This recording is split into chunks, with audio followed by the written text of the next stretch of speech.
That's so hard.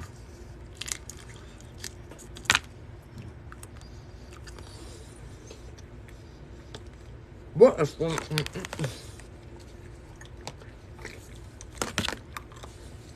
What the fuck?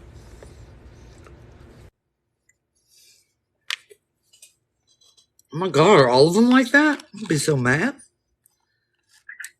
Or is it just that one? Okay.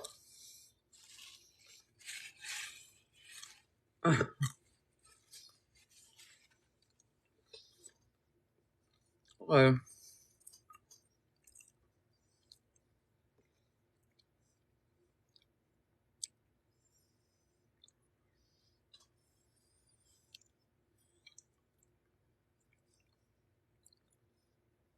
It takes some getting used to. Buenas tardes.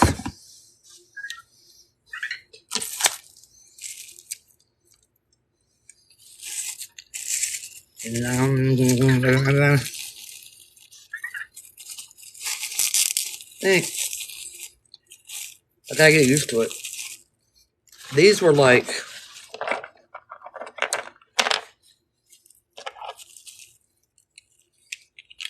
I wore these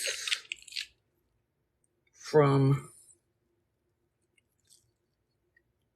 28 years old until 46 years old.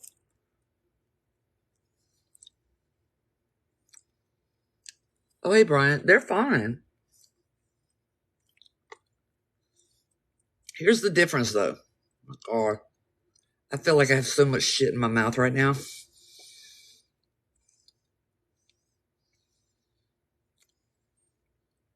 Yeah, trees talk. I'll tell you something about the Botox first. Now, I don't fault anybody from getting their Botox from an esthetician, okay? So I don't want y'all to think I'm like shaming getting Botox from an esthetician. I'm not. But when the reason I took so long and I went to a dentist that had not just a dentist degree, but they have like the, I can't remember the degree, but they know the anatomy of the entire head.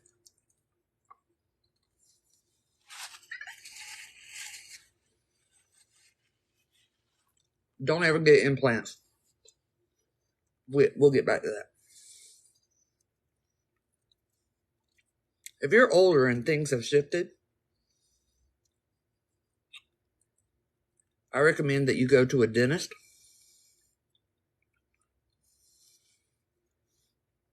Stormy, if for younger folks, I don't see the problem. All right.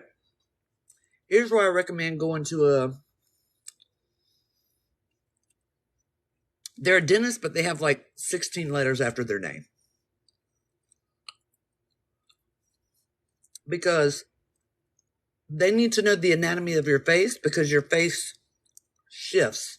So your Botox needs to be in different parts of your face. And in other words, when your face, like mine, I'm older, when you get Botox, you go from the top down. Okay. When you're younger and everything is where it's supposed to be, not a big deal. Not a big deal. Go to an esthetician. But when you're older and your face starts to drop, you need the dentists that do it that have all those other extra, is that it? DMD? Because they know what is underneath the skin on your face. And when you're older, you have to start here and go down because each part lifts it a little bit more into here. Like, y'all know that I don't like this at all, and it got worse with my dentures. And she was like, if your lip bothers you that bad, I can put a little bit in it now, but it's best to go from the top down. And then she explained it to me, and I was like, well, I ain't that vain, so I'll just wait because I'd rather have it done right than look like you know, a housewife from the OC. So that's why you find a dentist that can do it. And no, they said DMD, medical dentistry, because they have to take the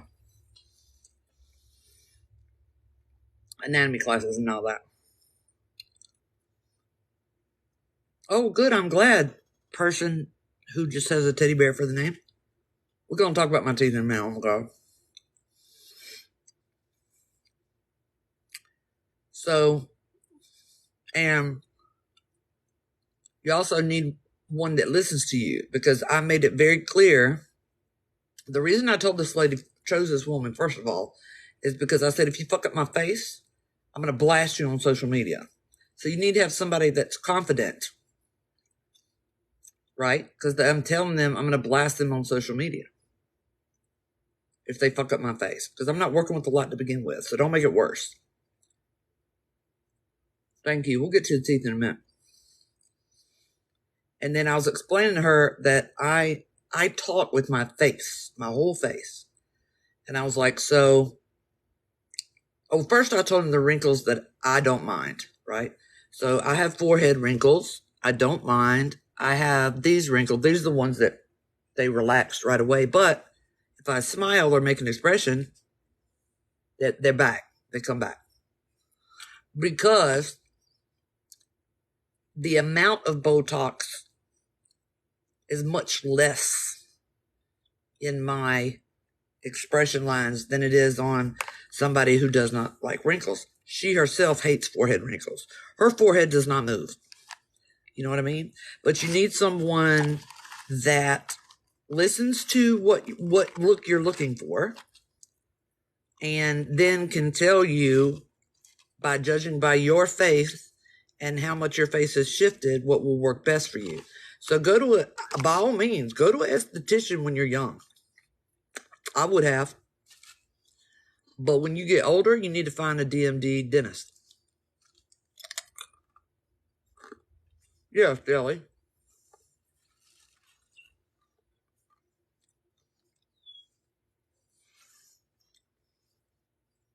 I've always talked with my face, and I earned these. And I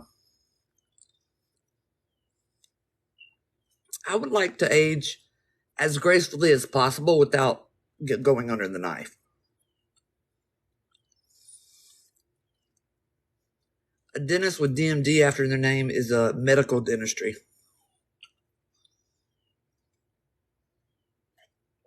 So,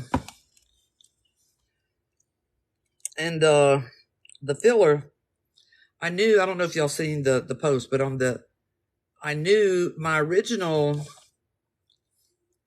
dentures have a lot of bulk. I don't know if you can tell how thick. This is actually really thick. They're thick. And so they filled out a lot of, so all of this area kind of collapsed. And so these are really more evident now.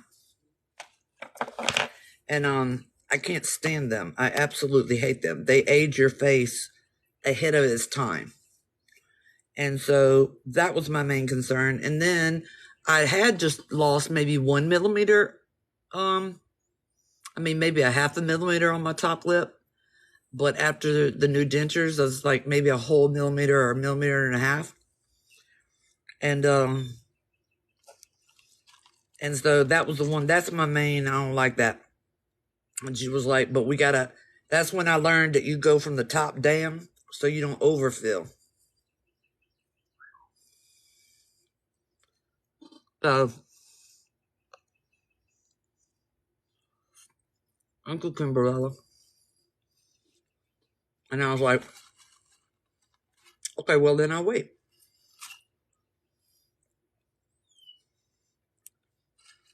I'm not that mean. I'd rather have it done right. I like to get my upper lip filled because my birthmark makes my right side bare. Thank you, Taylor. Now, next week, I get the lower face Botox, which is hardly any, because of what I said earlier. And then I get fillers. It's hard to explain in my face, but okay. All right, so y'all see this little minimal divot right here? It's very minimal. So all that used to be up some, right? It used to be up some. So there's little bits of it depends on who you go to, Maya. Timberella, I waited a long time because I wanted a certain type of filler. I let other women be guinea pigs. That's why I waited so long to get my eyebrows done. Anyway, oh my god, there's fucking refried beans on this. I can't stand it. So, anyway, there's some random, because I don't know the anatomy of a face. There's some random little Botoxes and some random fillers in places that I don't know where they are. She pointed them out to me and she explained it to me. I get it. And then the lines will get filled, and then we have to wait. The reason you have to wait is because, number one, filler, I don't know the word, hydro something, will pull water to it even after you put it in. It pull water. It attracts water. And so before we do anything with my actual lip, we have to wait a couple, a week or so to see how much water my body's going to let it keep attracting, right? But everybody's different.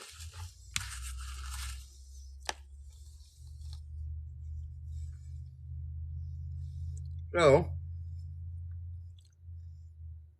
and she knows I don't want to fuck up my face. I said, the only thing I'm looking for is to look like I got the best sleep ever. That's all. I'm not trying to look a lot younger. She knows that after I get that stuff, I'm doing a collaboration with Prakash Organics to handle the texture of my skin. Close up, not y'all can't tell on this, but I'll be doing a collaboration with Prakash Organics for the texture of my skin. So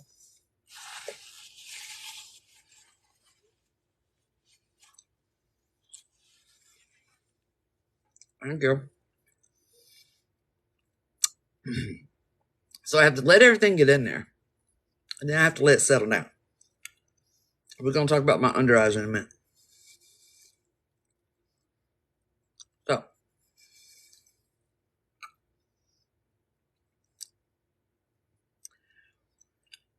okay. Anyway, it'll settle down, and then I think it's like 2 weeks or 3 weeks after everything's in, before I can start doing things with Prakash Organics, because that deals with the derma rolling and all that stuff, and I'll be getting real close so y'all can see the different skin. Yeah, you scared the shit out of me. See the pores and all that stuff. Hey, Dana.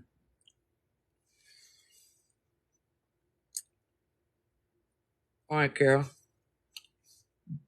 I wanted to do it. I say do it when it bothers you enough. Somebody just said, who was that? I want to do it, but I'm debating doing it now in my 40s or waiting a little bit longer. If you're talking about Botox in this, I say, number one, if it don't bother you, don't fuck with it. Don't worry about it. The only reason I'm getting more than just my lip done is because she explained to me how starting at the top and going down makes a difference. Thank you, Lyndon. That's the only reason why. And it wasn't to change my face, right? So she wasn't trying to, we're going to talk about that, Maya, in just a second. I told him that, what the fuck was I saying? Oh, it wasn't about making me look plastic, and she wasn't trying to sell me more shit. I went in and I said, this is what I want. This is what's bothering me. What is the best route to go? And she was like, I can just do that. But if you do this, this, and this, it makes it, you won't look weird, right? Bye, cat. Because there's certain things that we don't think about because we don't know the anatomy of the face. And if we get one area tweaked, and we don't get the other area, then you look weird. You know how many women are out there, and you be like having imposter syndrome when you look at them. And my whole thing is I don't mind aging.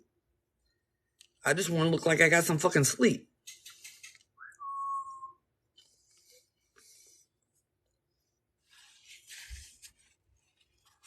You know?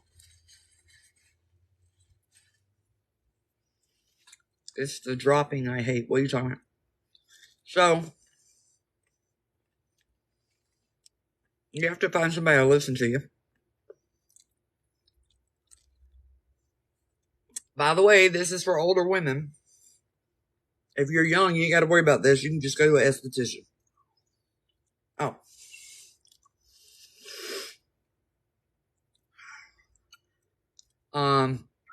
Anyway, so that's how I ended up doing what I was doing. Y'all are the ones. We are the ones that need to go to the dentist. But here's the thing: you get what you pay for when it comes to plastic surgery. I'm sorry, cosmetic procedures and plastic surgery, but we're talking about cosmetic procedures. So, doing my entire face to start is about $2,000. And now every 6 months it won't be $2,000. But to get everything in and get it started is $2,000. Oh my God, I don't like that. Yeah. I'm not sure if I like being that teethy.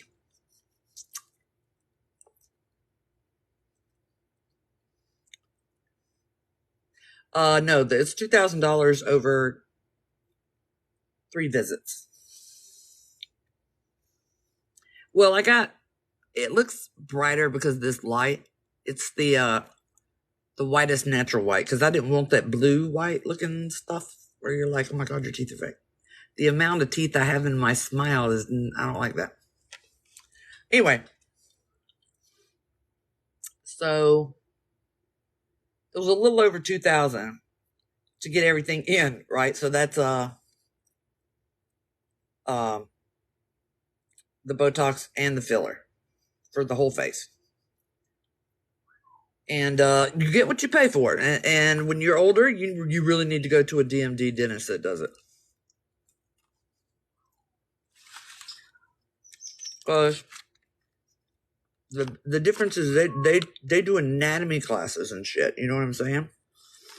So they know the underlying mechanisms that's causing your face to look this way or that way. And that's why when people first heard about it, they were like, a fucking dentist. And I was like, who the fuck else do you want messing around with your face?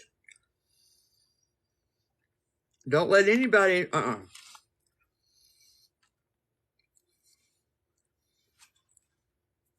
What I said was, the reason I chose a female on purpose was because I asked them, if this was your face, If you had my face, this was your face, what would you do with it? Right? Because you want the people to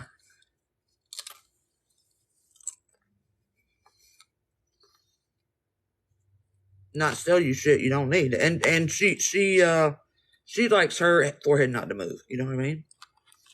But I'm like, if this was your face, what would you do? And then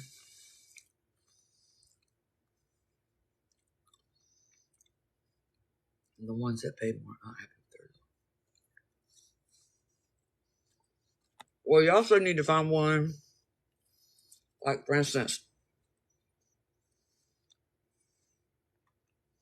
she said, because of the results I'm looking for, it's just natural results, she goes, I can put more in, but I can't take any out. I'm glad, Tara. So she was like, so we're going to do baby steps. And if at the end of it, you know, I owe you any money back, that's fine. She was like, but yeah, so you need somebody that thinks like that. I can put more in, but I can't take any out.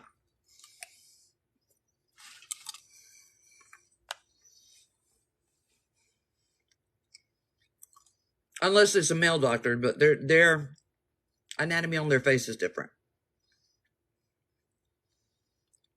And I would think trans folk would need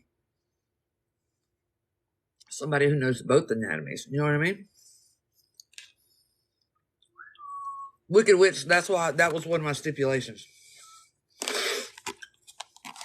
I made it very clear from the start. My face better move just fine.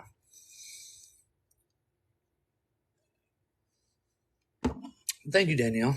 I was thinking they might want to need to know both, you know? No, not dental implants. Okay, we'll talk about my teeth.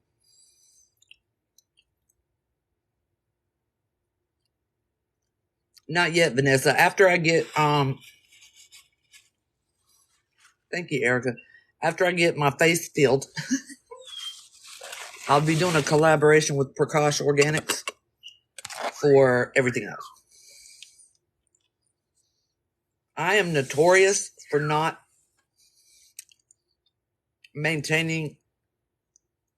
Dental implants are an absolute no-no. I'm notorious for not maintaining a skin regimen, except for washing my face. And so Botox and fillers is more along my line. I'm notorious for that. All right, so let's talk about my chompers. Hey, Gwen, what's up? So, I feel like I have 67 extra teeth in my mouth.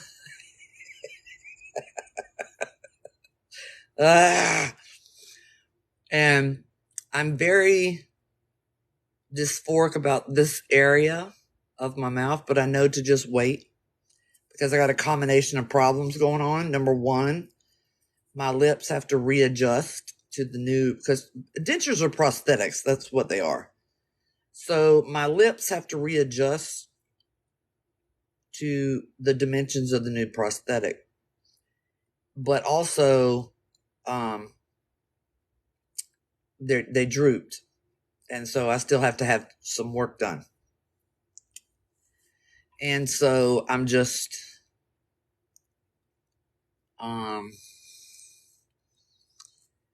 not going to do anything until everything's done. So after my face is filled and my lips are tweaked and I get to the point where I no longer notice the differences in these teeth, then if I still don't like it, what's going on, then I'll go have the teeth adjusted.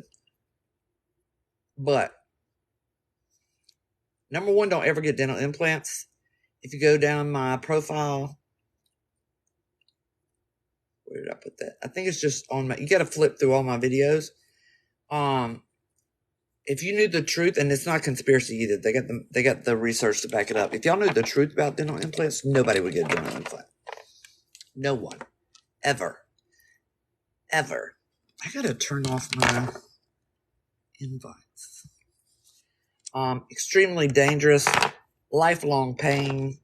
If you happen to have implants and you're doing good, you need to go thank whoever you worship. Period. It's an absolute disaster, and everything about it is covered up for money.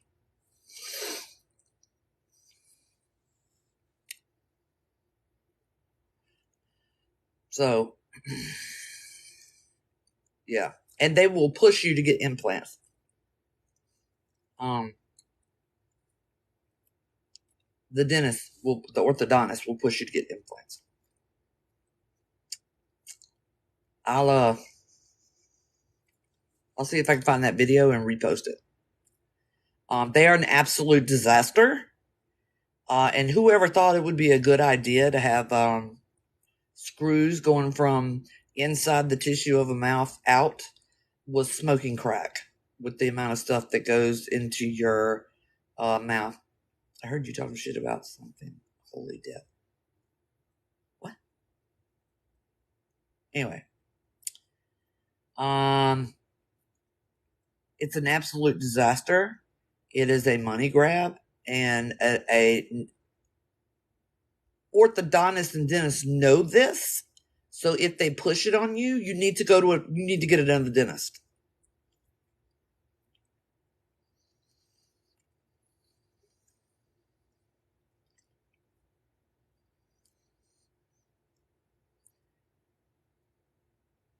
You shouldn't be sensitive. The tooth shouldn't be sensitive after filling, period. As soon as the stuff wears off. No, get dentures. Number one, nobody gives a fuck if you have dentures. I just want to tell you that right away. Male or female, if you're worried about it. If somebody makes fun of your dentures, they're not your friend. Because when it comes to partners and romantic, they don't give a and if it's a guy, they're going to want you to take them out. They got to try that. But nobody gives us if you have dentures. No one. Tell me I can't get denture. Top needs bone moved. Get a second opinion. They may be right. But you need to get a second opinion. Yeah, they got to try the gum job. But even people that you've never met that you date, they don't care. And I know that because I will tell somebody straight up. Because I don't have time. Now that I've gotten older, I have to go down a roster of stuff wrong with me, right? So I'll be like, I have dentures.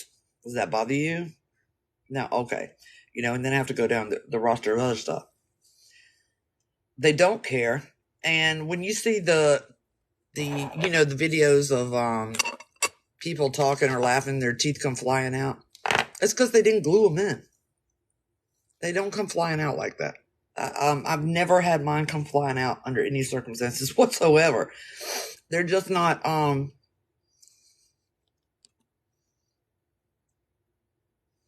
they just don't come flying out like that. You're welcome, Nay.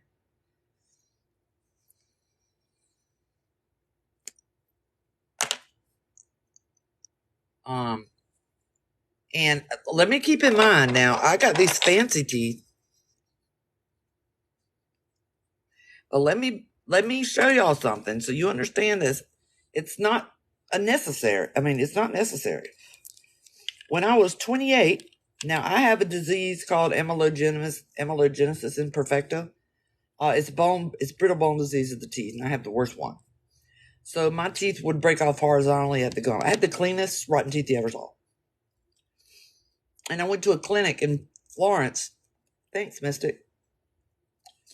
To have everything left pulled out. And they pull it out and they give you temporary dentures the same day. So that when they fit you for dentures, they're when your gums heal, the dentures are going to be really, really loose. They're going to be really wide, right? This is staining because these are over 20-something years old. So they don't normally look like this. I wore my temporary dentures. This is the cheapest ones you can get.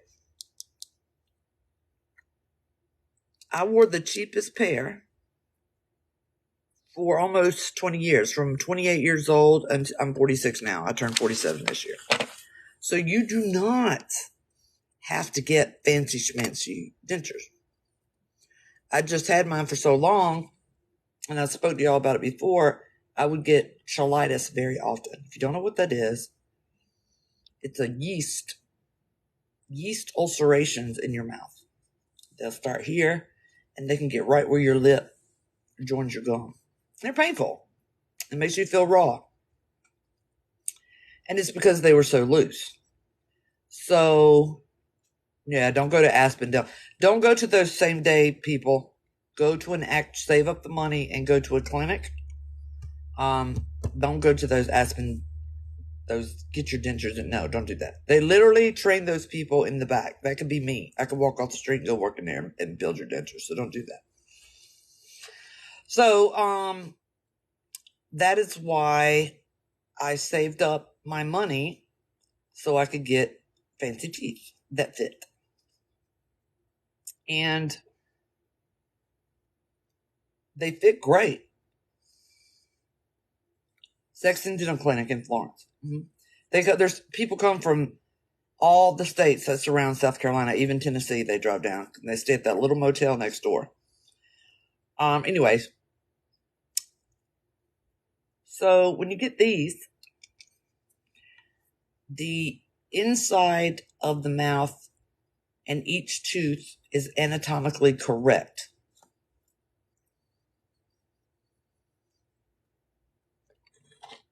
Because that's what I'll tell you all about Sexton Dental Clinic. Because you need to know something before you drive all the way up there, okay? But these teeth are anatomically correct. And what I mean by that is, all right, these are the old ones, okay? See, it looks thin, but look, okay, they're flush with the gum. So the molars are flush. You see that? The back of the molars actually aren't sticking up. They are not, see, there's not difference in width coming through here. Okay. So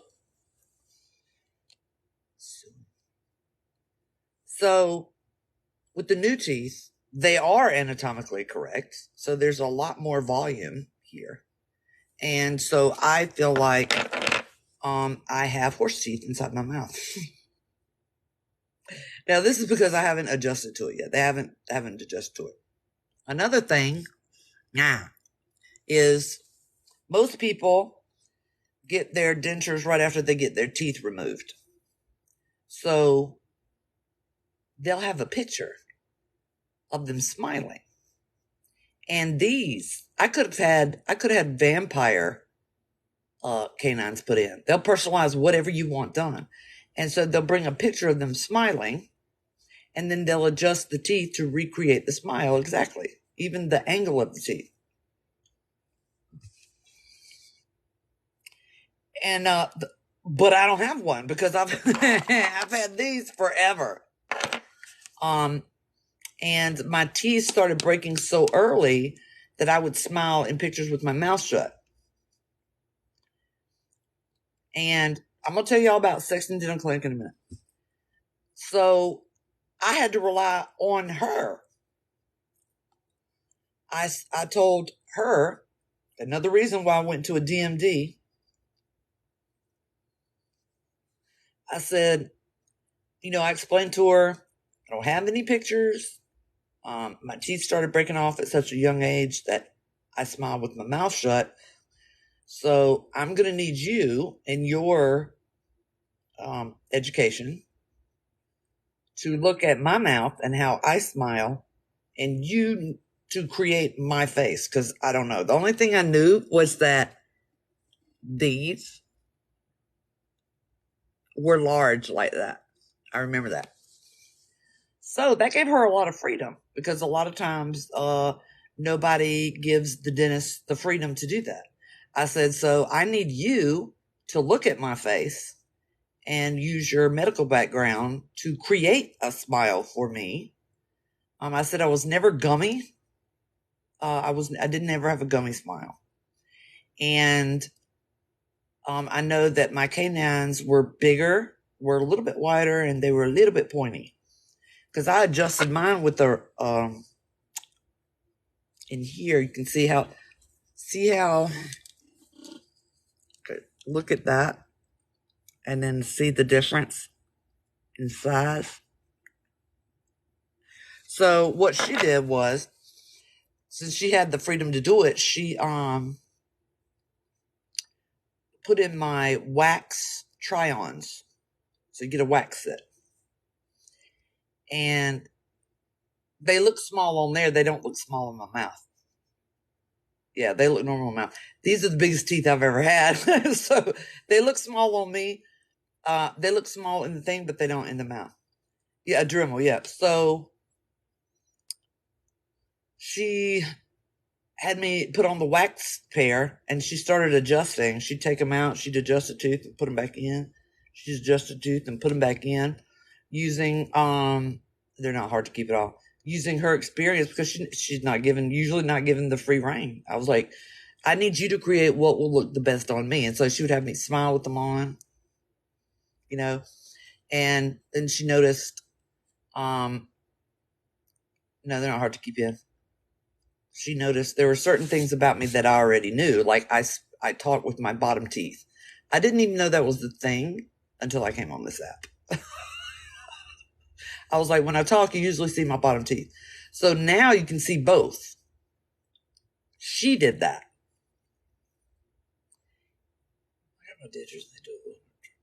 Oh, so if you go back through my videos, you'll see me only talking with my bottom teeth.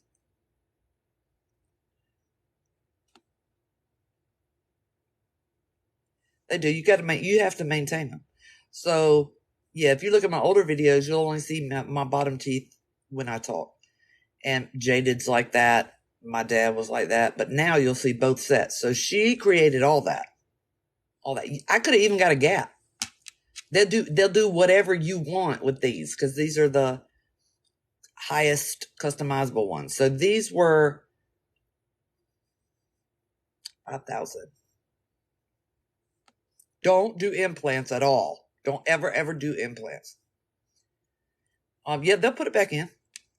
They'll do it crooked. You know how some people, I think the teeth are cute, but like this one is like turned out. You know what I'm saying? It's kind of turned, or it's like up here. I love that. They'll do that. It's your mouth. They'll do whatever you want them to do.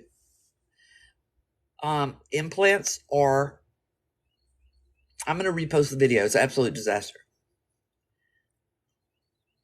Will they take all my teeth out if I want dentures? Not everyone. So I'm going to talk about Florence Dental Clinic in a minute. So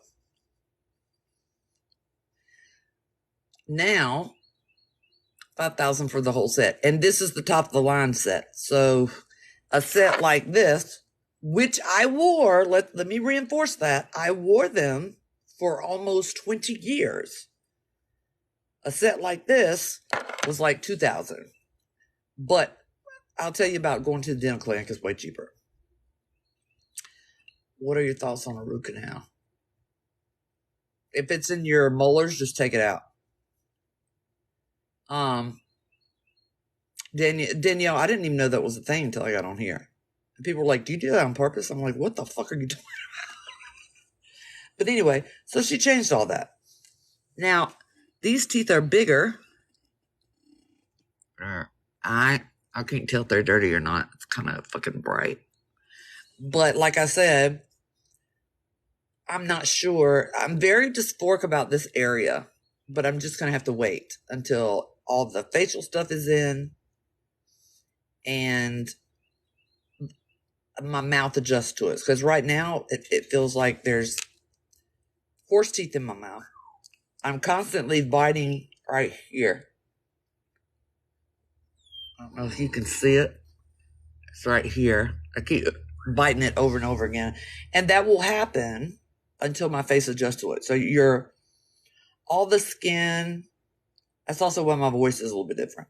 So the skin, the soft palate, and, I don't think it looks horsey. I think I'm just not used to it. So the skin, the soft palate, and the tongue all have to readjust to the new prosthetic. And it does, just by eating, speaking, just keep them in your damn mouth. Hell no, I didn't go to Aspen. Don't ever go to Aspen. Yeah, the muscles in your face, all that. Now, one reason I got on here is originally, I was in so much pain and I was sick so often from bad teeth that when I got on here on TikTok originally and I needed to make a video, I didn't give a shit whether my teeth were in or out because, I don't care. I don't care whether they're in or out. Anyway, turned out that helped a lot of people because there's this stigma. If you have bad teeth, there's a stigma. If you have false teeth, there's a stigma. But it's only if you have dentures, most of the time nobody even fucking knows you have dentures. That's the difference. They're really good now. Nobody cares. But so yeah, I got on here absolutely without my teeth, and I got a lot of followers because they were like, "You just went on here without your teeth," and I was like, "Yeah, almost died. I was so fucking sick continuously from my teeth." So I was the happiest person at Sexton Dental Clinic. I was so happy to be there. But is somebody screen recording this? Wait, I don't have music in the background. Never mind, I can upload it because this part's going to be important. I'm going to talk to y'all about dentures and dental clinics. Now, Sexton Dental Clinic, if you go by the Google reviews, you're going to be like, oh my God, this place is a horror story. No, it's not. Sexton Dental Clinic in Florence, South Carolina. People come from every single state around it and even up in the east side of Kentucky and Tennessee and over there and there. They will drive to Sexton Dental Clinic, and there's a little tiny hotel next door to Sexton Dental Clinic. The reason is because they will remove your teeth and give you dentures on the same day. Okay? And they do it for cheap. So 28 years ago, by the way, I'll pull them up right now because their prices are still cheap as shit. I'm 46. When I was 28, I went to go have them done with my tax money. I took $1,000 down there and I got everything done. But now I'm going to tell you why they're cheap, because if you're not prepared, if you don't, the reason they have bad reviews is because nobody tells you what to expect. I didn't give a shit what I expected because I needed my teeth out that bad. All right, hold on. Sexton Dental Clinic price list. Sexton Dental Clinic pricing. All right. So I went down there in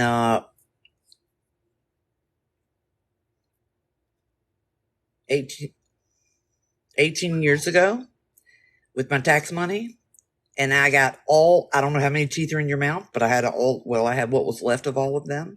And I had all of them taken out. And a set of dentures by that evening. And I paid $1,000. Now, I'm going to give you, if you go to sextondentalclinic.com, you can find their price list. Okay? And you scroll down that, and you can estimate your own pricing. So I'm going to give you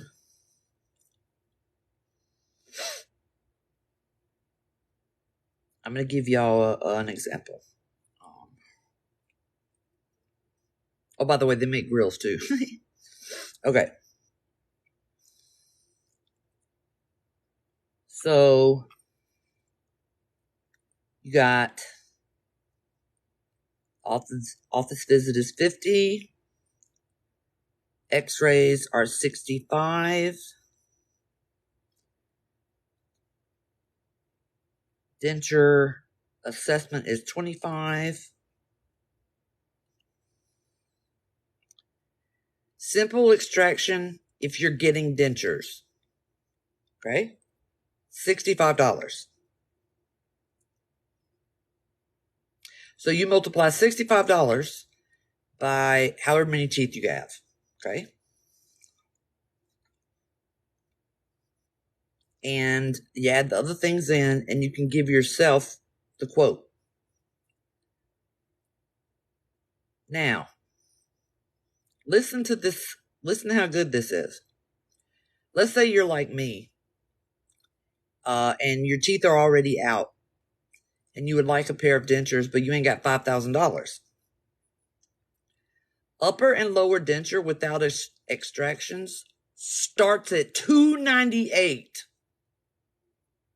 $298. Up to $725 for the set. Okay. So these are the ones that you've seen me wear. These are the $298. No, it's not for low income. I'm going to explain to you why the stuff is cheap. Okay? Who said, oh, hell no, that's too much? That's not too crazy. That's cheap as fuck. All right. So, you can go down there with $1,000 and get your teeth taken out and get a new set of dentures. There's a drugstore. You have to take somebody with you because there's a pharmacy right across the street where they will give you X amount of Lortabs. Now I'm going to explain to you why it's so cheap. Okay? Pay $900 for my partials. Yeah.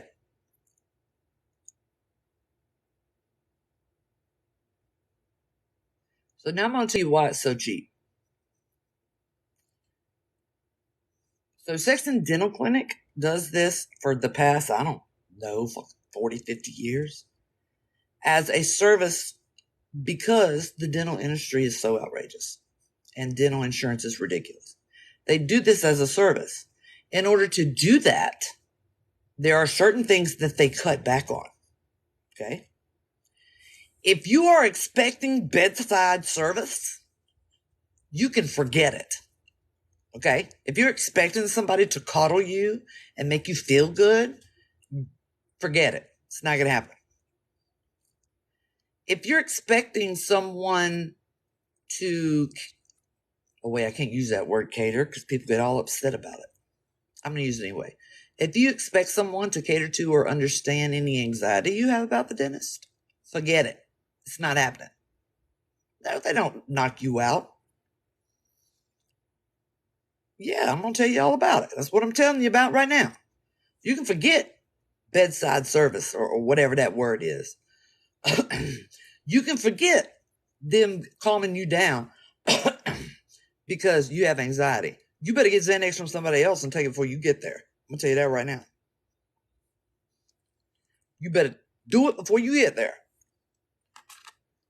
You know how they pre-numb you with that little syringe before they stick your big-ass Novocaine syringes? No, you don't get that. I had 12 Novocaine shots. I would rather have had Jade again continuously than to have those 12 Novocaine shots.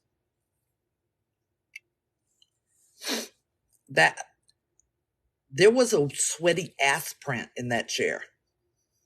Okay? I mean, if you have an extra $300 or $400, you can get sedated and go upstairs and have them do it. But most of us don't. Okay? So I'm letting you know why it's cheap. And if you expect them to be thoughtful, if you don't like the sound of bones crunching while they're ripping it out of your mouth, forget it. Forget it. Lilith, if you had had the amount of pain and infection that I had, I was thrilled to be in that chair because I knew all my sickness was going to go away. So, I have watched them when I went there and then when I took my friend down there. I watched them tell people they can leave because they get into the chair and they want to be the people that are scared and stuff. They don't have time for that. You can leave. On to the next one. We have that line will be out the door every morning. You have to get there. You have to be at the door waiting at 7 o'clock in the morning. They'll put you out. They'll put you out. So the thing is I don't think I can possibly get through to y'all how sick I was. These front teeth, you could see these and these. And I learned to speak with a very small mouth because all my other teeth were snapped off at the gum. I would have abscesses so deep in my jaw that I couldn't get to, and I would have to suck with my mouth shut in order to suck the pus out to get it to come out. The amount of illness and pain that you're in that no pain medicine can touch. You can even take Lortabs. And well, that was back before you wouldn't die from fentanyl. But there's only so much you can take. It is the most excruciating pain. I'll tell you what, if I had that all the time, continuously, I would absolutely end up sewer sliding. So, when you have that happening all the time,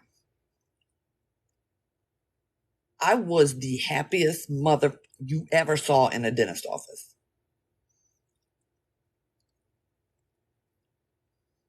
Yeah, but like I was so poor that I would have to use farm animal antibiotics. And I couldn't always get the ones for your teeth. You know what I mean? And sometimes the abscess is so scarred. After a while, you just get scarred and the abscesses will be completely devoid of any blood vessels. So then the antibiotic can't even get to it.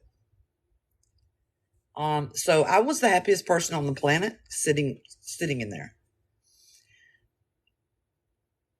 I was so quiet and just grin and bear it when they were putting in they thought I had meth mouth.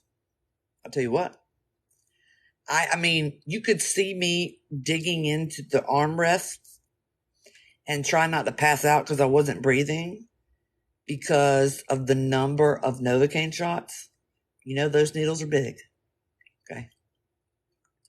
They go straight into the bone. That they pull out. Yeah.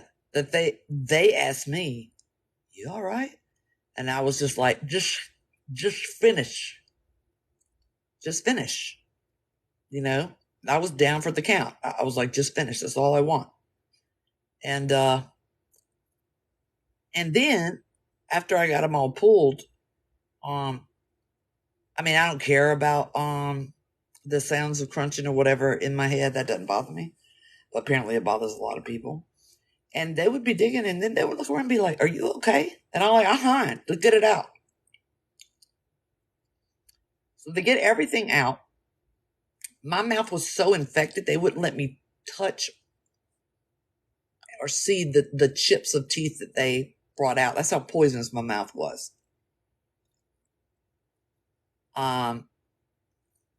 And since I was numbed up, that doctor goes, I heard him talking to the other one, and he goes, she's already numbed up. And you could see, he goes, so I'm going to do it. So he stuck that little vacuum thing into my sockets,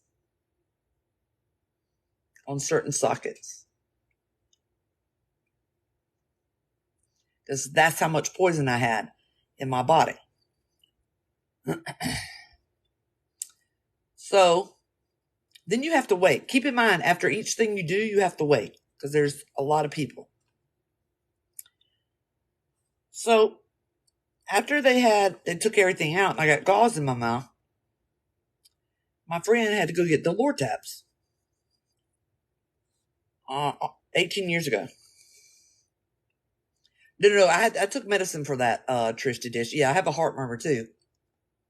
So I had to take antibiotics before I ever got there.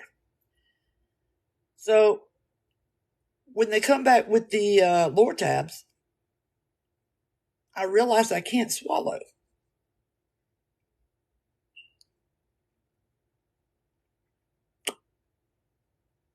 can't swallow.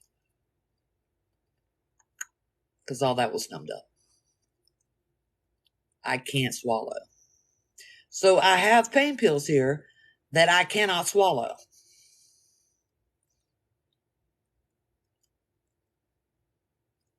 I took the medication for before the heart. So I had to smash a Lortab 10 and put it under my tongue and not spit. And so that was gross as fuck. Because apparently my sour or bitter taste buds, they were not numbed. And I also had gotten Finagrin. You need to get an anti-nausea medicine, whether it's Dramamine or whatever. Because the Lortab will make you sick unless you normally take pills. And I knew that. I knew this. So I had gotten cola syrup. I don't know if y'all old enough to know what cola syrup is, but I had gotten cola syrup, and then I'm sitting there going, I can't fucking swallow. And I need to get this cola syrup down. So I just fucking held it in my mouth too after the Lortab was gone. So do me a favor and get some Finagrin or some Dramamine. So after that, then they call you in there and they will fit you with temporary dentures. So the temporary dentures, they're the ones that I had for so long. But that's why the Sexton Dental Clinic has bad reviews, because people don't understand what it is. They're not there to be nice to you. They don't have time to be nice to you. I mean, they're not assholes. But if you get scared in the chair or you pull away, you're leaving. I don't care what you paid. You're leaving. Come back tomorrow. We'll try again. And it is an assembly line. So if you expect hospitality, if you expect to be told, oh, it's all right. No, that's not what you get. And that's the exchange that you make in order to get all this done safely for that cheap. So, don't get an attitude with them either. I'm not saying they're assholes, but what I'm saying is they're not going to put up with your shit. That's what I'm saying. So they'll give you one shot. They'd be like, if you pull away from me again, you're leaving. Because that's how you're able to do this so cheap. Now, like I said, if you got another $300, you can be knocked the fuck out. Well, no, it's not even paying them enough, jammers, because you got to want to work there. You know what I'm saying? So it's not a matter of paying them enough. Those people voluntarily work there. And some people have been there for years. So it's not a matter of that. It's just people think they're going in there to get catered to, and they're like, they will go through 100 people a day, roughly 100 mouths in a day.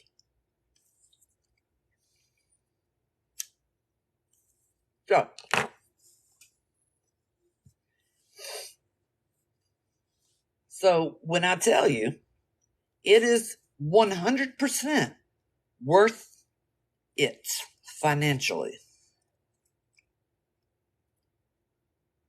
But you better have balls of steel. Or like in my case, the years of illness are so much worse than one day of pain. But yeah, if it's worth it. But that's why they have bad reviews. Now, why is a stapler out here? What the? Now, I'm going to tell y'all something else. If you go to have a bunch of your teeth removed at once, and you have meth mouth, or you have the genetic disorder, or sometimes people are depressed for so long they just don't care. If your mouth is in a way that causes you illness, it will happen regardless, but it's worse when you have what I call sick mouth. I underestimated this. I got my ass kicked. So, when you have that many things taken out of your face, your jaws, your body interprets that as your brain almost got hit. Yes, they numb you, Lilith, but have you had a Novocaine shot? I had 12, run after another. No pre-numbing or anything. Anyway, when you have that many teeth taken out, your body interprets that. I took medication before that, y'all, because I had a heart murmur, so I always get medication before that.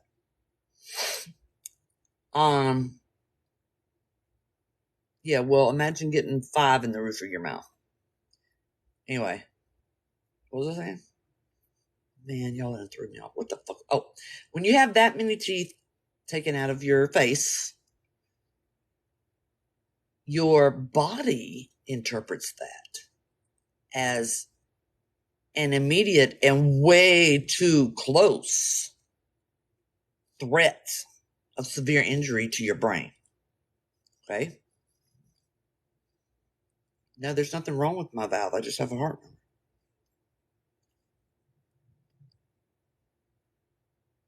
Well, let me tell you what your body does when it thinks that's going on.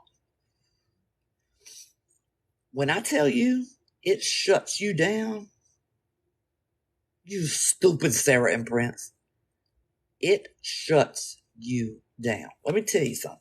Y'all know why I worked so hard back. Most of y'all know my story about supporting the whole family and all that. I worked through double pneumonia because I didn't keep track of how long I've been sick. It wasn't until I couldn't breathe on the 5th step of my house that I went to the hospital for that. When I tell you this shit put me on my ass, your body shuts the fuck down. Period. You're not getting up. Forget it. No. It takes any extra energy you thought you were going to have. No, you do not. It shuts it down because the body is like, oh my God, that was so close to your brain. You're not doing anything. We have to repair this immediately. Right, one Joe. So don't think you're going back to work. I gave myself like 3-4 days because I'm tough.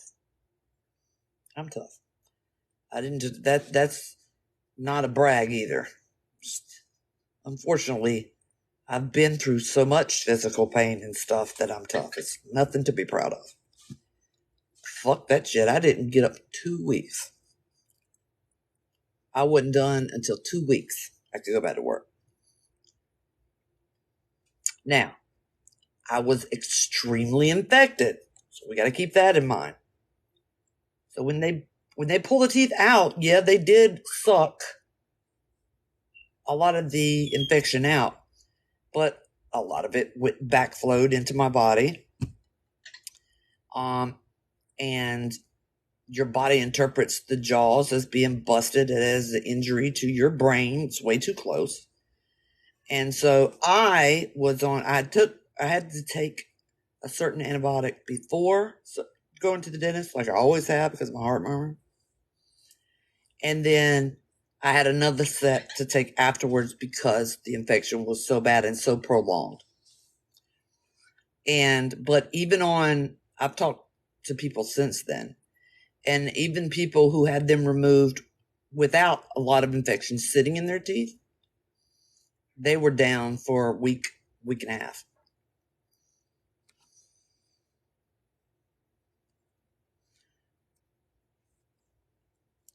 Yeah, Stormy, I did that. I use animal products. When you're broke, can't go to the doctor, that's what you do, especially if you grew up on a farm. But you will not be going back to work soon. Even if you have no infection, your body still interprets it as a way bigger injury than what you logically know it is, because it's way too close to the brain. Yeah, fish mocks.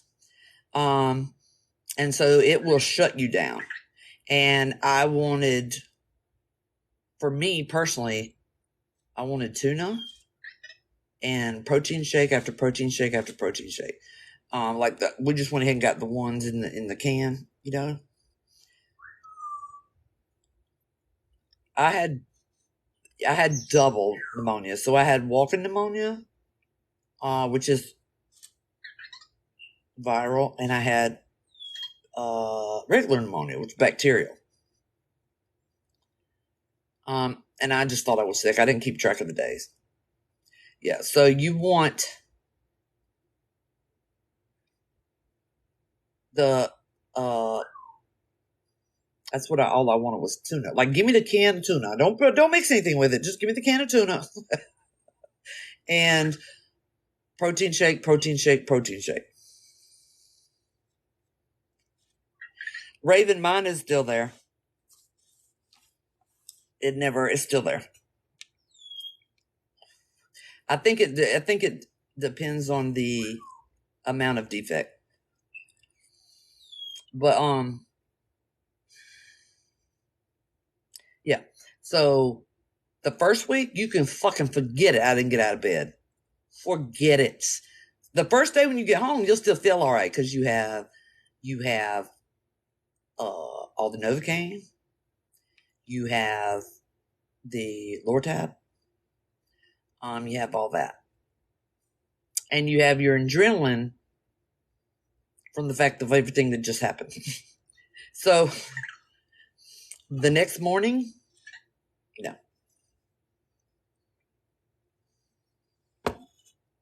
you're not getting up after that. Nope. Kicks your ass, absolutely. Not going anywhere. Which was horrible for me because I was the only one working, and I was so fucking poor. So I went to work quicker than I should have. And luckily I had been at that place for so long that it was a little restaurant and I was a short order cook. And the other ladies back there, they knew what was going on. They knew I wouldn't have come back in unless I had to. Actually, the pain is not the big problem. Let me just tell y'all that. I want to let y'all know that. Because comparatively, most people that go get this done have the horrible poison mouth. The pain after they come out, for you, It's way less than it would be from somebody else who hasn't had the problems you have had. It's a completely different kind of pain, and I'd tapered off. Oh, by the way, if you get lower tabs, let me just tell you all this. Whenever you get lower tabs from the doctor, so you're not using them recreationally, but you're using them from the doctor, get Excedrin migraine, okay? And you can stretch out the effectiveness of your lower tabs. So if you take one lower tab with 2 Excedrin migraine, the caffeine has an extension effect on the lower tab. It's coming from a prior pill head, just so you know. But the pain afterwards is nothing compared to what you went through before. I mean, it sucks. You're not like, whoa, my mouth feels good. But you're not like, oh my God, I'm in so much pain. You're just like, I mean, it hurts. You know what I mean? And it heals really quickly. The pain part. That heals really quickly. Also, the other thing. You will have chips of your jaw coming out for months. I shit you not, you can ask Philip. I even had one little bone chip come out of my mouth last year. And I couldn't believe it was coming out of my mouth. But you have little bone chips that work their way out of your gums all the time. It doesn't hurt. No, not spurs. They're when they wiggle to pull those teeth out, it fractures the bone. And then the tooth lets go. And as your jaw heals, the jaw tissue will push whatever's loose out. And then it works your way out. So it's little tiny chips of bone. Now, that doesn't hurt. You'll know it's in there because you'll be like, what is that? Man, I just bit on that. And you'll take your nail and you're like, what is that? It's wiggling. And it'll feel like, and then you pull it out, you're like, oh, it's a fucking chip of my bone. Don't worry about it. It'll come out. You can flick them out with your tongue. Spit them out. They flick out. But to have one come out that much longer, I was like, what in the fuck was that? There was no reason for that whatsoever. It's like 18 years later. But most of mine came out within, I think they were all gone within 6 months or so. Yeah, bone shrapnel. Hey, Deb Kitty, that's basically what it is. Don't freak out. It's going to come out. Just flick it out. And,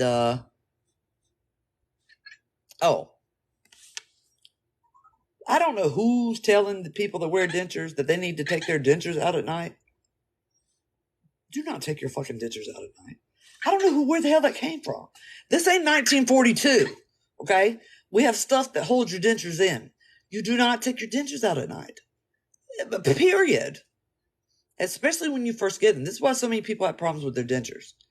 Number one, nobody tells them that they can alter their dentures with a fingernail file. Okay? Your dentures are made of acrylic, the same thing that fake nails are made of. You need to go get one of those black, big-ass fingernail files for artificial nails. So that as your teeth, as your jaws subside and heal, and they start to rub, you just fucking take that fingernail file and you push it in there. Try it back in. Nope, still sticks. Try it back in. You just use a fingernail file. The other thing, this is a prosthetic. You have to keep it in your mouth until you get used to it. So when you see so many people that don't wear their bottoms or they don't wear their teeth, it's because they didn't stick it out. It's a prosthetic. You have to keep it in as long and as often as possible for your body to get used to it. For me, for my first pair, I'm going to guess by the second month. Yeah, these are my new ones. I'm going to guess by the second month, I didn't notice it anymore. Your body is a wonderful thing. It only rejects it for so long, and then it forms around it. It's the same thing with any other prosthetic. It's just, luckily, it's not like a leg that you use to support yourself. But the more you have to wear them, period. If they hurt, you adjust them, period, with the fingernail file. And you have to go through the glues. Different glues work for better people. The best glue on the market today, and I've sent other people to it, is the recently released Polygrip Max. The box is white with yellow and reddish ruddy brown on it. Fantastic stuff. I'm glad. Do they ever feel loose? Yeah. So the Polygrip doesn't stay forever. Your bottoms are going to come looser more often because there's no way to create a suction. The top stays in better because it creates a suction with the top of your mouth. And so whenever they're loose, you just reapply. But yeah, you have to keep them things in. You have to. I can eat corn. I can eat apples. I don't have to avoid foods because I wear them all the time. And this is what happened. This is how it started. I brush my teeth in the shower. That's a habit that I picked up when I lived in a dorm back in college that had a communal bathroom. So you did everything that you could while you were in the shower. And the day after I got my teeth done, I went to take a shower, and just out of habit, I put toothpaste on my toothbrush, and I was like,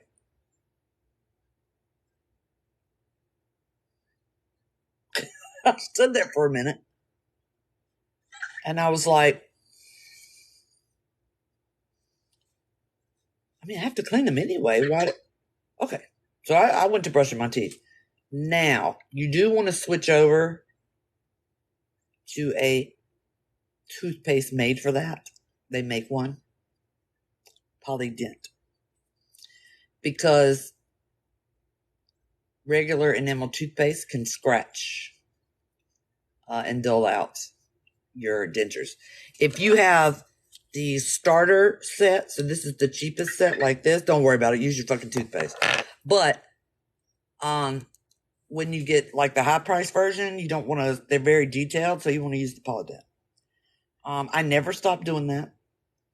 Now, when the tops get loose, I will take them out, and you got to clean it off because bacteria will grow under there, just like it grows on your teeth. It will grow on the roof of your dentures. And so I will clean it, and then I'll put them back in. But I have to take mine out and clean them hardcore way more often than other people because I drink tea and I smoke. Okay? Now, every dentist is going to tell you not to put your teeth in bleach. Every single one. They're going to tell you that. I 100% put my teeth in bleach. I can't with these. I just went over on how to stop them from hurting teeth, but I am going to upload this onto my YouTube. Okay. When it comes to these cheap ones, or anything that's not these are the big fancy schmancy luxury ones. These cheaper things, man, toss them in bleach. It's fine. It's okay. I'm gonna reload the whole thing because I answer a lot of questions in it, so it'll be up on my YouTube probably tonight. But so these I cannot, because not the white but the pink is bleach chlorine doesn't break down acrylic, but they're more porous. That's how they look. That's how the gum look. You can't see it, but they even have details in the gum. So I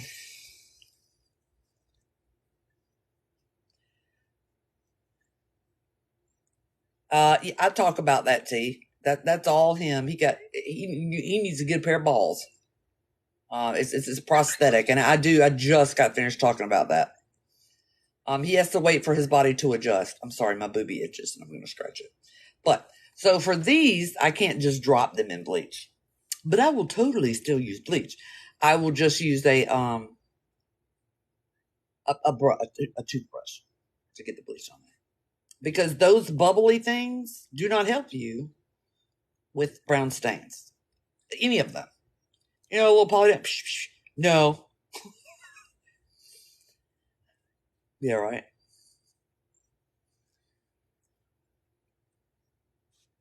Oh, yeah, you can play in this thing, because I say it right up front. You need a pair of balls. Quit whining. Your body has to get used to it, and then it will stop with the gagging. So you can just stop that. Glue them in there. You can. No, Joe, you can. You can. With these. Okay, so this is the difference. I dropped I'm going to give them another third cleaning before I store them as an emergency set. But this is the cheapest version. And so I drop these bitches in bleach all the time. Whole thing. Yeah, send him the link. Yeah, they call them temporaries. I wore them for 18 years. But these high dollar ones like this, you got to be careful. Because like I said, the gums acrylic on these are a little bit more porous than they are on the first thing. And so you don't want to get the yellowing from the bleach. Oh, don't ever use generic bleach. I don't care if you use generic bleach on your clothing. Don't use it for your teeth. I'll tell you right now. It'll cause yellowing. Now, this pink still looks good. Not over here. That's a reliner. And I bleached these a lot over 18 years. Okay? So, do these ones feel nice? Oh, well, right now, I talked about it earlier. I feel like I have a horse teeth in my mouth because I got to get used to it. No, you don't want the ones that are permanently installed. We're going to go through. I'm going to cover that towards the end of this live. So, I mean, I still use, but you want to use Clorox bleach when you clean your teeth. I don't care if you use Aldi bleach for your clothing. Do not use it for your teeth. Don't do that.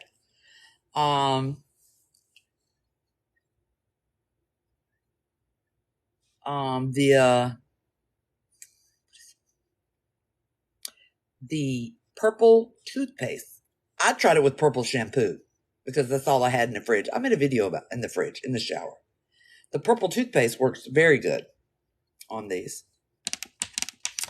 I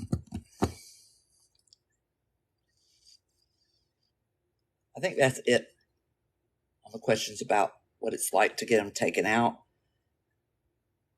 and get them on. Serious face. You don't have to do that. The teeth are bigger, yeah. This is the pair that you always see me in. This is the pair that I've worn since y'all have met me. These were my little cheap temporaries that I got. Yeah. And then these are the lifelike ones that I got this time.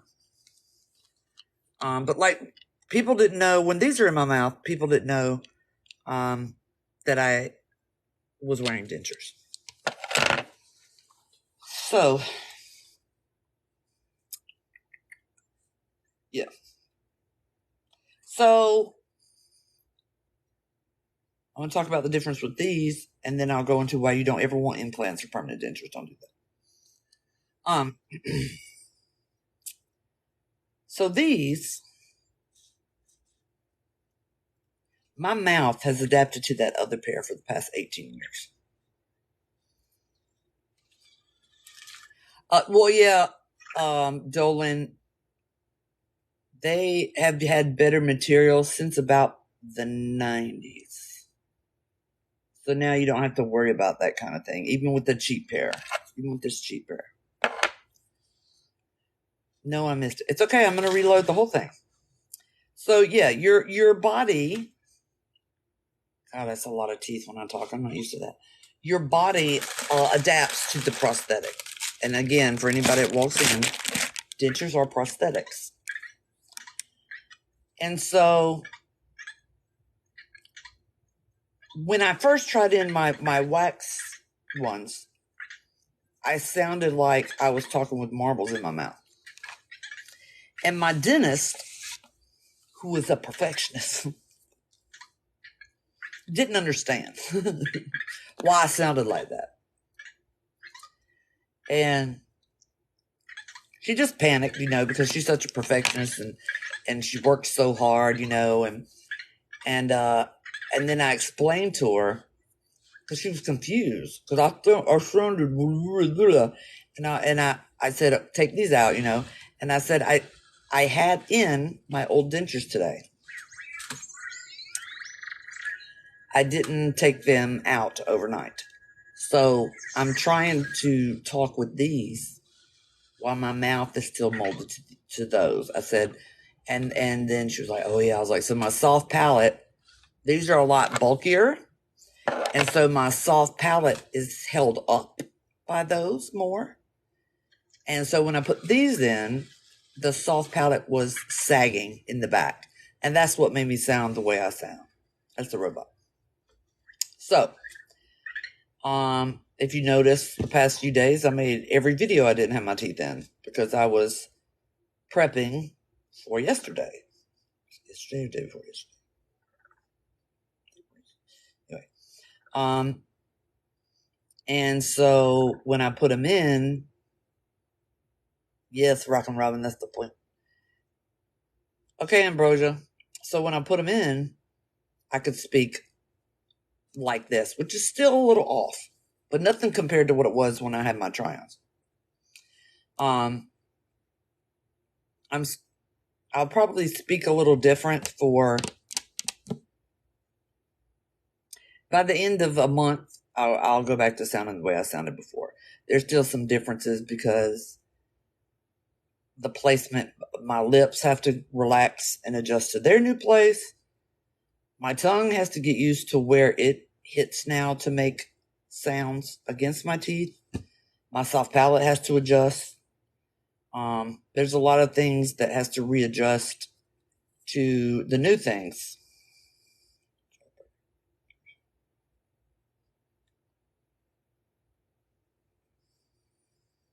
I could see that.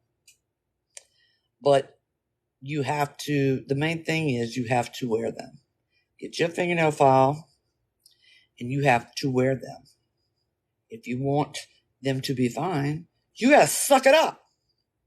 You got to suck it up and wear them so that your mouth can adjust.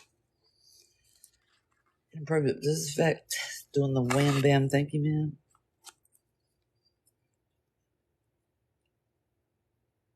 I don't know how my dentures would affect snacks, but if you're referring to oral snacks or kissing, I get kissing a lot. Every dude wants to try that, right? And they're usually unimpressed. And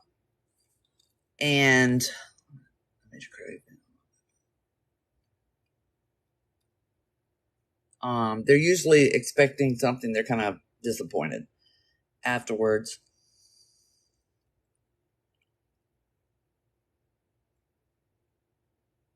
Right, River? Kissing is not a problem, and the person you kiss can't tell either. No, it's fine, Chief. Those are the important questions. I answer it. You don't have to apologize. No, you do not want implants. I will, when I load this up to YouTube, I will link the video that explains to you why no one wants to have implants. If you have implants right now and you don't have problems, you better thank whatever fucking God that you worship right now. And if your dentist tries to push implants or permanent dentures, you need to find a new dentist immediately. Immediately. But I will link it when I upload this to YouTube, I'll make an announcement on my page that it's up, and I will link it in the description, and you will learn. Oh no, you do not. You do not. When I tell you the amount of effery, okay, everybody listen. When I upload this to YouTube, in the description, I'm going to link the video that will explain to you why, with proof and statistics, why dental implants or click-in dentures is the worst idea you ever had. And it's going to make you mad as to why they push it.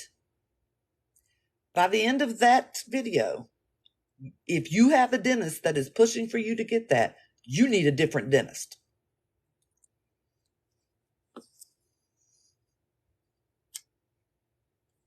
Because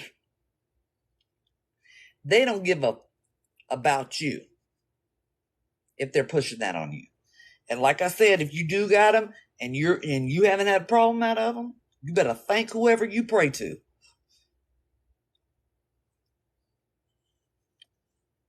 For real.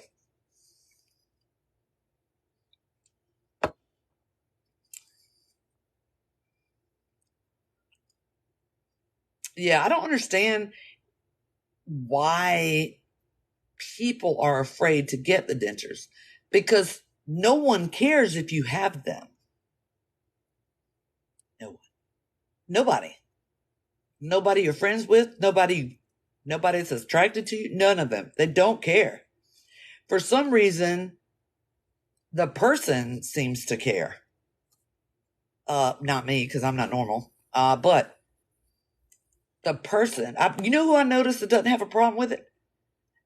Meth heads and people with a genetic disease like I had. But for any other reason, like when people have car accidents or there's another reason why they have to have dentures, they're the ones that are bothered by there's literally nobody else on the planet that cares if you have dentures, unless it's an immature kid. But adults don't care. They don't even care if you got them to be attracted. They don't care.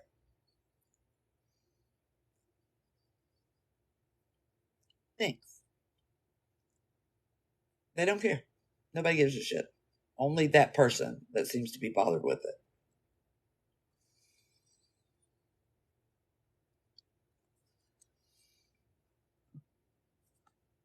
And so I'm not really sure why that's a thing, because it's only a very small amount of people who have lost their teeth for like a car wreck or something. Not the people that have suffered or had an addiction. They just want them out.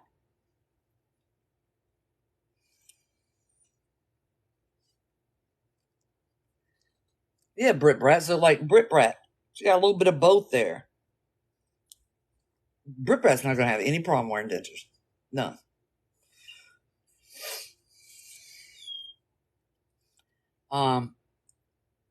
Sometimes people that have that excessive depression, they might feel bad about it because they feel like they let themselves down. And I'm like, no, people don't care. They just don't.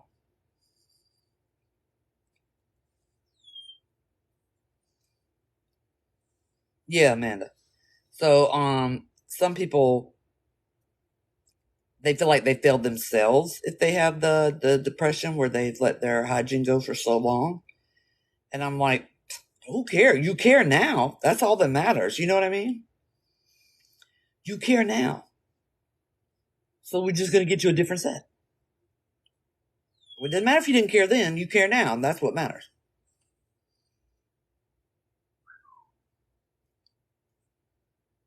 Did they feel better? No. They will. Yeah, don't worry about it. Don't worry about it. It don't matter if you didn't care then. It doesn't matter. Like some people, their hair gets so matted they got to shave it off. Their hygiene was so not delayed. whatever. You didn't do it for so long. They got to get their teeth taken out. It don't matter. The moment you decide that the moment you come out of that depression, what you did back then doesn't matter. What matters is that you care now. That's the only thing that matters.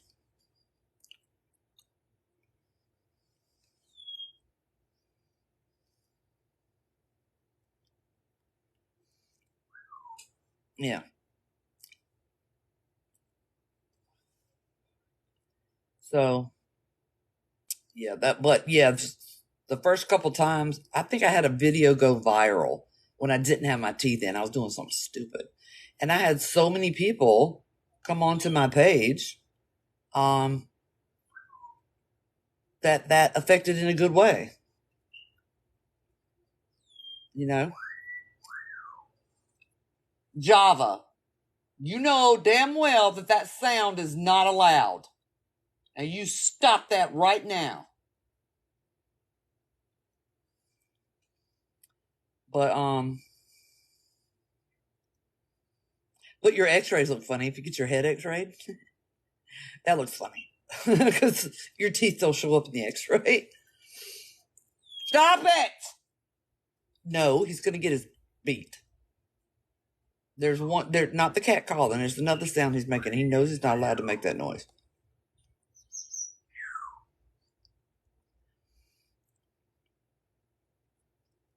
Anyway, yeah. So I'm going to continue to be dysphoric about this area until all the cosmetic injections and whatnot are done. And then I'll figure it out. I think it's because of my lip. Because once the cosmetic stuff is done, then it'll be that's not what it's gonna look like. I think I might do stop it! You know the women's whose lips come out right here? You know what I'm talking about? Do y'all know what I'm talking about? When they talk, it's always the really pretty women, and their lip comes out right here. Y'all know what I'm talking about? Yeah. So if I'm still dysphoric about this area, no, you're not ugly. If I'm still dysphoric about that area, I think I'm going to drop it like that. Because it comes from the inside. Inside? It comes from the inside. So you get like a Botox in there. And it drops that part down. So yeah, if I stay dysphoric about that area, after my lip and everything is fixed, I'll do that.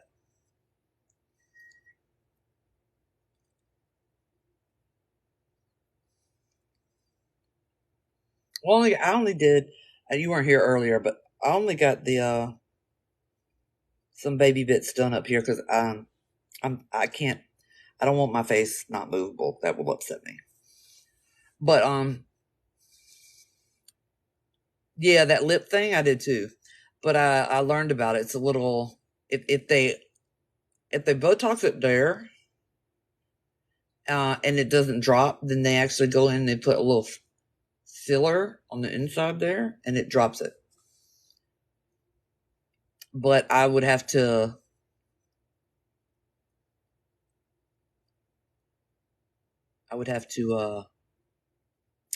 put something to see how I sounded with it. But it just depends. I'm not going to do anything for at least a month.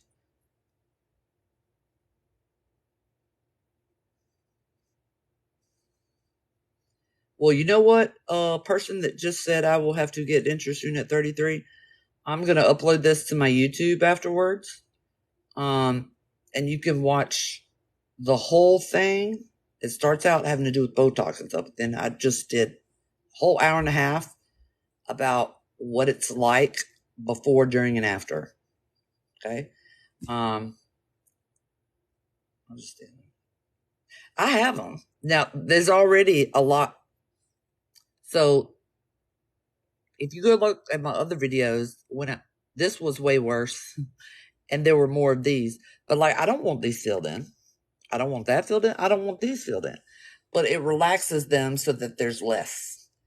Snow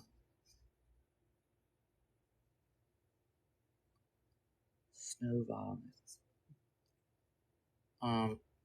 Now, I don't see anything wrong with anybody else. You can fill every wrinkle in your face in, right? But I don't like it. My goal is the role model that I look up to for aging is Judi Dench. And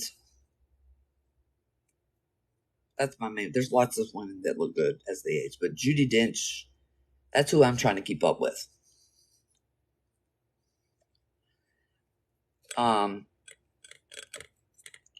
You can tell she's had very minor things done because she is so white. There's no way that she just naturally has that tight of a jawline, right? Yeah, Helen Mirren's another good one. But my ideal would be Judi Dench.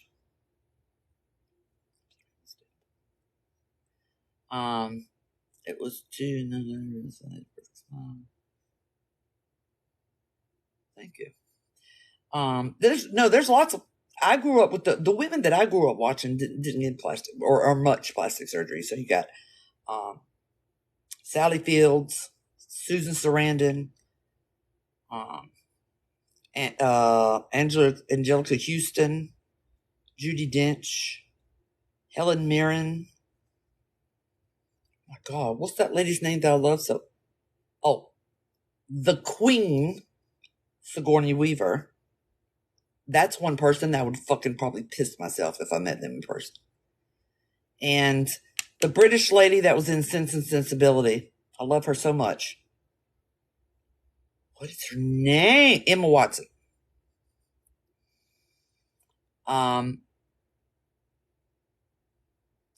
Sigourney Weaver. The reason I love Sigourney Weaver so much is my mother, I had a good mom. Very loving. The lovingest, stuffingest mom ever. But also very submissive and not independent. And so when my granny died, I didn't have anybody to look up to until the first time I saw the Alien movie.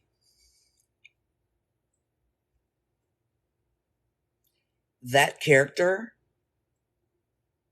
raised me, confidence and balls wise. Ellen Ripley. And obviously I saw Sigourney Weaver in other movies, but that character means more to me. That was the female that I looked up to, was Ellen Ripley. I haven't looked at Jane Seymour lately. I couldn't tell you. So yeah. So Sigourney Weaver is my queen. I'd probably faint. I'd probably honestly faint. That is one person that if I met in real life, they have no idea how instrumental they were in directly affecting my confidence level and how I handle myself as a female in this world. They have no way of knowing that. But that character is directly who I fed or looked up to and copied, was Ellen Ripley.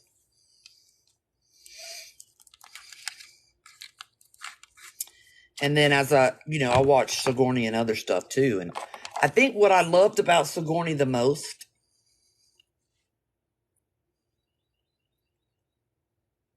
is that in no way was she considered traditionally attractive. And she could get anybody she wanted, male or female, he or they. There was just something about Sigourney. And that's the way I was in the era that I grew up in.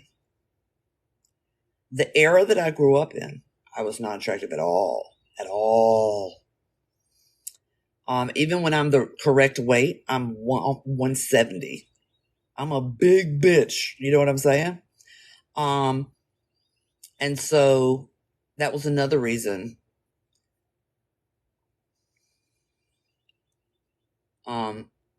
For that.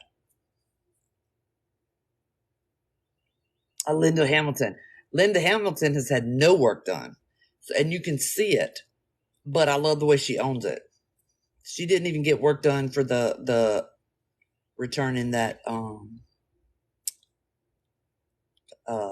Terminator movie. But yeah.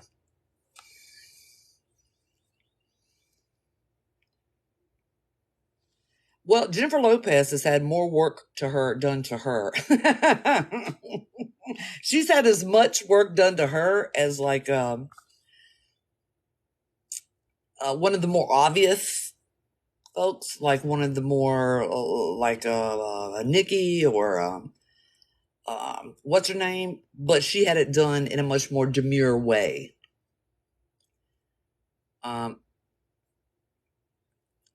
So it doesn't look like she had work done. It just looks like she doesn't age. So she didn't do work to look fake, right? And now don't get me wrong. I am down for anybody who wants to get work done. I don't care if you want to make yourself look like a plastic doll. If that's what you want to do, you do you. I don't have a problem with that. Me personally, I earned every gray hair on my head and every mother wrinkle in my face. And another thing that helps, I don't know how many of you were really pretty or really attractive when you were young. If you weren't, you don't have nearly as much of a problem.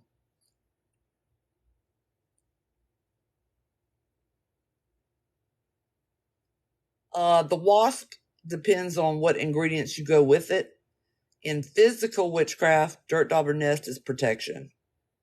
It is something different in hoodoo. So if you were really attractive when you were young, you have a much bigger problem with aging. When you're not, you don't have that problem. I look better now physically than I did when I was younger. That usually happens with men. How I got lucky, I have no idea. Especially when I have a little bit of mascara on. I did the man thing. Those men that age like fine wine. I look better now than I did back in my younger years. I started looking better at about age 30. And I don't know why. But I've rarely seen it in women. I can't think of another woman I saw it in. But how much is lip filler? It depends on where you go, who does it. Your skin is poreless. No, it's not poreless. I'm just far enough away. How did I say which foot joined when I'm right here? How did I join when I'm already here? Which foot join your chat? I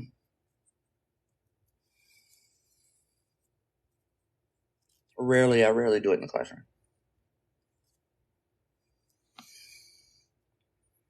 Let me see if I can find them.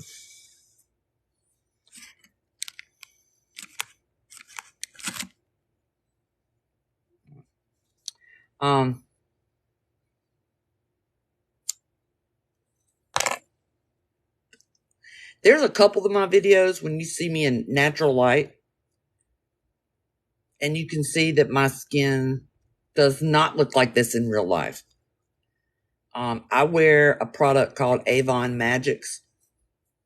It's sold as a primer now, but when it first came out, there wasn't all that makeup jazz, and it was just called Avon Magics with an X. And if you go to on my main account and you go through the playlist Health and Beauty, you'll see the before and after. Yeah, you can. Yes, you can find Avon Magics. And it dissipates light. So whenever you see one of my videos, I think I have one fairly recently. Oh, I'm in the doctor's office getting my teeth. The background is white. You can see that my skin is not, and this is not, I don't have any makeup on, but I do have Magics on. Yes, Avon still. And it dissipates light, and there's nothing else that feels like that either. It's so crazy.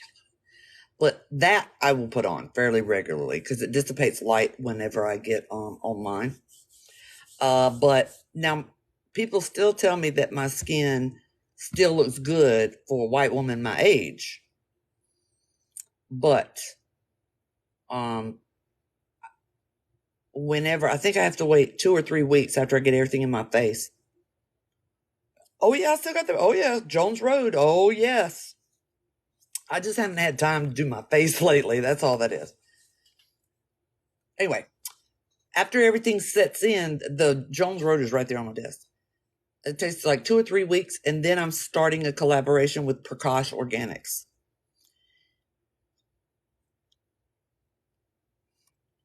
Go to eBay for Magics. These babies.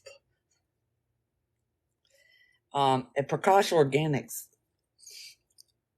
has products that I was already using. Y'all remember when I first started doing a skin regimen with the needling?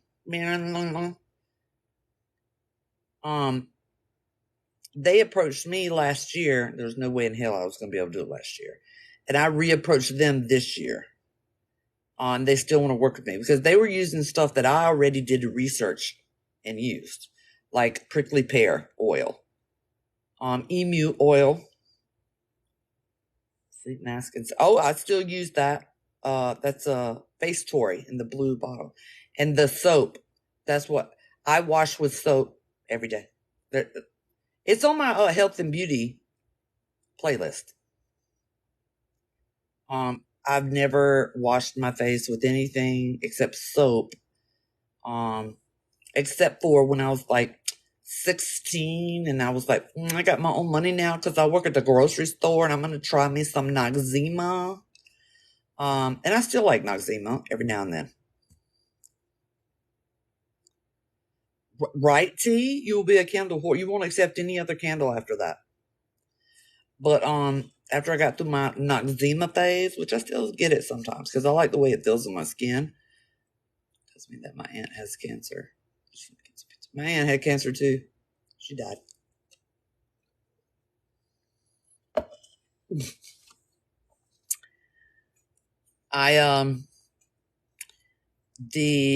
As I got older, the olive oil soaps, I got into those, and then I found the one from Turkey, the one that's on my Amazon recommended. And it's olive oil and honey, and I've never used. I mean, I've went through lots of different soaps over the years, but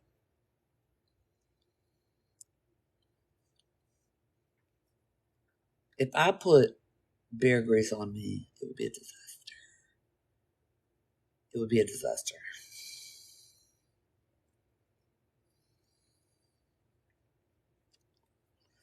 That's awesome, Michelle.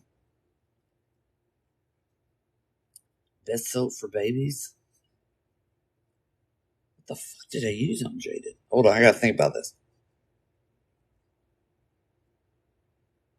Oh, I washed Jaded with baby shampoo everywhere.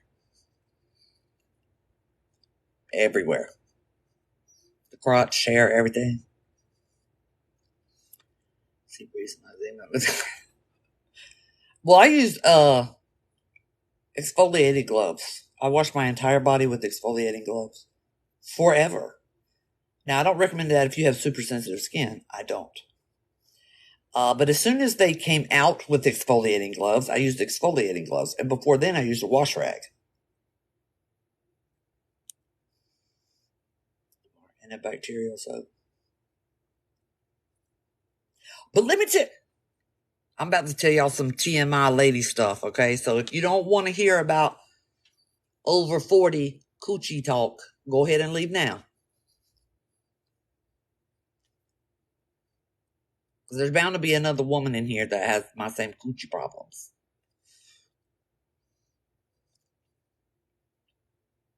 All right. So, a lot of women. Okay, so I got to back up. First of all, I accidentally skipped suffering from menopause because I had a Norplant in my arm, the birth control implant. So I skipped the symptoms of menopause. By the way, if you have menopause and you're tired of taking it, just go get one of those things put in your arm. It just goes away. It takes it away. But if you still have a regular menstrual cycle, don't get it. But you're supposed to, when you get a Norplant or the other Nexplanon in your arm, you're supposed to take it out 3 years later. My booby itches. Okay? Menopause symptoms is the birth control thing that gets stuck in your arm. But remember, you got to have the symptoms. So that means that your menstrual cycle is sporadic, if not gone, with your heat flashes and moodiness and all that stuff. Okay, so Nexplanon can be the worst unless you have approached actual menopause, not perimenopause. You want your period to start puttering out. All right. So, if you're still have a regular period and you're starting your menopause, you want to look for a Chinese herb mix to balance your hormones. It's the one. It doesn't matter which one. They'll have 8,000 herbs in it, and you can't pronounce any of them.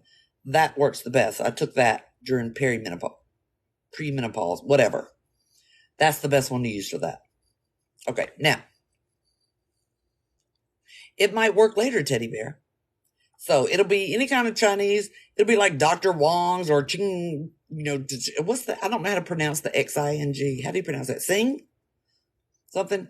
But all the ingredients will be like stuff you don't understand. I took it religiously. And anyway, so I've had a Nexplanon in my arm or whatever you want to call it. You're supposed to take it out in 3 years. Oh, right, because I didn't pronounce it. They probably thought I was going to be nasty. But when I got it put in my arm, when I got it put in my arm, I had insurance. When it was 3 years later for it to come out of my arm,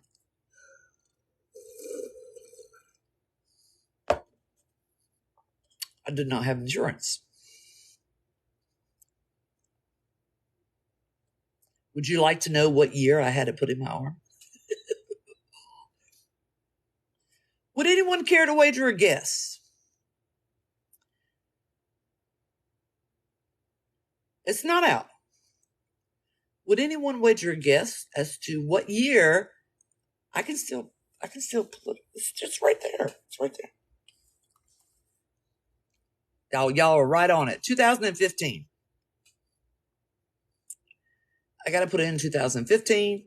It was supposed to come out in 2018. And that didn't happen. But wait a minute now. Wait. So I was like, I can't be the only broke bitch that's got a implant stuck in her arm. There's no way. I'm not. So I went and Googled it. No, I'm not going to get it removed. That will not happen. No.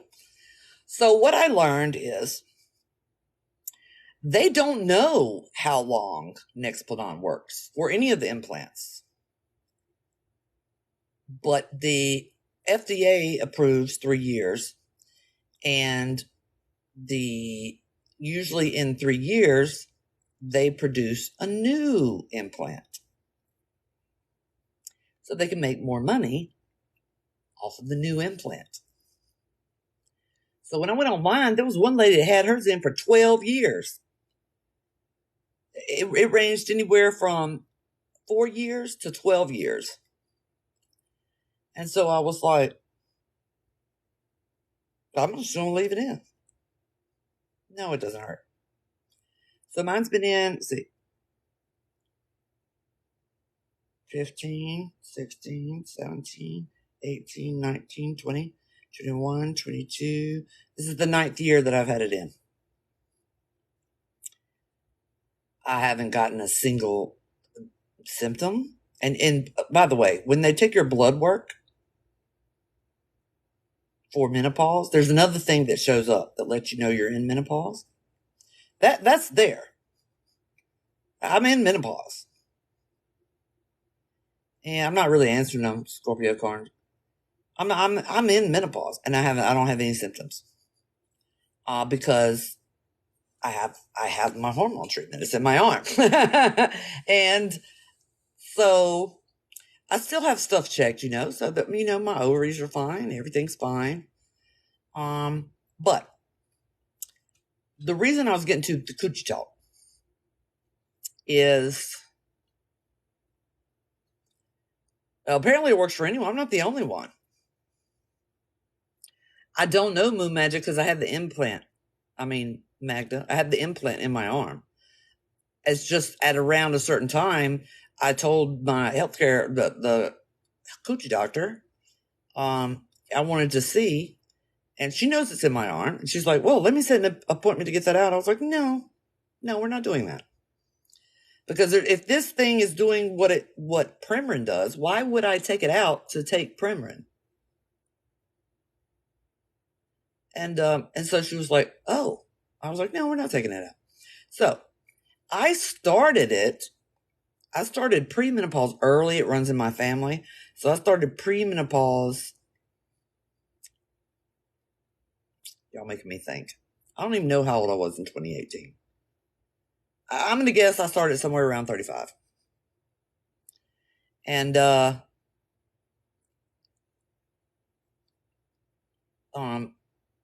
then I got the implant in my arm because I don't do babies. And anyway, I had them check it. And yes, I'm in menopause. No, I'm not on any medication. I don't need it because I have the thing in my arm. But here's the coochie question. So this is to any of y'all. I know some of y'all are in menopause without any medication. Some of y'all are in perimenopause. Some of y'all are young and have it. What's supposed to happen when you hit menopause? Now, I'm kind of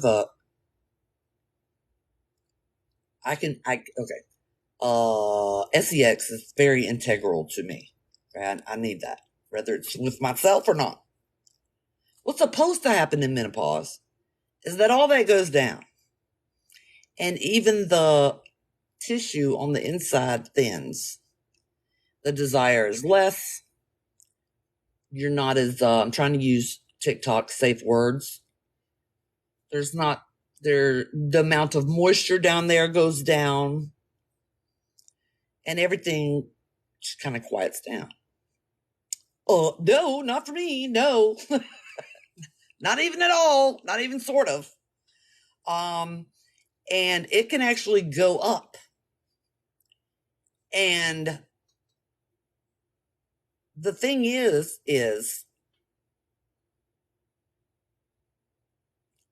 just so the younger ones know, what do we want to call it? It does come back into balance. Hey, Bree, what do you want to call it? We're going to call it your taco. Your taco aroma can get way stronger. And I don't mean in a bad way. I mean, like, if we were dogs, the ones from the next state would be coming over. So it's not that it's bad. It's just like, how is that much feminine odor coming out of there? Like, it was just ridiculous. And I was like, what is going on? Like, yeah, there'd be a dog come over from the next state if I was a dog outside. And I was just like, I'm sure there's pheromones in there. But it's the smell of healthy, right? Just the smell of healthy.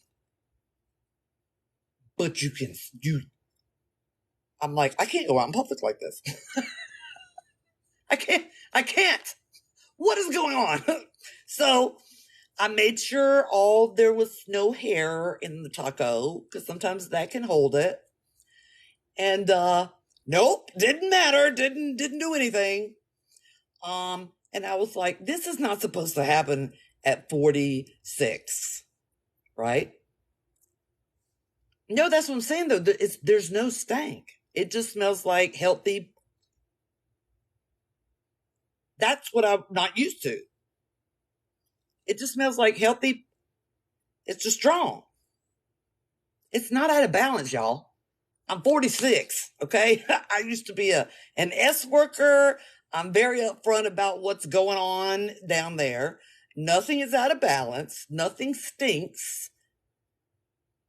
It's overactive. How about that? And so I was like, who are you talking about? I know what my own smells like, y'all. Are y'all really trying to tell me about my own smell of my own? Because I'm pretty sure I know about it. So, okay. Proceeding on.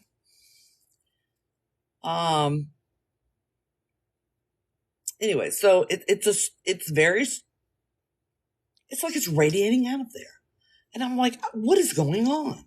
Like, there's no way I would walk past, like a dude. There's no way that I would go into a store and talk to a male employee. That's what I'm saying though, Bree. It's not even musky. That's why I'm bringing it up. I found a solution, but I can't be the only one. It's not even musky. It just smells like good, healthy, clean. So, even my kid was like, Mom. Jade's like, Mom. And I'm like, I'm sorry. I was like, I won't go. Like, I would re-wash before we go out. Because it was crazy. And I was like, this can't be normal. But when you try to look it up, it only brings up stuff about when it's strong because something's wrong.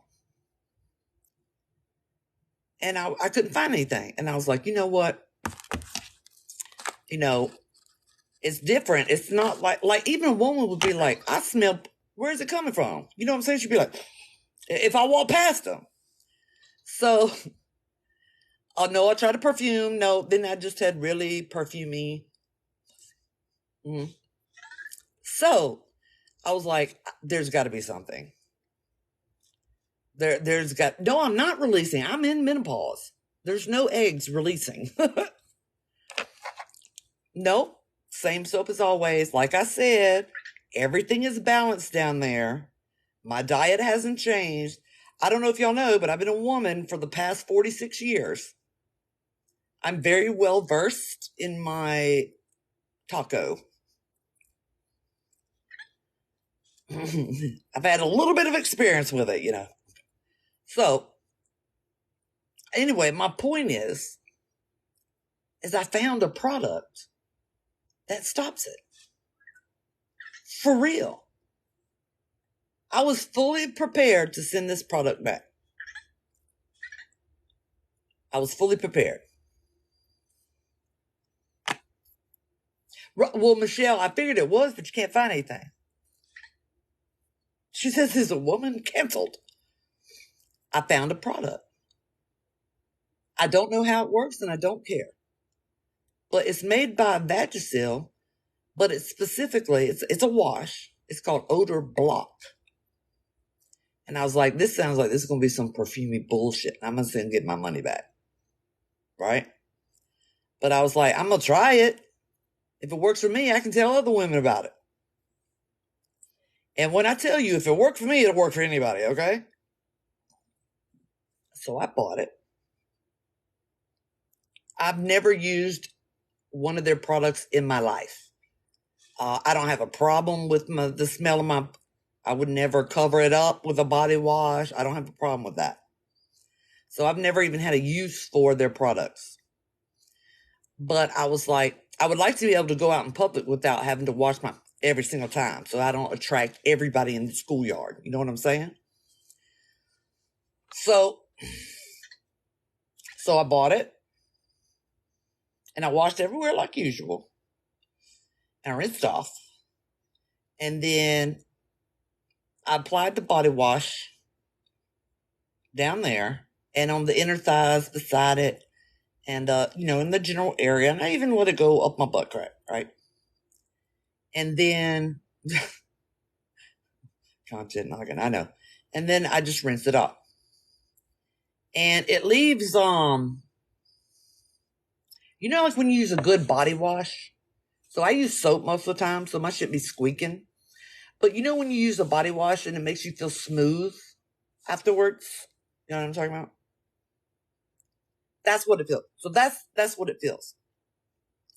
And I was like, well, that must be whatever makes it work. That it works. It absolutely works. 100%. I was amazed. Thank you. I was absolutely amazed.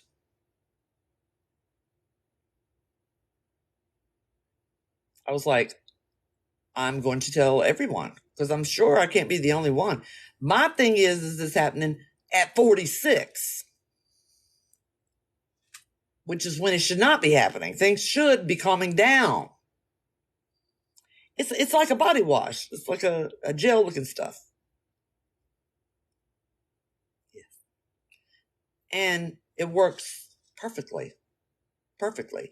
And I don't know how it works, right? So in other words, when I say it works perfectly, because I did this.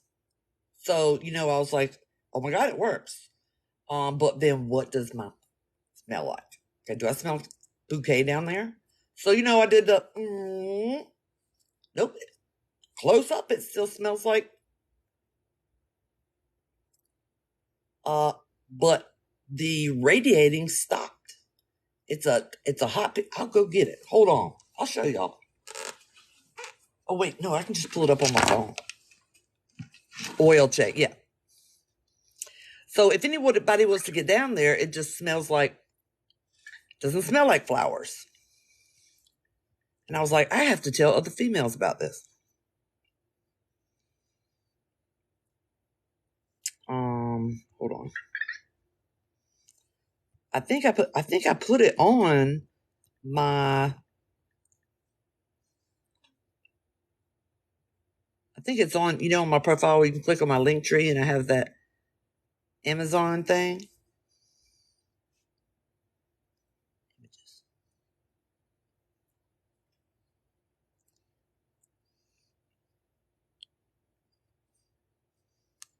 Okay.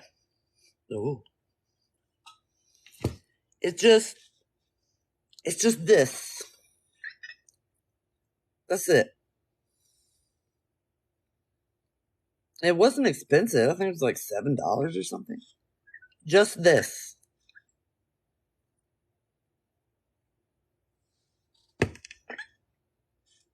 So I think I'm just gonna hold it in a video and be like, go to my YouTube. We'll see if they let that stay up. But yeah, so just so y'all know, it works. And so if y'all happen to suddenly be so overly healthy in your taco that you could bring in dogs from 8 miles around, that works. And so I'm guessing that it will work during your period. It probably would, Miss Jill. I don't get it because of the thing in my arm. It gave you an infection. How far up did you put it, Lilo? It's not supposed to go in there. Nothing's supposed to go in the hallway. It's not supposed to go in there. Hey, Oscar.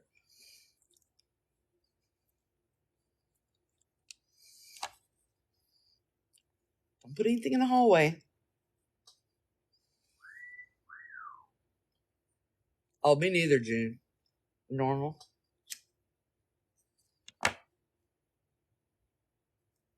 Well, that's what I'm saying. Were you on there a minute ago, Ursula? Because it has the scent when it comes out of the bottle.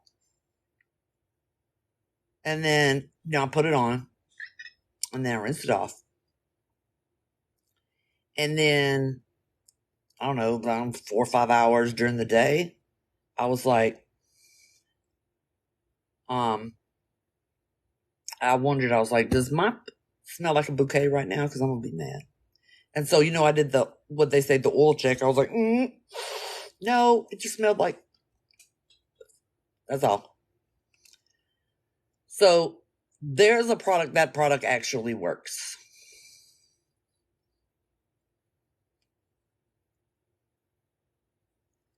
Sweating. No, I put deodorant. Oh, that's good, Kiana. I put deodorants on either side of my taco and under my fat roll, not deodorant, antiperspirant. So don't go get that native stuff because that's just deodorant. I like my aluminum. Thank you. So I put deodorant on either side of my taco and then under my fat roll and under my boobs and my armpits. And also, I do a video where I show you. I'm a hyperhidrosis person. You can put it on your hands too. But I sweat on my face for no good goddamn reason, and so I put it on certain areas of my face and back in my hairline. But it's on my health and beauty playlist on my main account. I'm sure Lume works great. It's just not necessary.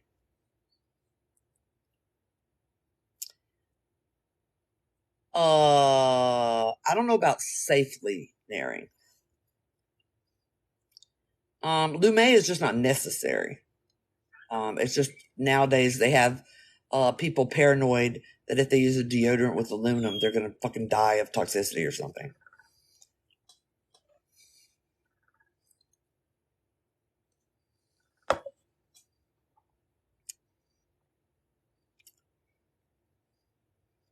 It gives certain women cervical cancer. I just have to get my talcum powder from Mexico because of Johnson & Johnson not using just talcum powder. Okay? Just talcum will not do that. So I literally have to go get Mexican products in order to get actual talcum powder.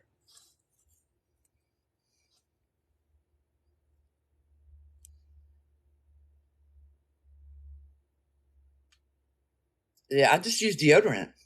I have excessive perspiration, so I use Certain Dry that I get off of. It's also on my Amazon list. But I don't know. Aluminum ain't gonna do nothing to you. I don't know why they started that. Oh no, I said Nair will take it off. You said safely. Will Nair safely take it off?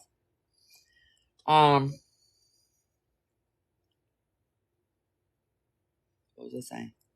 What was I just saying? I'm getting tired. I need a nap, but I don't remember what I was just saying.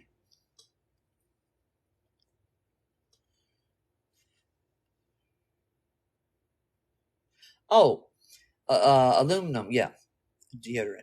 So that's what people think when they like, oh, I'm going to try this native deodorant. It has no aluminum. Yeah. And now you're sweating everywhere. That's why all other deodorants say deodorant antiperspirant. Native does not stop you from sweating.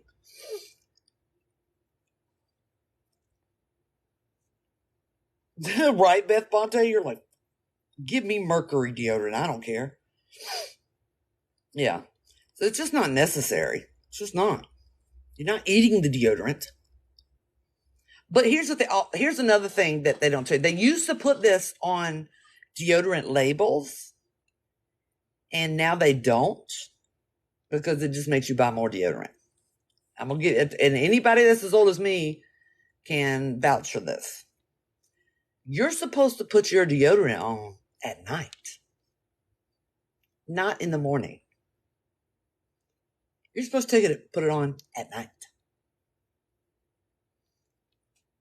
When you get out of the shower and put your deodorant on and walk outside, I know that more than once your ass has stank because it's supposed to go on at night. Goes on at night, and it gives time for the antiperspirant to cut off your sweat glands. So when I'm telling you to do stuff for your face and everything for sweat, that's at night.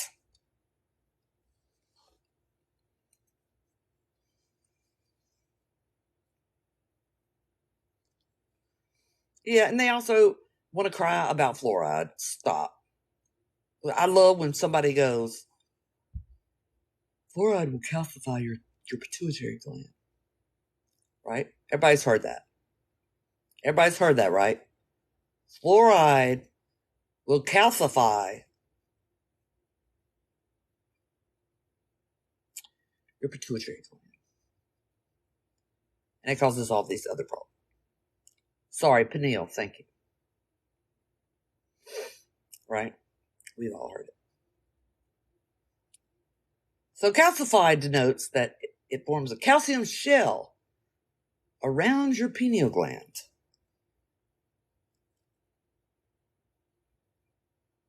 Right? Okay, we have this great big thing around our pineal gland. We have this big thing here. It's called a cranium. I want to let you know something. Okay? You're going to be shocked. It's made of calcium. I know. I know it's shocking that you find out you've been lied to. Okay?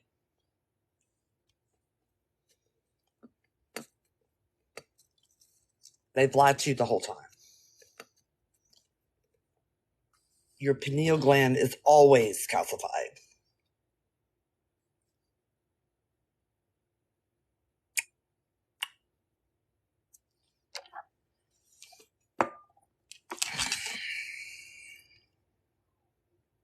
I did use the magic shaving powder. It was great.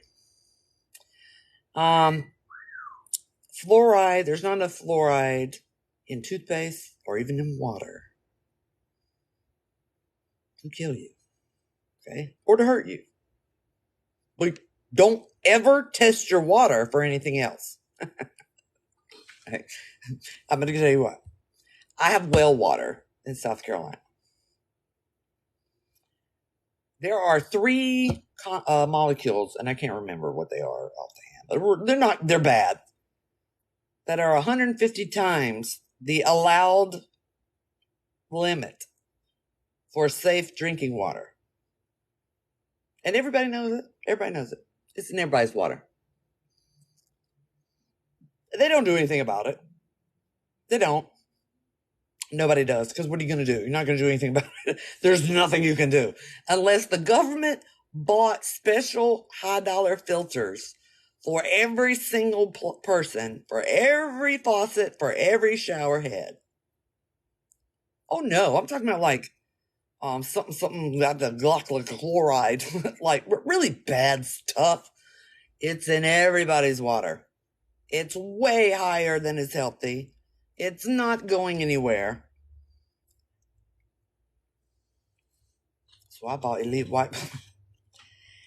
So if you're worried about fluoride in your water, go independently run your water, city or well, and see what's in your water.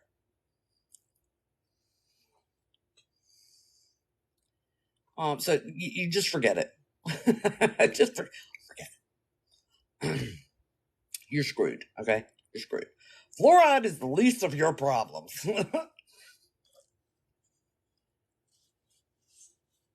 Yeah, I ran mine just to see. I was like, oh, look. It's a whole Aaron Brockovich situation going on in my water. Exactly, Lil. And the government's not going to do that. So they have acceptable levels and they just ignore it until there's a cancer outbreak. Yeah, but the rivers and streams haven't been filled with artificial chemicals. So that makes a big difference. I heard Witchfoot water is insured for 10, right? So, oh yeah, Lacey, they make them. They're extremely expensive too, because you're talking about molecules.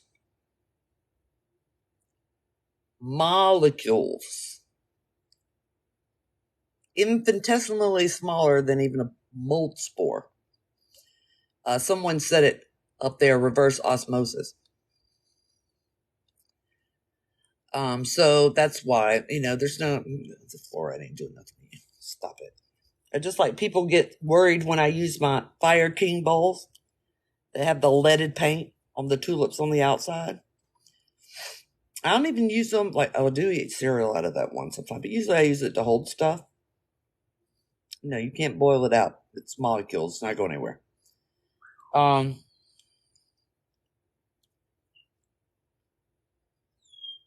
Stop it. So, oh, and by the way, they found a plastic bag in the Marianas Trench, just so you know. We've even reached there. You're not going to get sick from water. You have to understand that what they don't talk about, there's a reason why a large amount of people don't get sick as we pollute the environment more and more and more. Have y'all never wondered about that? Have y'all ever wondered about that? The vast majority of people, unless it's concentrated, like in the Aaron Brockovich situation, each child is born into a more and more polluted environment, but they still are living longer and longer. It's what they call microevolution. That's all. The ones that cannot tolerate the contaminants pass away, and the ones that can tolerate the contaminants live long enough to have children. That's all. It's the same thing. Yes, we are adapting to pollution. We're definitely getting sicker and sicker. Not from that.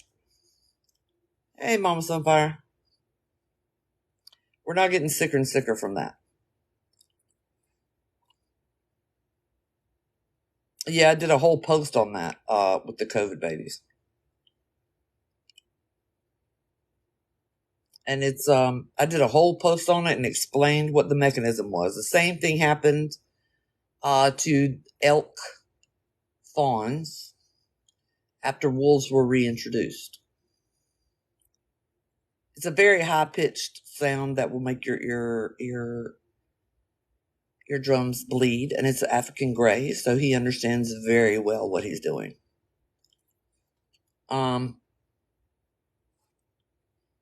He hasn't made it. You'll hear me yell after he makes it. It's a very particular, and he knows it's a gray. He knows exactly what I'm talking about. Okay, Sophia. So, yeah, that's why.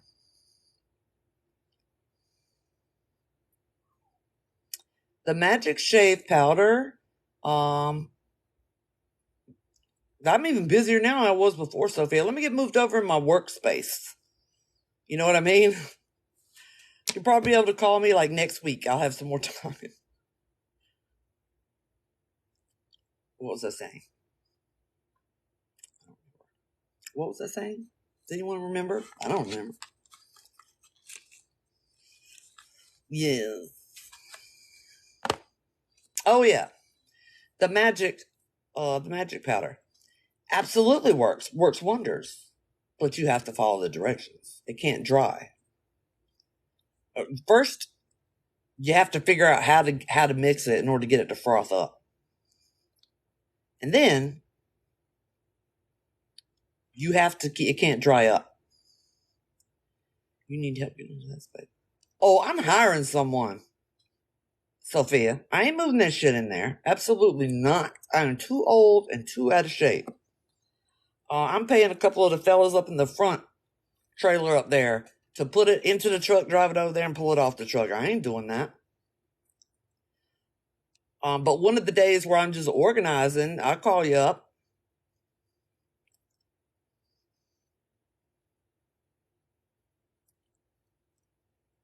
I'll call you up just so we can shoot the shit and exchange ideas. See what I'm saying, content nugget? I didn't say move anything. I'm not moving anything either.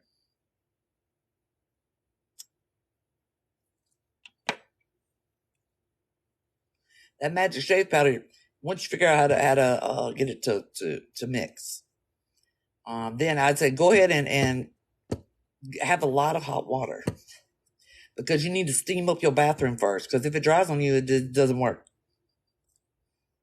But I use the powder from one end to the other, just big old U inside and out. It was a little bit spicy on the inside, but not like Nair. You know what I'm saying?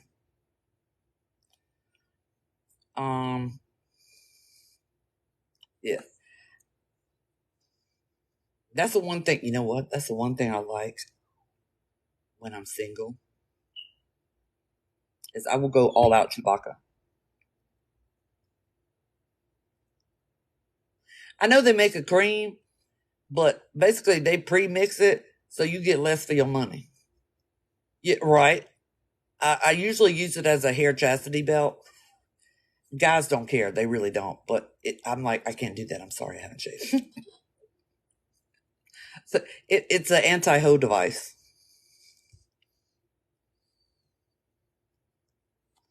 I will not. It's a Mandalorian. The near YouTube video.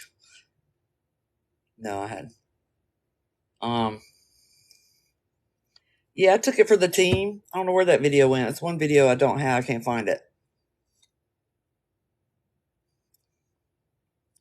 I like the way it feels without it, but I ain't doing all that when I'm not getting any pipe.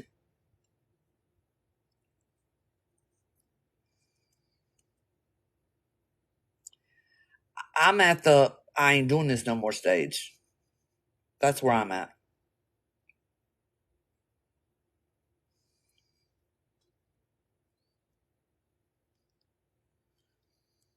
I invested so much into the last one. I'm like, I'm not doing this anymore. I'm just not. You know, I didn't say never. I said I'm not doing it anymore. And my odds. This is the reason that my odds are so low. Okay, I've always this is the main reason. Even though 50% of the reason that I didn't date the entire time Jaded was a child. I am so picky. And I don't know if any of you others are like this, but I can really think I like someone. And then when I hug them and breathe them in, if their scent doesn't click with me, we're done. Whether I want to or not. And I'm not talking about them stinking. That's not what I'm saying. Everyone has a specific scent. I knew I wasn't the only one. If I go in to hug you and it doesn't click with me, we're no longer having this conversation. There's nothing I can do about it. I've learned long enough, because when I realized that earlier, I wasn't sure if what that was, but I'm 46 now, and I promise you they can be a perfect. There's one guy I was so mad that I was not attracted to. Oh, it's perfect. He was financially stable, everything, had one baby, and he wanted me, and there wasn't shit I could do about it. Had his own house, a car, everything. But if they chemically don't match with me, there's nothing I can do about it. And since mine is messed up, the odds of it matching up are extremely small. Extremely small. It makes so much sense now. Yeah. Exactly, teddy bear. And so the ones that match with me are extremely small. And then on top of that, what if they have personality characteristics I'm not compatible with?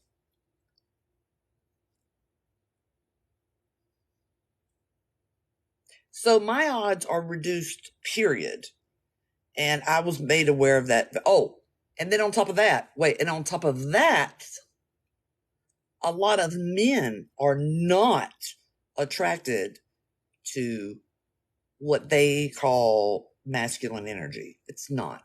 It's a type of dark feminine, but they interpret it as masculine. And so my odds of finding a match are astronomically low. And I'm aware of that. And so there's whatever that I don't want to get into it because that last one would have been fine. That's got me mad too. Just so y'all know. No, actually, it doesn't have to do with being scared. I learned this from men. It's not that they're scared and I'm not talking about modern women. Okay, modern women, y'all, there's a reason why y'all are single. Okay, and I can tell you if you want to know. The reason for before them is they are under the assumption that I don't want to be led.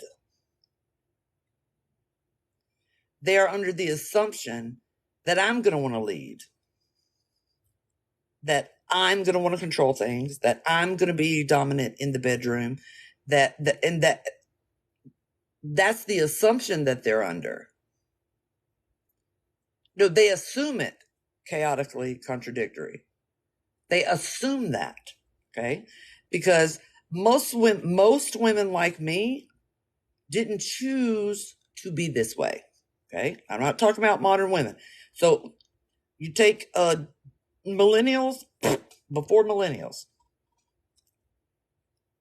I didn't choose to be strong. And the majority of us did not choose to be strong. I had no choice. So no one, not even the adults, there's a storm in the ocean, the ship is going to go down, and none of them adult motherfuckers will grab the wheel and steer the ship. So I had to. I'm not drowning for you dumbasses. So we didn't choose to be. I didn't start out like this. I didn't choose to do this. I ended up having to do it for the rest of my life. I didn't choose to. I want to be led. Tell me where we're going to go eat. Tell me what we're going to go do. I don't have a problem with that. It takes so much off my shoulders. I don't want to control. Well, every now and then, if I get super, then I might be dominating in the bedroom, but not really. I don't want to. I'm not trying. I will bring you food. I'll massage your back. They assume that we are this way, and we're not at all. And so we're screwed. I had one guy who was thinking about dating me, and he pulled down. This is when I lived out in the country in Chester. And when he pulled up, I don't know if y'all can remember how large the engine is in a 70-something Ford truck. Okay.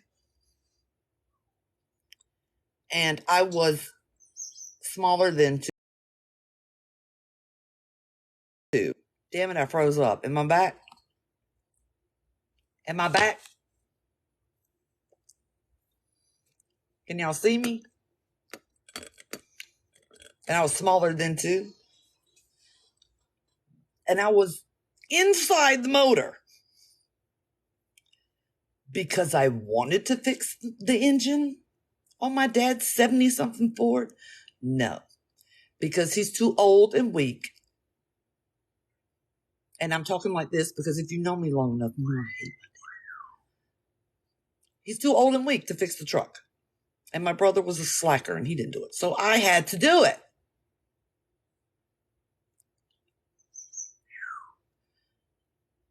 He did not stay very long, and I never heard from him again.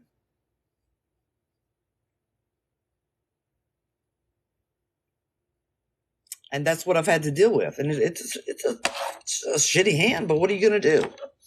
I'm going to get some tea in my charger. I'll be right back.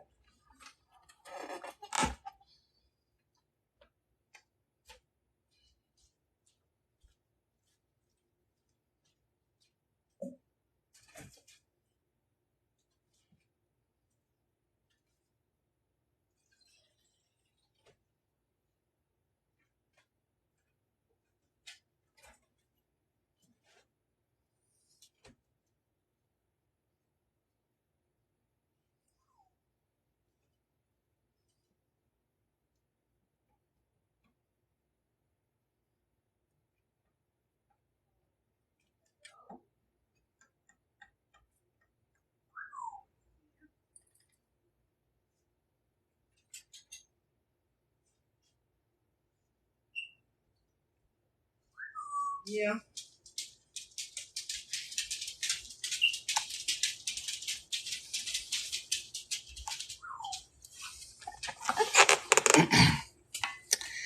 And then,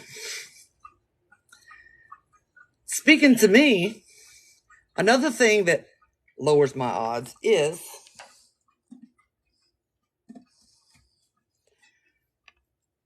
for those of y'all who do not have BPD,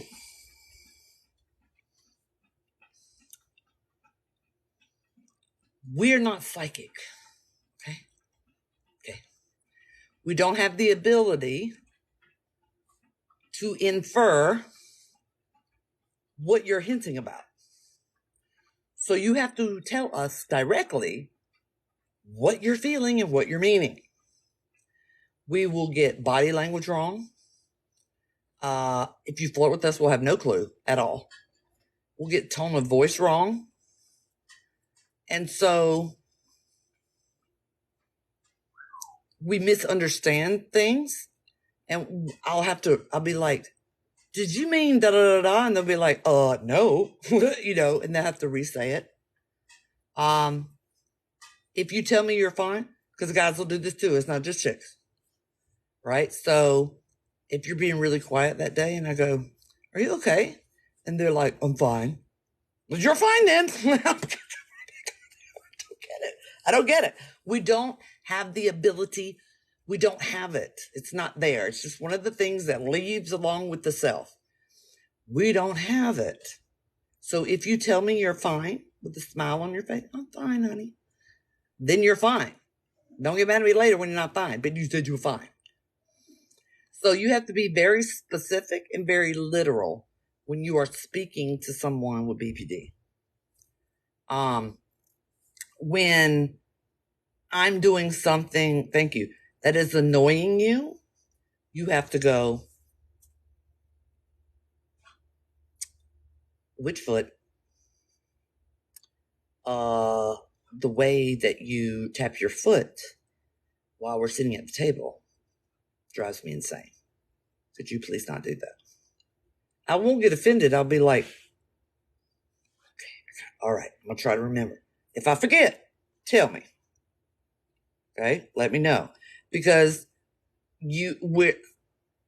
like, if you look at me like this, like, let's say I'm tapping my foot and you're like, stop. I'll be like, stop what? What are you talking? Why are you like, I won't get it. Sarcasm? No. We are sarcastic. But a lot of times we're not sure if that person's being sarcastic or if they're being, I'll see you next Tuesday. But I've learned to just ask. I'd be like, were you being sarcastic? And they're like, yeah. I'm like, oh, okay. I thought you were being there for a minute. So it's very, I don't know what you would put group that under. But if you're not literal and direct, we will have no clue what is going on. Can you see how that can be a problem? That can be a problem. It can be a real problem. And it's not in the DSM. So a lot of people with BPD don't understand that. In other words, if you're not with somebody, let's say you're single, and you really think that dude is flirting with you, he's not. He's not. He's just being nice. He's being a polite individual. You'll get it wrong every single time. Every single time. You will get it wrong every single time. He's not. Okay? He's just being a nice person, and you're just not used to it. Yeah. So, yeah, he's not doing it. And even when somebody does like you, you are clueless because you get so used to being wrong. Like, you get used to knowing that your interpretation is wrong, right? So be like, oh man, he likes me. Wait, no, he doesn't. I was wrong about that. And so when someone actually is doing something that's extra to get your attention, you miss it completely. I missed it with Philip and every other person that came before Philip. None. No, I'm like, what? You what? Like, clueless.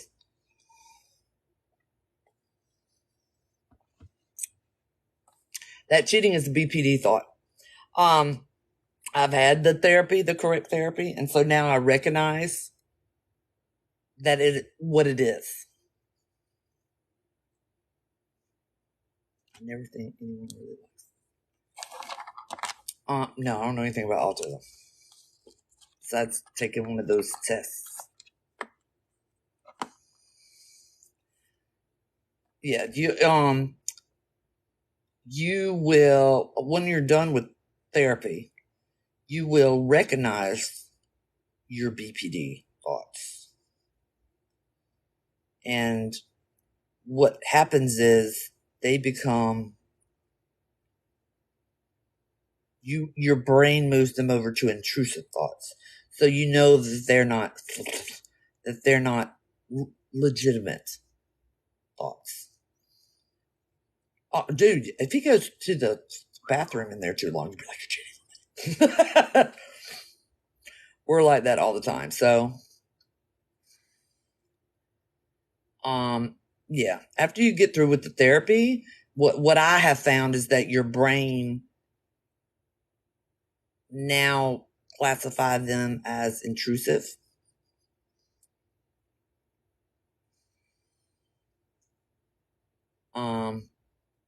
Do it. Once you get the right therapy, which is that's another reason I'm going to move to my space, because I've been promising to make the YouTube videos. Once you get the right therapy, if you're willing, okay, let me change that. If you want to get better and you're not one of those people that likes to wallow in your victimhood, once you get the therapy, everything gets better. If I didn't tell people that I had this, you wouldn't know I had it. And you always have to have a serotonin reuptake inhibitor for the chronic, never-ending, infinite emptiness that is left after the triggering event when the self is deleted. That's what BPD is. I can't stand these stupid, fluffy-ass definitions of it. No, it is not. BPD, I'll give you the simplest definition of BPD. BPD happens when you are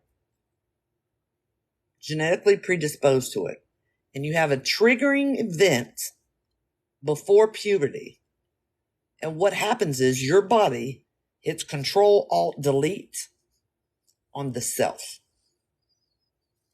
That is what BPD is. And people who do not have BPD have no way to comprehend not having a self. They have no way to comprehend that.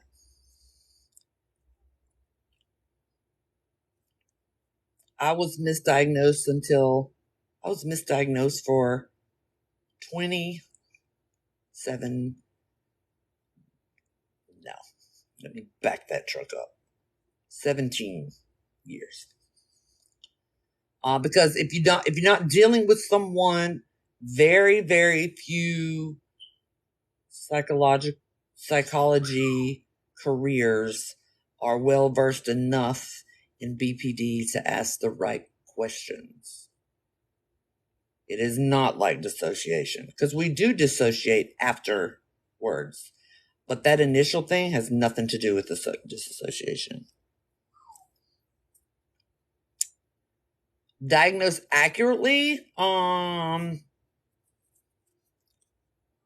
you can guess, but I don't know how many people of y'all remember how intense your emotions are when you're a teenager. Like if the right pair of jeans weren't clean and dry for me to wear to the skating rink on Friday, my whole entire life was over.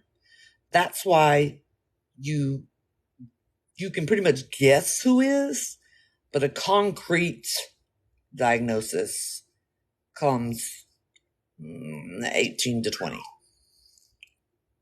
South Africa. But there's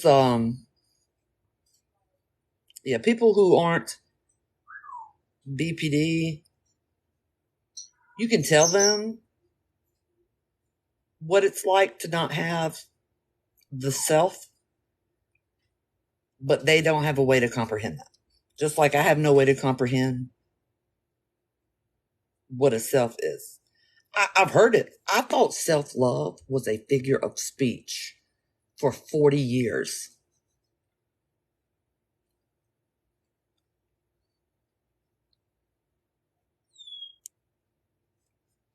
Oh, I remember, because my event didn't happen until I was 10.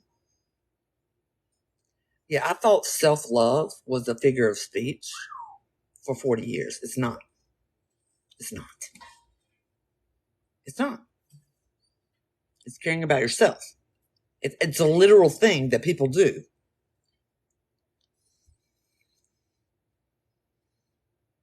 I'm sorry if you had a BPD mother who is not medicated on therapy, because there's no excuse for it, period. BPD is not an excuse. You never excuse the behavior of a person with BPD. Ever. Ever. It's not an excuse.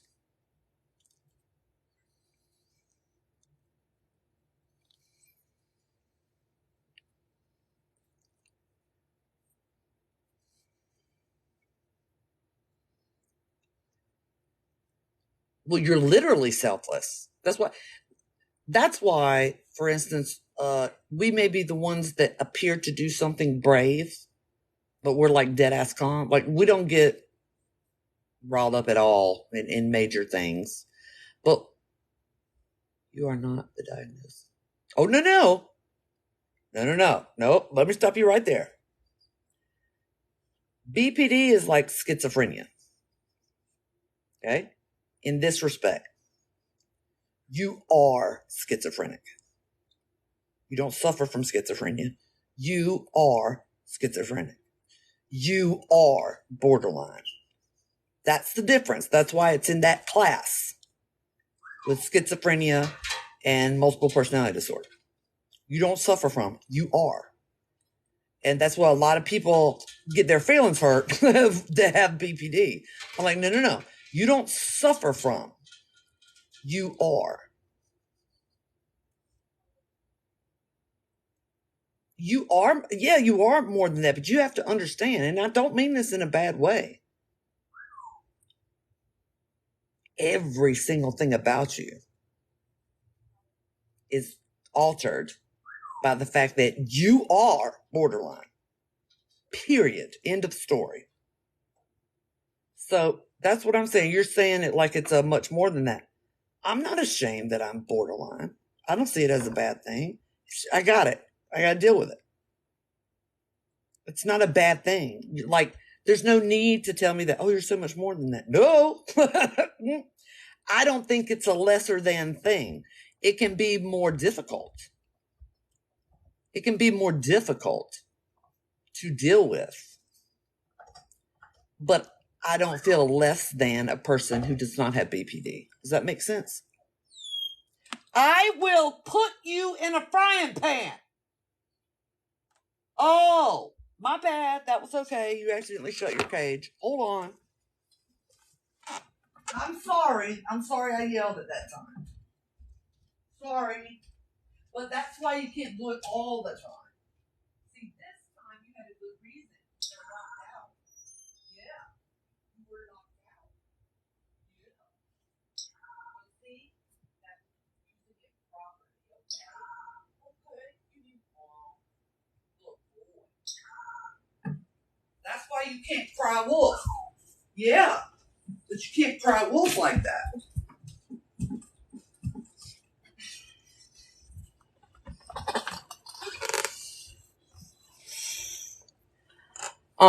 That's why he can't cry wolf. So that time he used that sound properly. He accidentally shut his cage. But he'd be crying wolf all day long. That's why I yell at him. So what do I do? When I get into my space, that's on my little list. Because I'll be doing my YouTube videos, my podcast, the BPD thing. I just have to be very specific.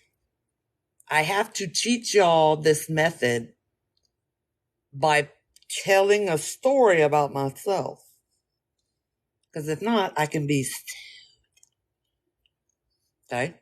And I will. No, I'm renting. I will. Everyone will know that that's what I'm doing, because really, what I'm saying is this is what you need to do. But the way I have to say it is, this is what I did. You see what I'm saying? Thanks. But the one thing that makes me mad, anything on this app about borderline, do not listen to it. When they're saying how to deal with it, and you better remove that word split out of your vocabulary. Let me tell you something. Borderlines do not split. There's nothing to split into. You're not splitting into something else. That's the way you are. And I hate that whatever the word I'm looking for is, terminology. You ain't split from nothing. You didn't split. That's the way you are. And you need to recognize it. Period. And you'll hear therapists use that word. You didn't split. What'd you split from? You didn't split from anything. You crazy. You just got to learn how to fix it as best as you can. I can't stand it. I'll stop somebody a minute. Well, I split yesterday. No, you didn't. You didn't split. That's the way you are all the time. Don't even try it. That's making an excuse. You're trying to justify who you are. You ain't split. My mom has multiple personalities. Don't even get me started on multiple personality disorder. Yeah, that's right. Multiple personality disorder. Not dissociative identity disorder. Multiple personality disorder. The biggest mistake they did was to put those two things together. You see it every day on TikTok.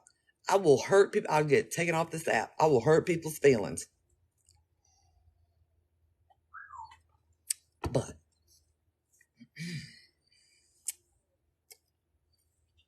after the therapy, what the therapy does is it teaches you neuroplasticity. And no, Gemmers, that's what I'm saying.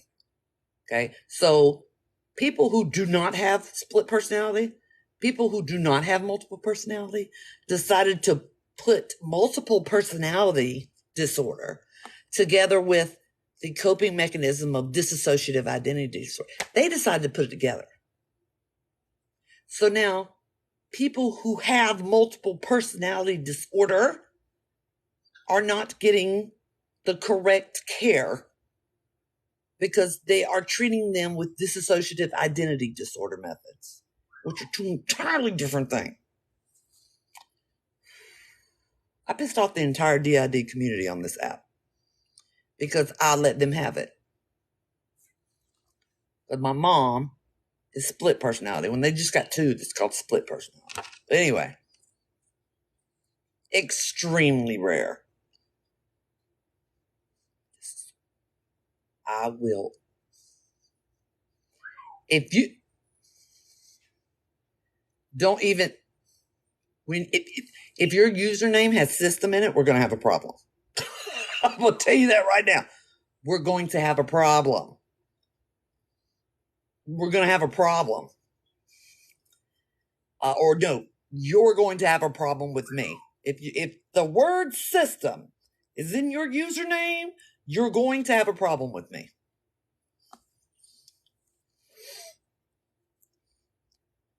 When you have a coping mechanism disorder, that's the difference.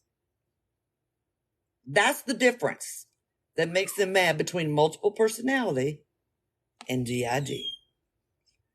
What you just said, they said right here, I don't understand that wouldn't you rather have a coping mechanism than a disorder? Yeah. And that's the difference right there. That's the difference. DID is a coping mechanism. Multiple personality is a disorder. And you have zero control over it. Zero. And they have put these two together. And so the people with the extremely rare disorder. I will cut the light off. Stop. You want to go to bed now? So the extremely rare multiple personality disorder are not getting the treatment that they need. That's the problem. And I have to deal with it all the time. My mother. Leave that baby alone. You can come get him. If you think you can do better, believe me, you can come get him.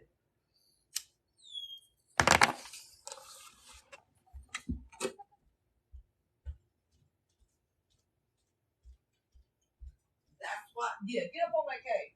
We're done. We're done. I told you not to do it. Then you can sit in the dark.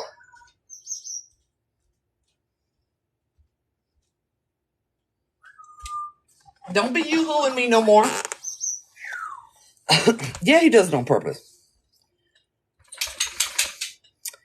Anyway, big, huge, gigantic difference between people with DID, that's who you do, they call themselves a system, and people with multiple personality disorder.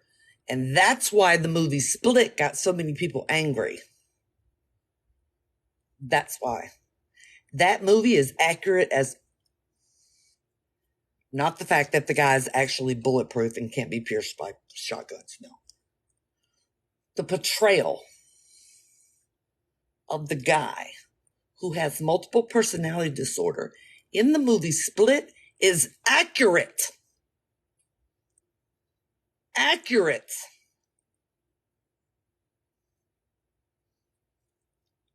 And DID is not like that. That's why the people got mad at that movie. The DID people got mad at that movie. No psychologist got mad at that movie. I love that movie. If you have borderline personality disorder, you will remember one scene, it probably made you cry. And that is when the beast is chasing the main character girl. She has a shotgun. She puts herself in a cage. He goes and bends the cage to come through to kill her. She runs out of bullets and she steps back. And when she does, he can see the cigarette burns, the stab scars. You can see all the scars from the abuse. And he says, "You're pure." If you were BPD, you lost your mind. You lost your mind when he said that because you understood exactly what he meant. You understood exactly what he meant. And that's why you got emotional right there. There's a big difference. She didn't even understand. You have to be a little to understand what he meant by that movie. What did he mean? Her eyes are open to the real world. So if you have, it's a really vicious coin here. If you have a privileged life, you had good parents, good upbringing, you barely have to struggle at all. You are lucky. You are so lucky. And you have no clue how bad life can be.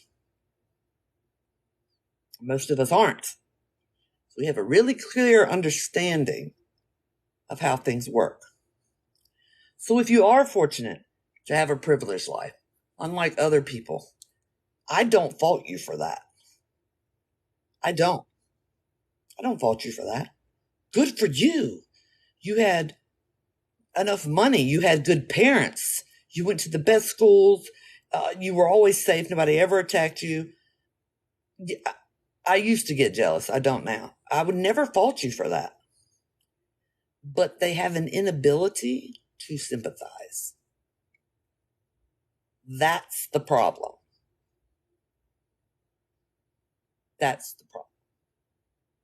So these folks have an inability to sympathize. They have an extreme lack of perception. And so when you have been through it, your perception is much clearer and you sympathize a lot more and you're more aware.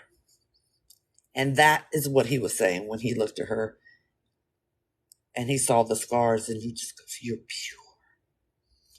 So if you were a little bit cuckoo upstairs, you knew exactly what he meant.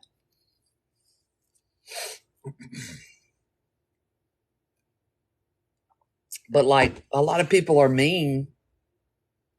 What took me a while to figure out until I was 35-ish. A lot of people are mean to people who have grown up privileged. But what you have to remember is,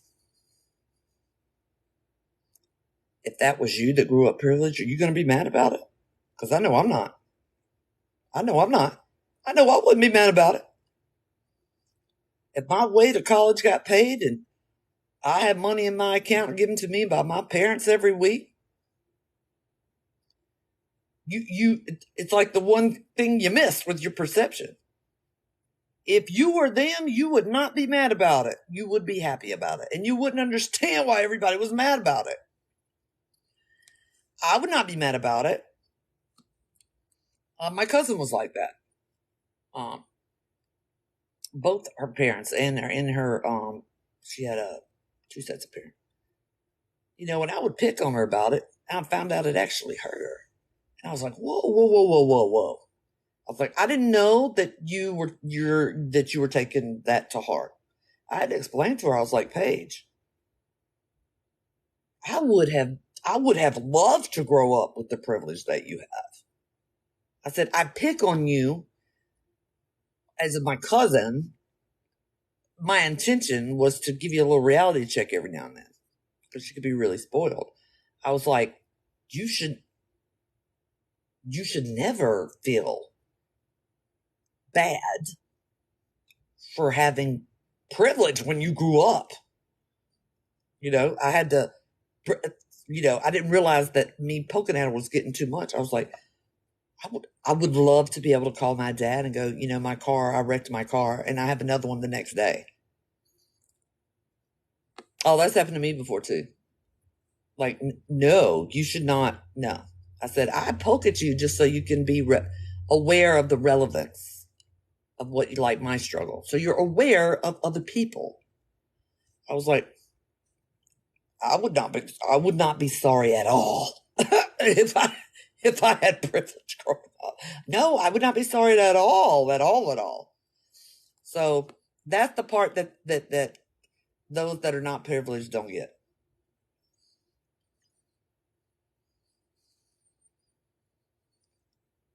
Now, when you're an older adult, so when you hit the age of 28 or so, and you still maintain that attitude of, not being empathetic or sympathetic to those that have without, that's when it becomes a you problem.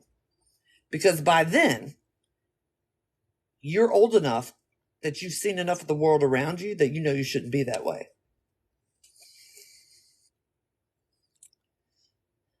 Can you explain a little more about not having a self? It's hard. It's hard. It's hard. I can explain it better by telling you the effects of not having a self.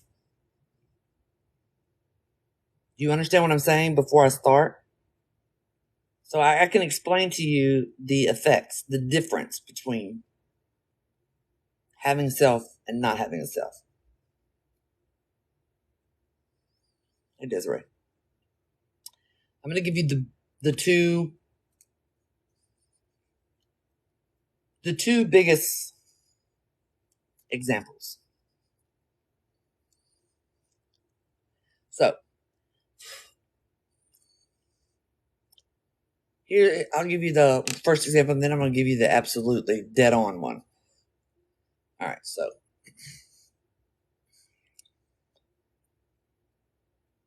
everyone else in the world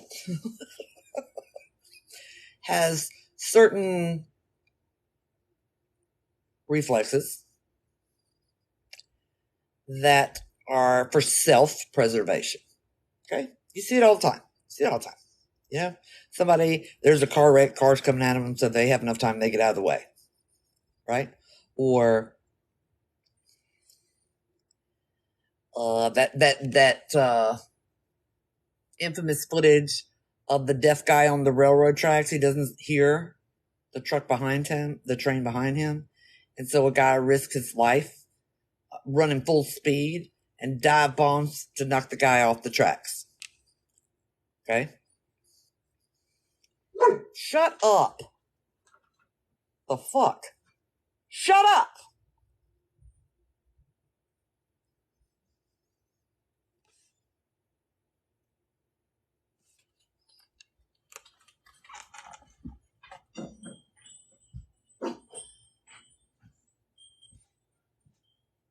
Hello? You said stop by? Yes, learning I gotta do this another job, and then morning I gotta do that. I get to move shit over there for you. No. I'm paying somebody for this shit. I gotta take down all those too. None of us are throwing out our back. I'm lying, by the way. None of us are throwing our backs out for that, I come up put that in. I gotta go to Heat Springs right now until I got that job. The man called and said, go, get it going. Stop. I'll be good. Thank you. Did you get the crate today? Did you get the crate? Did you get the stuff from the thrift store? No, I wasn't supposed to. I looked at that last night when you were here. Oh, I go in the morning and get it. A rocking chair and a wicker trunk. Equally good. Okay. Yes, I'll go do that first thing in the morning. Where's my pin position? Where's my keychain? That's supposed to be here a year ago. Benny, get away from me. Who'd you give it to? Haven't even got it yet. Get out. Oh my God. Get away from me.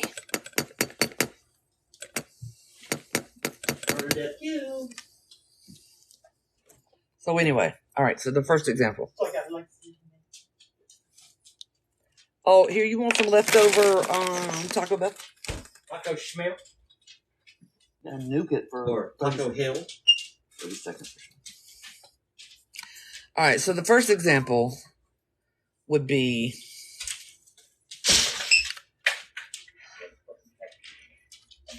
you don't possess self-preservation, right?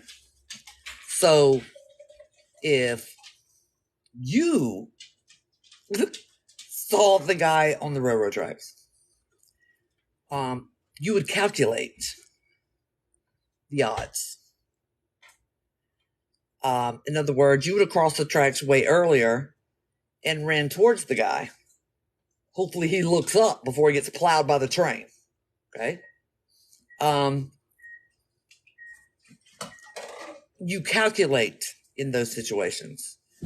Now, if it's a non-life threatening thing, you'll do this. And this is one example.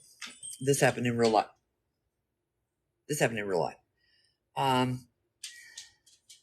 So I babysat for my friend, and they lived in a one of those little planned out neighborhood things, right? And so each house, but sometimes the yards are at a real stiff incline, because of whatever grading, and the cars are down the street, and you got to go really slow. And I opened the door, and my kid, Jaded, was 1.5, 2, maybe 2. Before I realized it, Jaded is all the way. She fixed to walk right out in the road. And there's a car coming about 20 miles an hour. No way they're going to be able to see Jaded. None. Because there's cars on both sides of the street. Right? And so they're going to plow into Jaded. Now, at 20 miles an hour, that'll kill Jaded most likely. Whether she, her head hits the car, or when she gets thrown in, her head hits the car. It's going to kill Jaded. So in a matter of microseconds, you calculate, if the car hits me at 20, nothing really bad's going to happen. So I take off running, and I am this fat, and I'm going full speed down a very steep hill because I know I can reach them in time to snatch them back, but I'm going to keep going. And I figure all this out in like 2 nanoseconds. And so that's what I did. So I floored down the hill, grabbed them by their clothes, threw them back. I kept going, and the car plowed into me. That was a calculation. My blood pressure didn't even go up. It was just a calculation. Now, if that was somebody else's child, you yell. It doesn't register. So you have an extreme lack of empathy for a realistic situation. You would yell to try to get the person to stop. But you are not going to run out in front of the car. You're not. I'll tell you another thing that happened. When I was in 20-ish, down in South Florida, I had walked outside. I'd bought some cigarettes. I was coming out to go to my car. And there's a noise, and I look up, and 2 cars hit each other in the intersection. And the other one starts spinning over towards the store. And you calculate without even realizing it. And I calculated that it was going to stop before it got to me. And then I recalculated. I was like, wait a minute. I need to move like 3 inches to the left. And the whole time the car's like, and so I basically went. And then the car stops. And you'll help the person out of the car. But the normal things that should alarm you do not. And you do these micro calculations that don't make no sense. Because the idea of preserving yourself does not exist. Okay? When it is last minute. Right? So last minute situation. It doesn't even enter your mind. The panic doesn't enter your mind. You look, you calculate, and you're like, all right, I need to move, I don't know, 2 steps to the right. And you'll move 2 steps to the right, and that's it. It's not normal. So, also, what I found out, BPD. I'm trying to explain. They said, what is it like not to have a self? And I was like, let me just explain to you the effects of it. Here's another effect. You probably didn't even get that up. You were probably, if anything, you were angry when you were kidnapped, if anything. Here's another thing. I would literally, well, now they're old and pretty busted.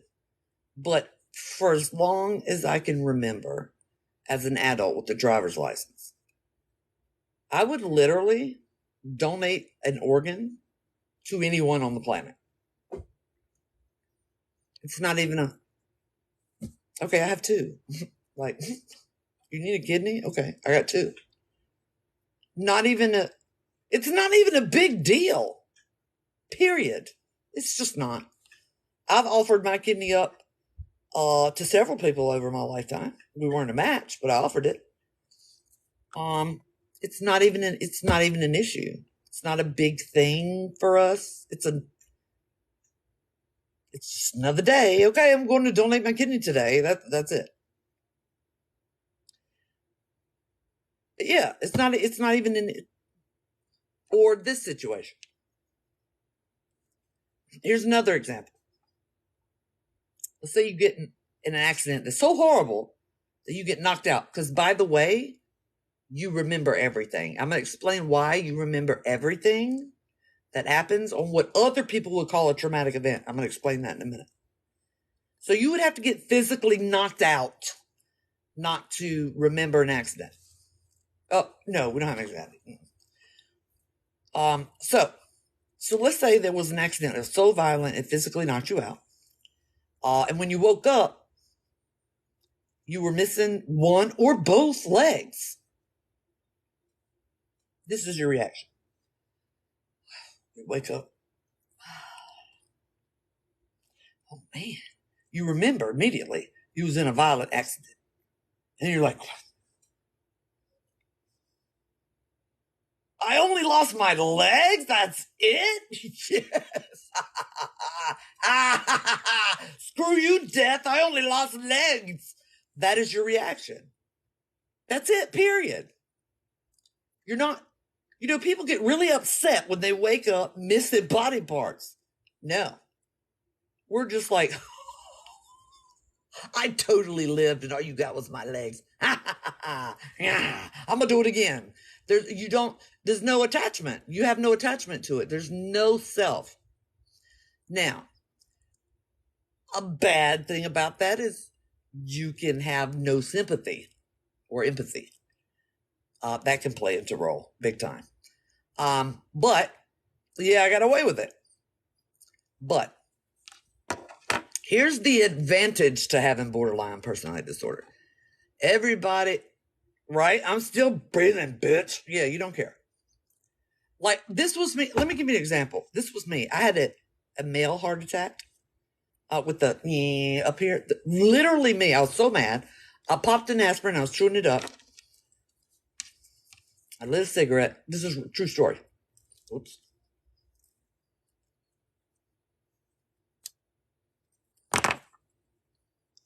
I dialed 911.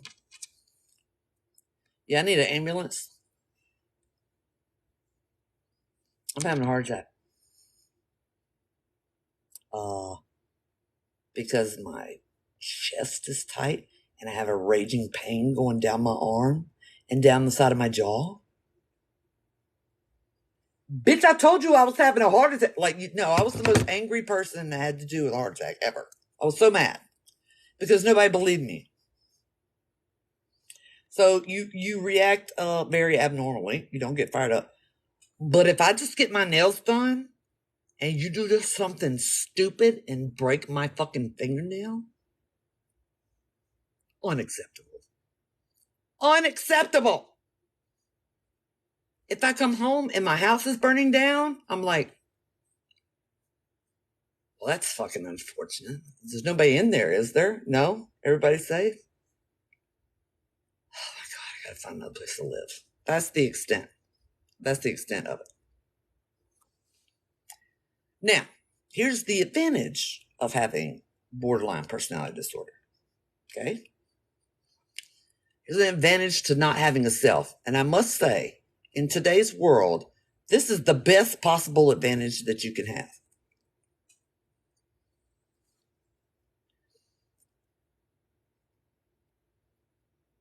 You are not traumatized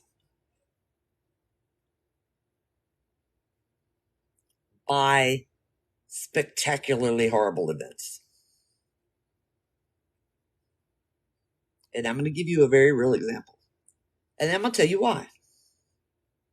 Okay? This will let you know. I know they say, like, you got to have at least this many of these symptoms to be borderline. I'm telling you the ones that everybody has. Okay? You do not get traumatized by horrible events. I'm going to give you examples out of my own life. Event number 1, grape. I was so mad. Who the do you think you are that you just think you can just come do that? Do you know who I am? You're going to pay for this. I'm going to find you. I don't know where you got off thinking you could disrespect me this way and foul up my vagina. But I'm going to find you. And I'm going to, right?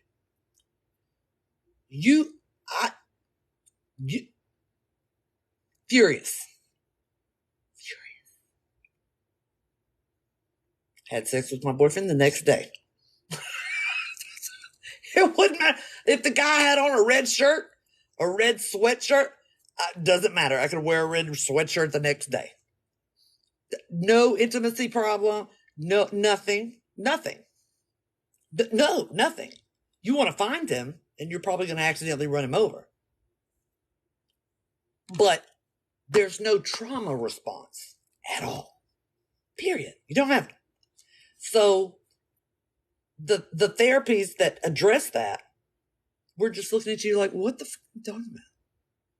You remember every second. This is what happens. The worse the event or the more traumatic or adrenaline pumping, you will remember every second in slow motion. You will remember how many beads of sweat was on their forehead. You will remember how many times that they thrust. You will remember what they sound like. You will remember everything. Everything. And it will not give you nightmares. You're just remembering it because you don't have the capability to block it out. That doesn't exist. And you need it for when you see him again.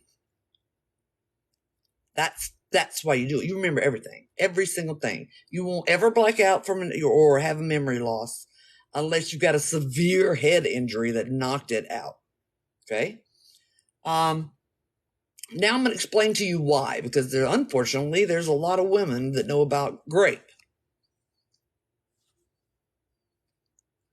For most human beings, okay, let me put it, for if you're not a BPD person, trauma goes into the body because the body and the self experience it at the same time. So when somebody grapes you physically, they're graping you spiritually as well. They don't just grape your body, they grape your soul. Okay? Ask anybody that's been graped, they'll tell you that. When you don't, borderline, you don't have that. So all they did was violate this thing that you're currently using. They violated your vessel. And they did not have a right to do that. Okay. So that's how we learn that you need the body and the self to digest trauma. When it's not there, it doesn't go in. So you only remember the memory, right? You have to have both for things to affect you and injure. When you say it injures your mind, it traumatizes you. It's your subconscious and your mind that gets jacked up. That's what gets jacked up.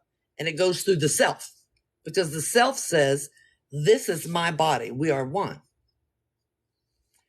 BPD people happen to be using this body this time. You understand? We just happen to be using this one this time. This is our corporate vehicle. And we're in charge of it. But we're just using it this time. We don't own it. We're just using it. Because there's no self to connect the two together. It's a very good thing. Because I have seen, I think I've told this story before. I'll tell it one more time. Laura Savage was this girl's name. Her name was Laura Savage. She took me to school in senior year until after this day. She took me to school every morning. She was telling me about she broke up with her boyfriend. He was acting all cray-cray. And you know when you go to get out the car and somebody's in front of the car and you're not out yet, so you just kind of lean with the doors open kind of, and you're like leaning on the open door. Y'all know what I'm talking about? That's the stage we're in. So I'm leaning on the door. Laura's like holding on to the door, and the ex-boyfriend is right in front of us. So he's right in front of the car. So even at a diagonal, this dude was less than 6 feet from me. Okay. And he's crying. He's begging Laura, I can't live without you. I'll kill myself if you don't get back with me. I love you so much. I can't go on. And Laura's like, she's crying, you know? She's like, don't say that. I can't be with you. Da da da da. And that dude out of nowhere, he's like, I can't do it. Pow! I was like, oh.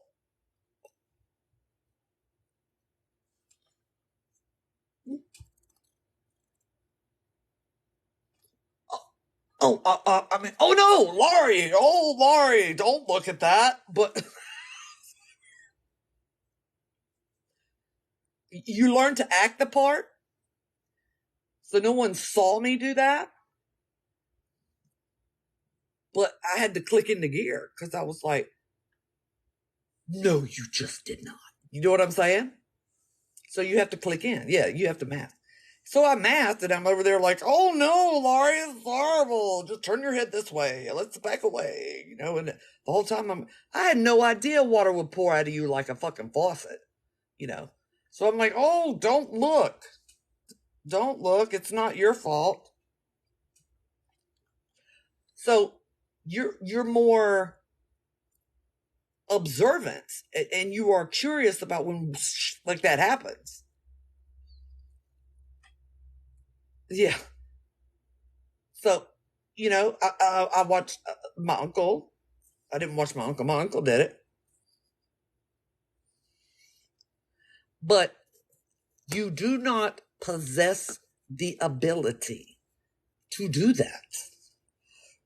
And let me tell you something that happens when somebody does that and you know them or you love them. Now, when you do that, your blood pours out like a faucet. I don't know. There's a main pipe that goes, it even, you can hear it. It like a bathroom faucet. He put a revolver to his head. Now, let me tell you what happens when somebody you know does it. Somebody you care about. Right? Because I didn't know that guy.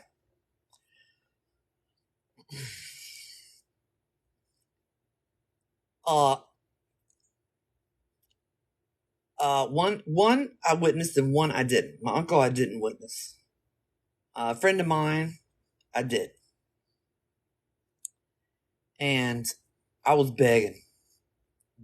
But we don't cry beg. We just letting you know. We're trying to beg not to do it. And the minute they go limp, a BPD person will go,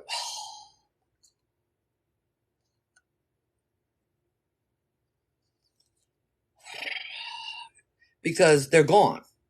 The physical body, a dead body, holds no value to you whatsoever. At all. None. So the minute I heard it, you know, I heard it. And she just crumpled. And I was just like, fuck. Because it's a point of no return. So, I'm sure I would have been mad if I was younger and saw that. But once that's done, you have no reverence. The body means nothing to you. It just doesn't. And I don't know another way to put that. So, you don't hold the body or mourn over the body, because it's empty. It's gone. The person's gone. They didn't listen, or they couldn't listen because of where they were at, and the person's gone. And it means nothing to you. Nothing at all. Somebody, you could find out years later that when you took that person to get cremated, they accidentally gave you the wrong person's ashes, and you'd be like, son of a bitch, I had like Joe Smith with me the whole time. I wonder who's got so-and-so. It holds no reverence at all. Who are you apologizing for?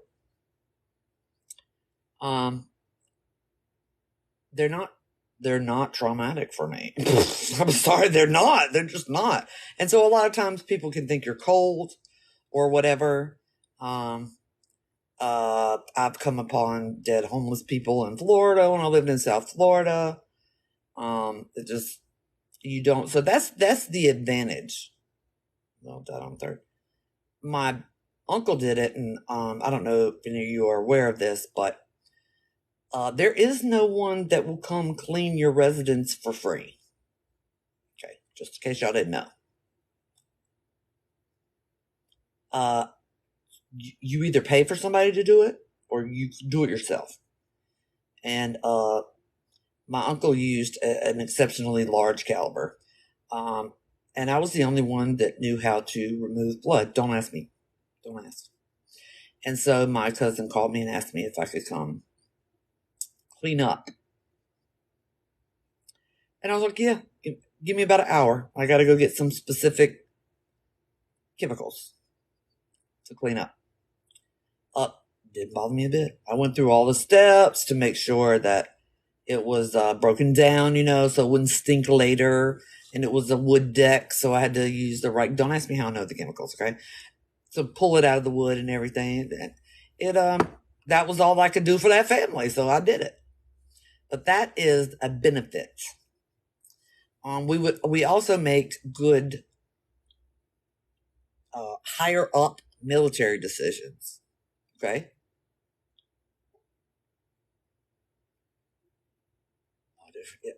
Because casualties of war does not rest on our heads. And this is a point where people will think we're sociopathic or in some way, right? So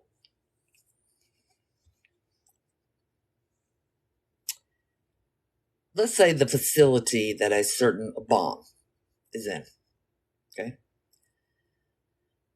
has, I'll pick a bunch of people, okay?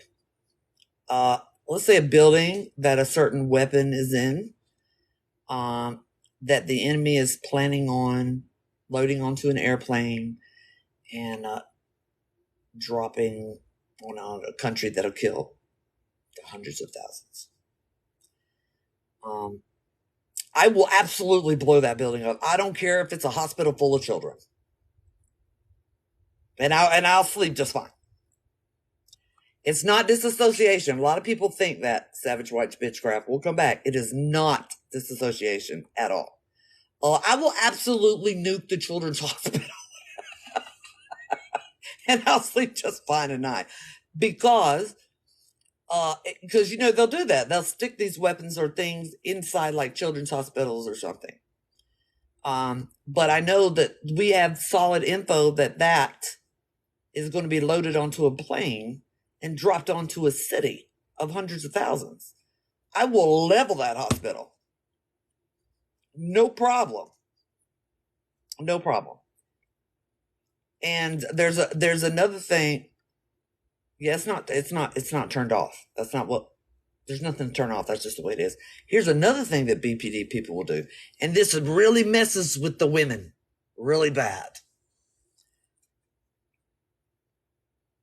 This really messes with the women. This is why what I'm about to tell you is why I have to go see a specific psychiatrist. I can't do a psychologist or therapist because they cannot handle this. I'm going to give you an example. This all has to do with not having the self.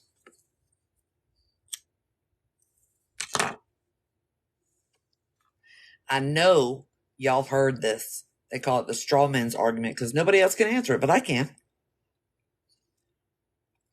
There's two babies sitting on a railroad. And one of them is mine, right? They're only old enough to sit up. They ain't even walking yet. Oh, you got to have medication for that, Desiree. There's 2 babies. One of them is mine, sitting on the railroad track. There's 20 people standing on the other railroad track, the fork. The train can't stop.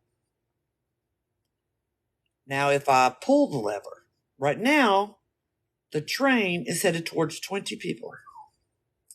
If I pull the lever, it will divert the train, and they will hit the 2 babies, including mine. Which one do you pull?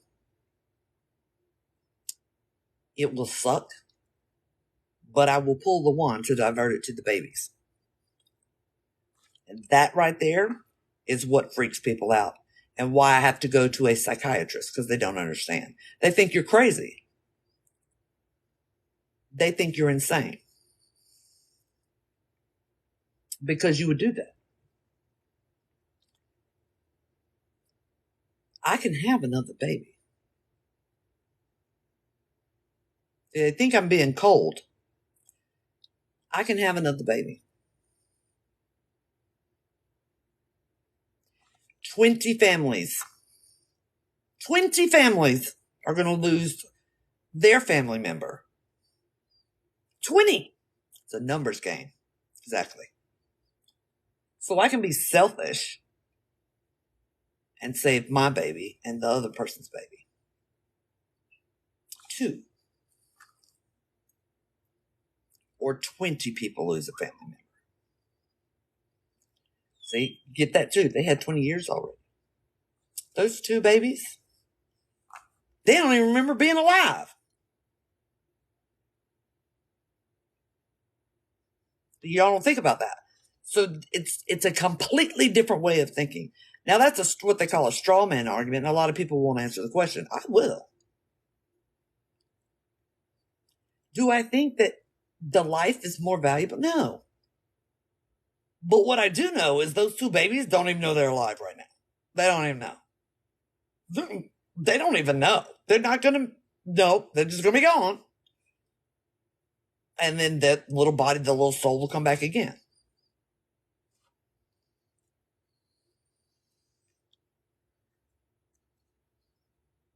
Yes, I will take on the loss of my child because it's only 2.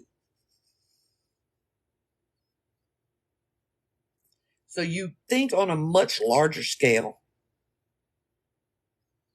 but other people don't, and so they think you're crazy. They think you're crazy. So in other words, I'll give you another straw argument. Regardless of what Elon Musk says, the earth is hella overpopulated. For it to run on a natural cycle, okay? Technically, with technology, we can afford several billion more, but for the earth to run on a natural basis, there's too many people.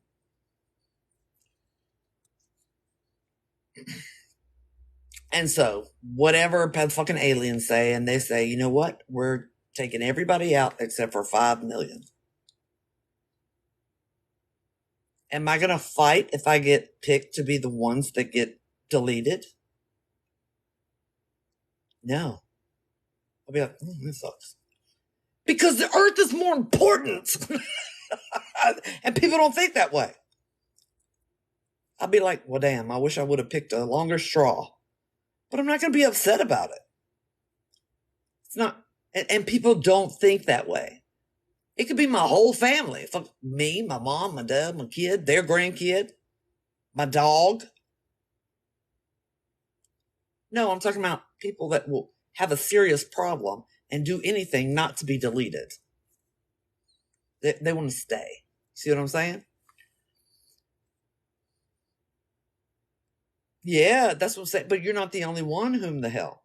So we think differently, and people will interpret that as being sad.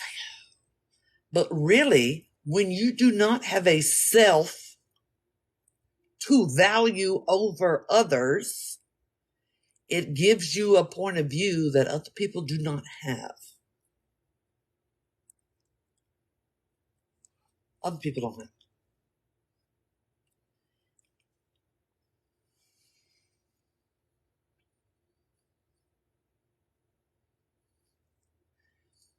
So that's why we can be flip. I'm telling you, let me give you an example of a more realistic thing of how BPD people are. Let's say you've been best friends with the same person for 20 years, right? Y'all are best friends for 10. Yeah, you're not a narcissist. You've been best friends for 10 years. Did I say 20 years? One of those. And in 20 years, that person has never done you wrong. 20 years now. That person's never done you wrong. And today, they slept with the guy they slept with your boyfriend.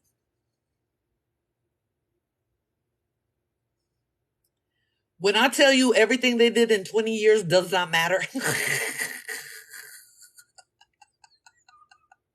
Nope. They are instantly Satan. Nothing they ever did matters. You're evil. You've been plotting against me for the last 20 years. You can die in hell. I'll do it myself if it was legal. It does not matter. There is no gray area. It doesn't matter. Doesn't matter.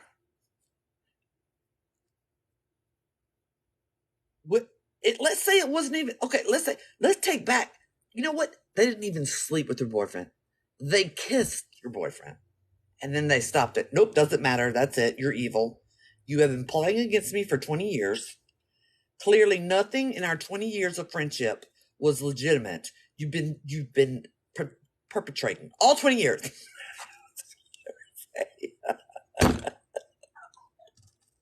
and unless you've had therapy, you can't undo that. That's it. It's done. It's done. We're like, oh, no, and it makes no sense. It doesn't matter. It really does not matter. You could have lost a leg to save my life, and I'd be like, you did that on purpose, just to make me feel sorry for you. Like when you're done from the therapy, and you look back, you're like, oh my God, you loose cannon. But when you're in it, before you've had therapy, that is your reality. Okay, that's your reality. There's no other, no, that's how it is. I wouldn't know because almost no men have it.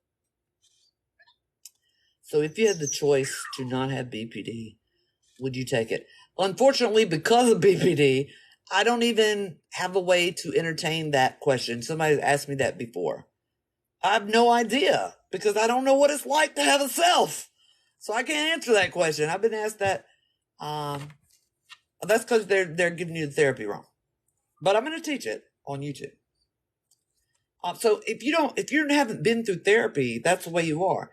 The best way to, and another thing that happens is they don't explain to BPD people what is physically wrong in their brain. This is the part that they don't think. It's a cluster B, yeah. You'll do that to anyone. Oh, and the more you love someone, the less that you communicate or want them to touch you. Not your family. Sorry, family members. My poor mom, I was like, don't touch me. I love you. Okay. I do love you, though. I would die for you. Stay over there. The more your family members, the closer you are, they're like, don't touch me. You still love them, but don't touch me. Makes no sense. But they never tell y'all what is physically wrong in your brain. Star seeds here, yeah. No one that has BPD should be in a relationship. I'm gonna tell you that right now. They don't like to hear it, but it's true. If you haven't had therapy, you don't need to be in a romantic relationship. All right, so now I'm gonna tell y'all this is the part that would help us so much if they just told us this. This is what is wrong with BPD brains. I want you to think of the amygdala. That's the part. Go look it up in a diagram. I want you to think of the amygdala. That is what regulates your emotions. Okay. Now, your amygdala is an interstate. Think of like a 10-lane interstate. Okay. What makes interstates so good and so efficient is all the exits that they have. You can get off. There's hundreds of exits within 100 miles of this interstate. So you have all these other exits you can get off of to go places. In a person with BPD, there are 2 exits. Imagine being on 100 miles of interstate and there's only 1 exit at one end and 1 exit on the other end. That's it. That's all you have. That's it. So your emotions are the cars on the interstate. And they only have 2 exits to get off of. Right and wrong. Happy or sad. Glad or irate. There's no in between. There's no other exits. There's not. It's impossible. That is what's physically wrong with your brain. The correct therapy, that is a lie, chicken strips. The correct therapy is neuroplasticity, and you literally physically build all the different exit ramps that you don't have. That's the correct therapy. If you have BPD, you usually have an extended family member that has schizophrenia. So the therapy that you do, which is not the therapy they're giving right now, is you build new exits, which is why I'm making the YouTube series, because you have people who have no business treating BPD the incorrect way and over-medicating. You need one medicine for BPD. Okay, because they'll tell you you have BPD and anxiety disorder and this and that. No, you don't. You have BPD. That's it. That's what you have. Okay? And when they do the other therapies, they'll either want you to talk out trauma, which you don't have. You're not compartmentalizing it. Or someone said you're disassociating. No, you're not. You don't have it. It's not there. There's no trauma department. There's nothing to talk out. So when they're like, well, how did you feel when you got raped? Bitch, I was raped. How the fuck you think I felt? It was gross. It was nasty. I was mad. Okay? That's just the depression that comes with the BPD. And you don't understand why they want you to talk about it. Like, why the fuck are we talking about this? I don't understand. Because they think that you have trauma that you don't have. You're like, and so they give up. They give up because they're doing the wrong thing. Dialectal and cognitive are not, you're not doing anything. They teach a very specific way of doing it. And when I tell you it, you're going to be like, excuse me? Because that was my answer. I was like, what? That's it? That's it? Nobody could have told me that 20 fucking years ago? I'm not saying it doesn't help. What I'm saying is you can cure yourself I would consider myself 90% cured. Yourself, without a therapist, in 7 months tops. 7 months tops. No, narcissists don't cause BPD. It's genetic.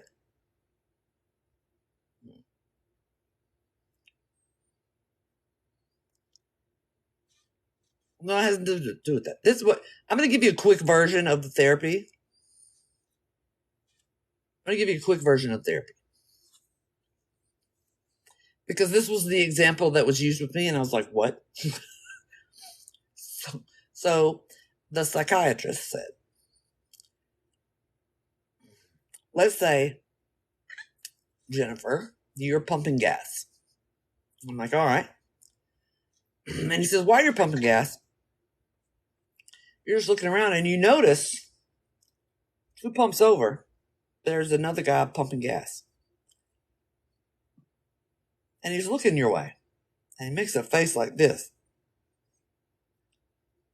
What do you think? I want to know what the fuck his problem is. Why the fuck is he staring at me? Has he got a problem?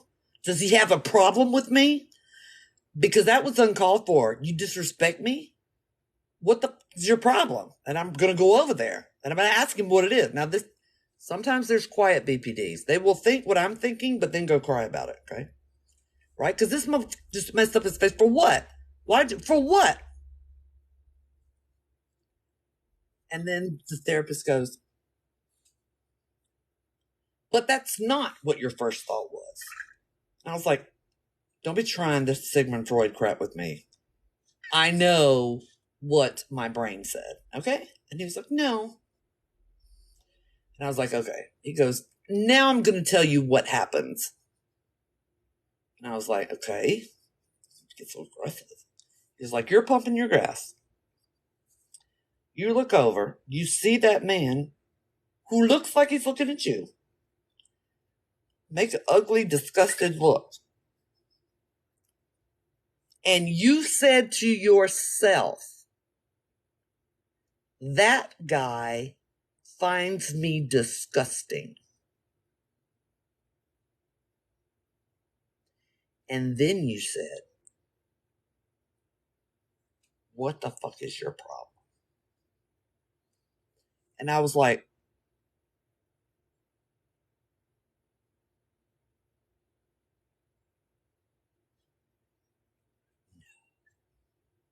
he goes, yeah.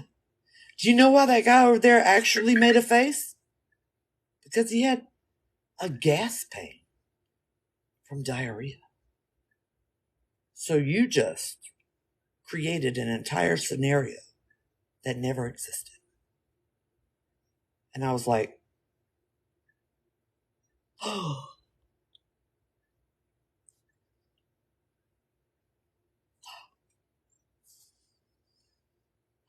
When I tell you, I started thinking about everything else, and I was like, oh. Why didn't somebody tell me this 20 years ago? Dude, I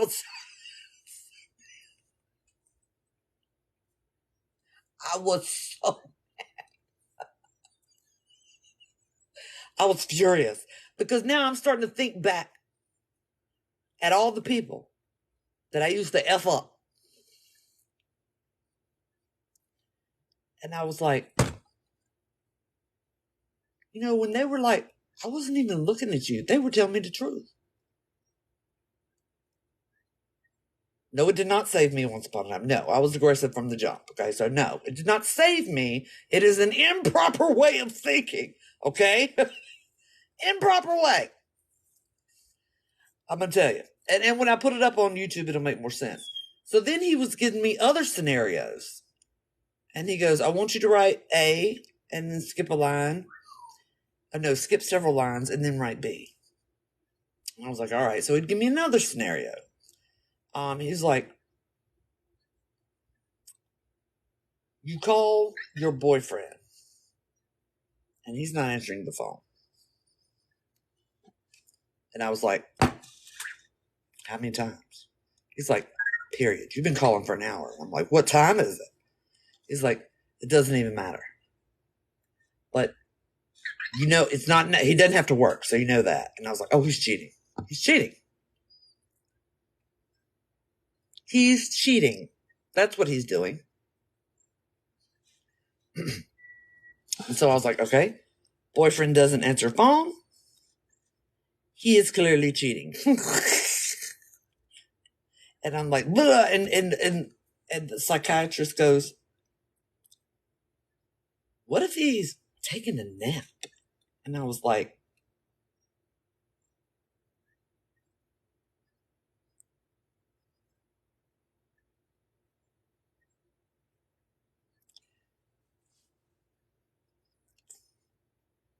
right? So it is what I actually said was, this is the conversation that actually, no, it's not, I doubt it. This is what actually happened in my head. He goes, this is what you actually did. You called your boyfriend. He didn't answer. By the time you've called him the third time, you said, I'm not attractive enough. He's not attracted to me anymore. I'm not good enough for him. He's cheating. And I was like,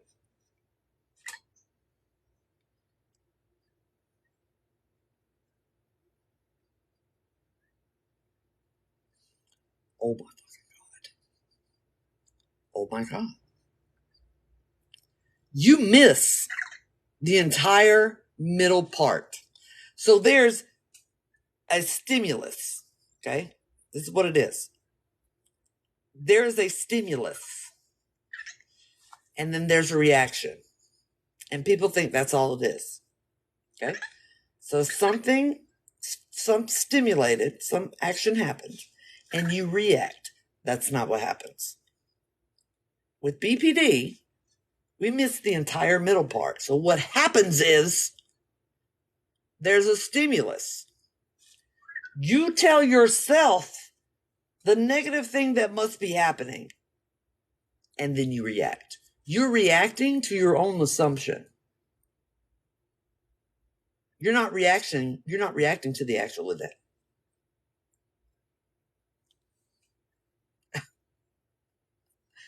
When you want to talk about I was fucking furious, I was furious. And what I had to do is when I got home from the Scrubby Stock vacation, I told everyone in my house, I do not have time to explain to you how this therapy works, so I'm going to let you know this. If we're interacting in some way and I suddenly just freeze, I was like, just continue on. Don't ask me anything, because I told that man, I have to go to work. I don't have time to be in years of therapy. You need to tell me how to do this right now. So if you're doing, you won't even think you're doing something wrong. And I just freeze. Just go on about your business. Right? Just go on about your business. And so what I would actually do, the first time it happened in my house, was somebody play hit me. Yes, they do, Alex. They do. So we were talking and somebody was like, and they hit me too hard. And I froze. Because in order for me, I froze on purpose, because I had to say to myself, they did not hit me because they don't like me. They did not hit me because they want to fight me. That was an accident. They accidentally hit me. And during that time, while I'm saying these things in my head, your temper goes down. So I had to stop. And when it came with things out in public, like in a grocery store one time, this woman looked at me.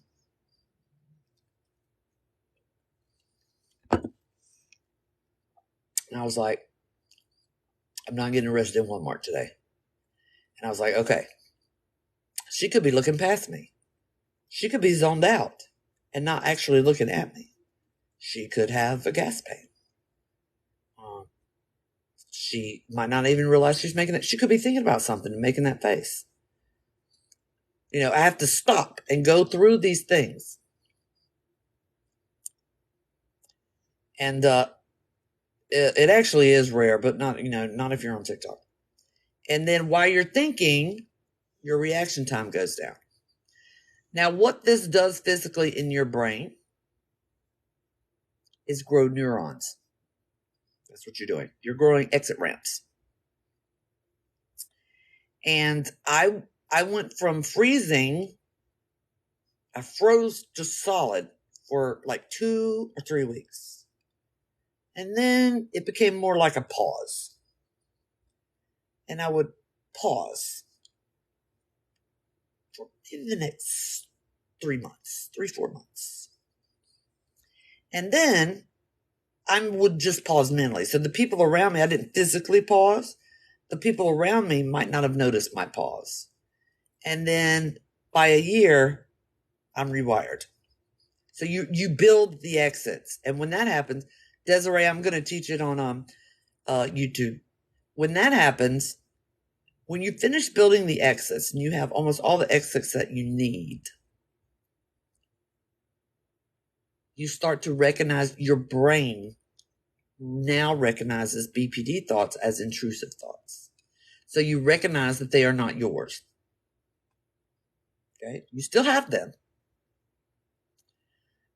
But you recognize that that's not normal. That's the old model. But here's the trick. Here's the thing.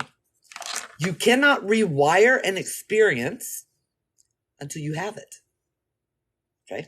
So you can't imagine the experience and rewire from that. Can't do it. It doesn't work.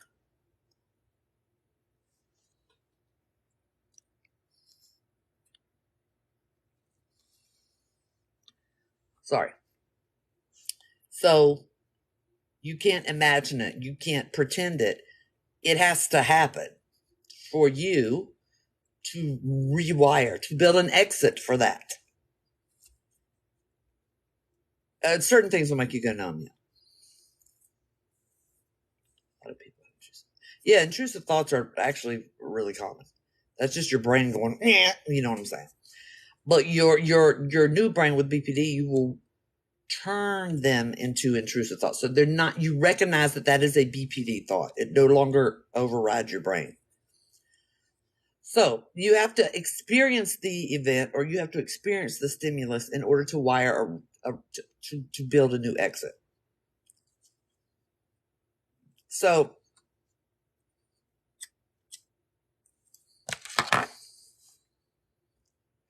there will still be experiences, if it's new and big, that you'll just kind of short circuit on and not know what to do. Not to shut off. Can't. I still ain't figured that one out yet. So, no, you won't get into a rage, Lux lady. That's my whole point. You have to have balls, and I don't mean that, and I'm talking about in a you're weak kind of way, but you have to have the balls to be able to stop. I have left the house, right? Because the other person wouldn't stop. You have to stop. Not when you're at the rage. The minute the back of your neck or the back of your ears gets hot, you need to stop. You need to freeze. If they don't leave, you leave. Trazodone doesn't help you if you're BPD. They just do that. No, it is not as genetic. Yeah. Don't listen to anybody on this app or half of YouTube when it comes to that. You have to leave. I have left the house. So the minute you get that feeling right here or right here, you need to leave. Period. That's about you. So if you don't leave at that point, you fell in yourself. You understand what I'm saying? I don't care, princess. It don't matter. It doesn't matter what they say. That's why I told y'all, you might not have been in here. I told y'all specifically when I came home from my scrubby sock vacation, I said, from here on out, if we are talking and I freeze, just go on with your business. If you tell someone that's what you're going to do, I told everybody in the house, there was 5 people in the house. And then they know that you're working on yourself and they say you're stonewalling, they don't need to be in your life. Let me be very clear. If you have made it clear to them, this is what you're doing to fix your BPD. And when you do it, they say you're stonewalling. Why are they there? I will get pissed off at y'all for doing this. Why are they there? They should not be in your life, period, because they have a problem with you healing. And with borderline, I don't think these people understand how dangerous you can be. How dangerous you can be. So by pulling crap like that, they don't need to be in your life. You will do something without even realizing you did it. And a lot of BPD people, they get too hurt. Oh, we have a stigma. You're adding to the stigma. No, we're dangerous. We are dangerous when we are untreated. Period. Whether you like it or not, whether it hurts your little feelings or not, I don't care. I don't care. So, if you have stated that this is what you're doing to heal, and they even sort of try to turn it around like you're avoiding them, or you're avoiding the situation, they can leave. They don't want you to get better. They can see themselves out.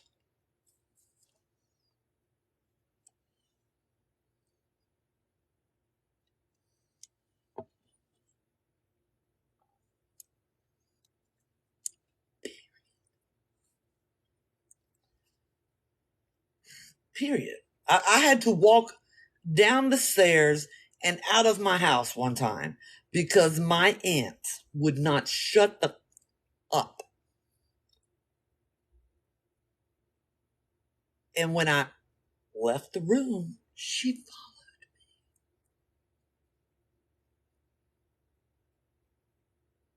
me. And I headed down the stairs and I said, Aunt Sheila,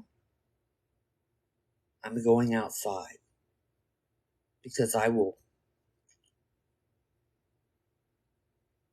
you will leave me alone until I calm down.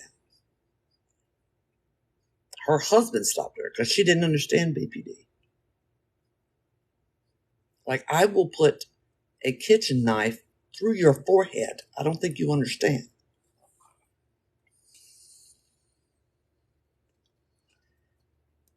Don't close yourself in a closet. Leave. I don't care if it's midnight and there's a tornado outside. Leave the house. Because if you don't stick up for yourself, don't bother trying to get better. Don't bother. You're going to fail. Because every time that you don't stop or freeze or leave, you failed yourself.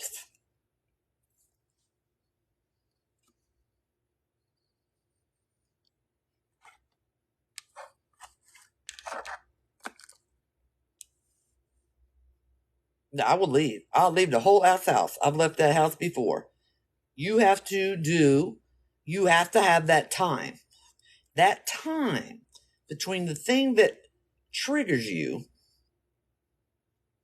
and you going through the scenarios it could be. You have to have that time. You shouldn't have been screaming. If you're screaming, you're already too far. You already failed right there.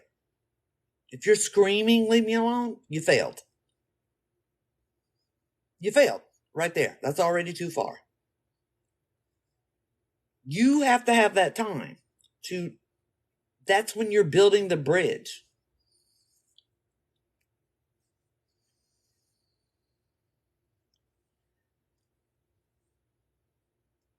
Period. You have to go. And if people don't understand that, they can not be in your life anymore. It's just that simple.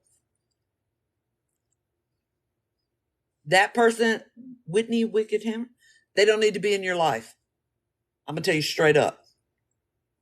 Anyone that comes at you for doing that, when you're actively trying to correct your behavior, does not need to be in your life. I don't care if it's your mate. I don't care if it's your mama.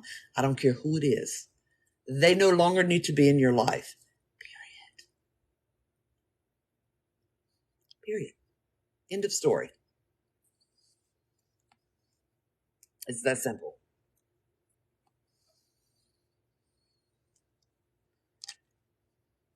I have not got to understand my motivation. I had 4 people to take care of: my old mother and father, my brother, and my kid.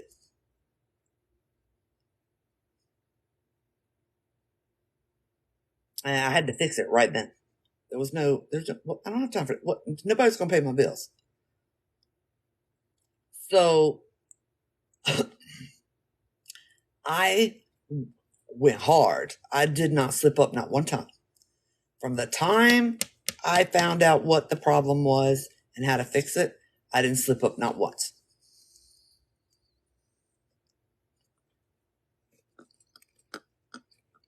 Don't drive either.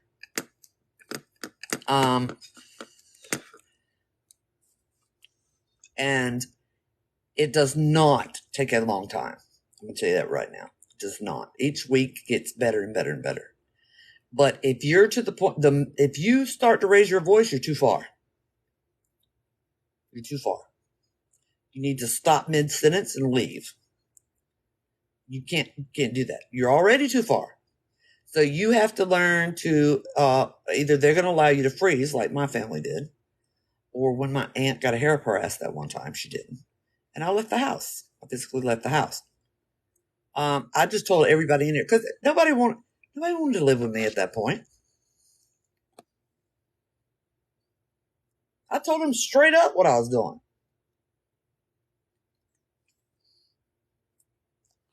I said, this is a therapy that I have to do to correct borderline personality disorder. I sat them all down and told them all at once.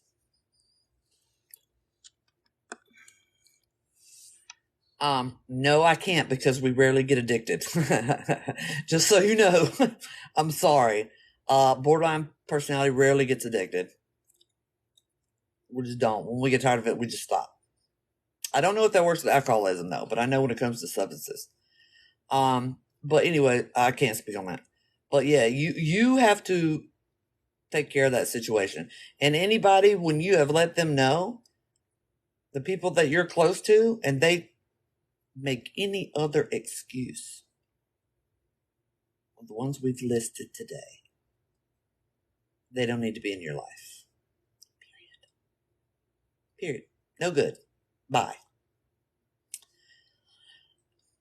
Anyway, it goes very quickly. You can tell week by week. And what happens as a convenient side effect is you become enormously patient. That does not work for minors. I'm going to tell you that right now. They don't have the capacity. They don't. And most minors, BPD is exacerbated by the ridiculous intensity that you feel are emotions. But you cannot, it's not an excuse for their behavior either. There's never an excuse for borderline personality disorders behavior. Never. Borderline personality is a reason. It is never an excuse. Ever. Ever, ever.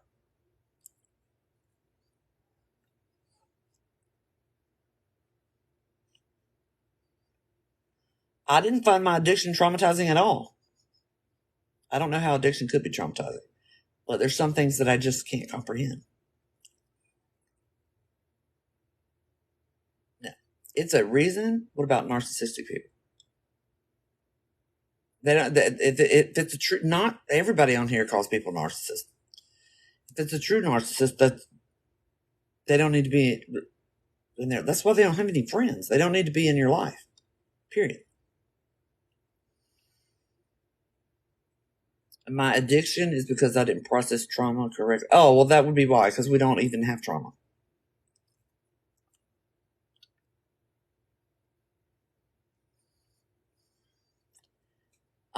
We usually do reckless sex and drugs because we have no self-preservation, and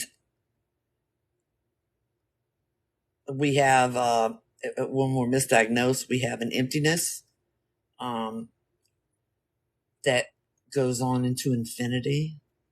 Like, I could literally have all the money I wanted and be married to Keanu Reeves, and if I'm not medicated, it won't matter because I'll be empty for infinity. So we do the opposite. We tend to take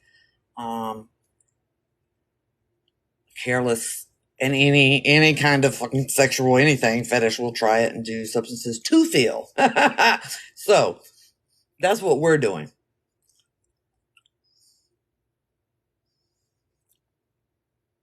Yeah, that's what you take medication for. People for BPD, once you decide to do the therapy, the only thing you need medication for is that. And the SSRIs are the ideal one. It just covers it up. Zoloft is the best one. A lot of people cry about Zoloft because they're like, I'm feeling like a zombie. But you got to take Zoloft as an old medicine. You have to take Zoloft for about 3.5 to 4 weeks. And then all of a sudden, everything is clear. It's like, I can see clearly now. The rain is gone. But they don't have the patience. They want a result now. It's not going to work. Take about 100, 150 milligrams of Zoloft. Wait until at least 4 weeks have went by and the emptiness will go away. And then you can do your therapy. You don't need any other medication. Trazodone is not going to help you sleep. You don't need to be on anything for anxiety. You're not bipolar. You're not obsessive compulsive. If you've been accurately diagnosed with BPD, no. It is BPD. And once you get your BPD under control, everything else stops. No, not Abilify, no. Zoloft. I took Zoloft for 20-something years, and then once I got under less stress, I got no symptoms. That's a whole different conversation. Didn't know that happened either. And so I had to change to Celexa.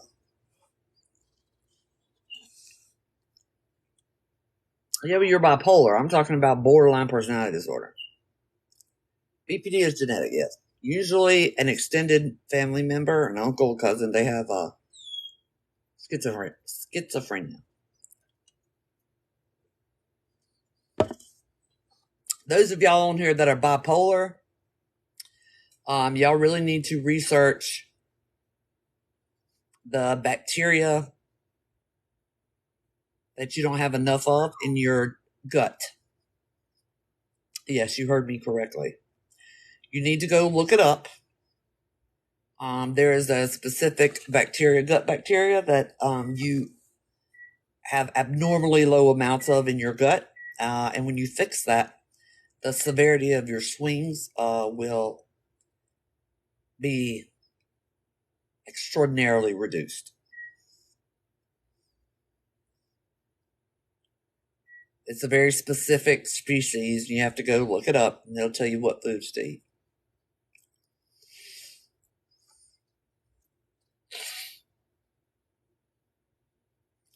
Schizoaffective is different from schizophrenia. Schizophrenia, y'all ain't, no. Their brain is, no. And I love schizophrenics, don't get me wrong. I have lots of schizophrenia. I have an abnormal amount of schizophrenic followers. And they're not in touch with reality. Yeah, that's it. Whitney Wickedhammer. So yeah, the bipolars, go look that up. You need to fix that. It'll make your severity way less.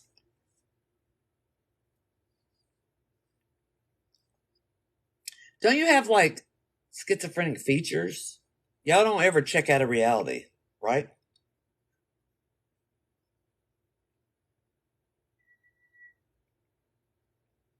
Yeah.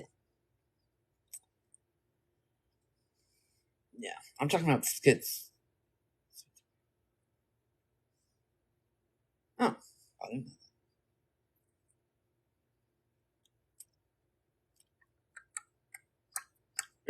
There's so many different types of schizophrenia. I know they're grouped into things, but there's really different types of schizophrenia.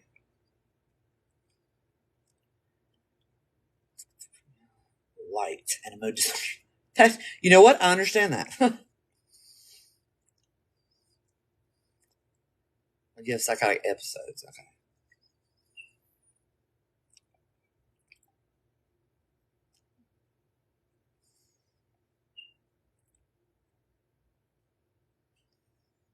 How many types of those are BPD? BPD, there's two types.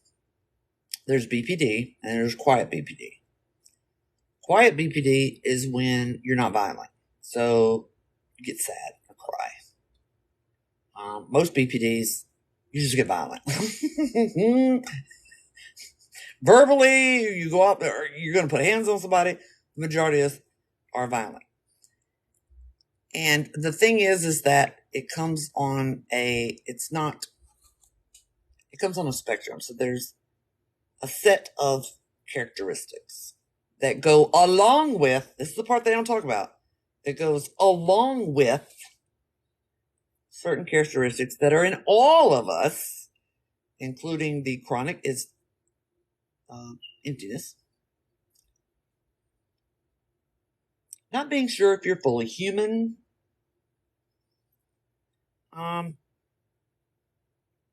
Not having an attachment to your physical body. There's a spectrum of other things that go along with that. And there's about 10 that's not even in the DSM, but we're going to talk about the ones in the DSM. And so you have to have at least 3 or 4 of those, I think. I have them all.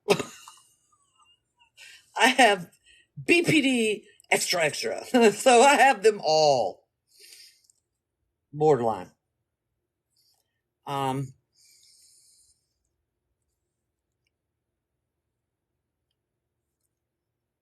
Yeah. You'll question. You'll be like, am I really human? Yeah, and you're like, that was crazy. Why did I think that? The difference between schizophrenia, some of the thoughts that you have in schizophrenia and BPD, is that with BPD, you know that was absolutely insane what you just thought. You'll be like, I don't know if I'm fully human. That sounded like a crazy person. So they used to think BPD was a very quiet, lesser version of schizophrenia. Yeah, I got a premium edition, Bells. That's right. But it's absolutely manageable. It's disgusting how it's described on here. And yeah. One time I looked at my hand and I was like,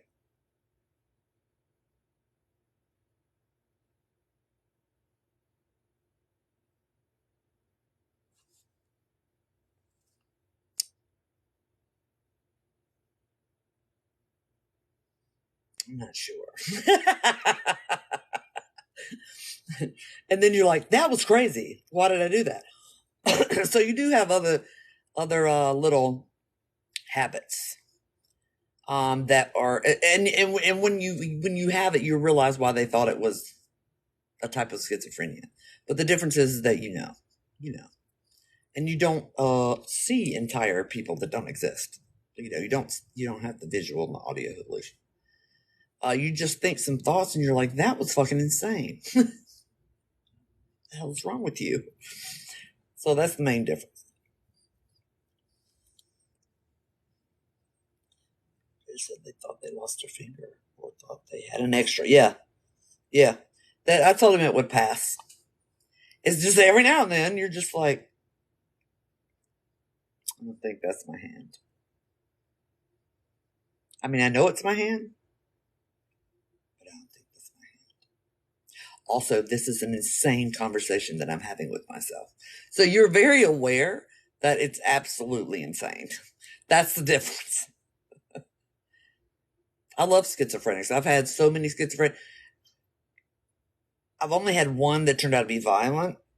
and it wasn't his fault, but that's the worst case scenario. Oh, I feel so bad for them. But yeah. So you're aware of how weird that was that you just thought. And you're like, that's not normal. Why did I even think that? Yeah.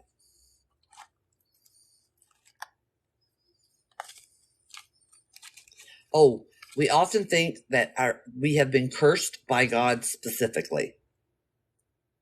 That's another thing. It's not written in the DSM.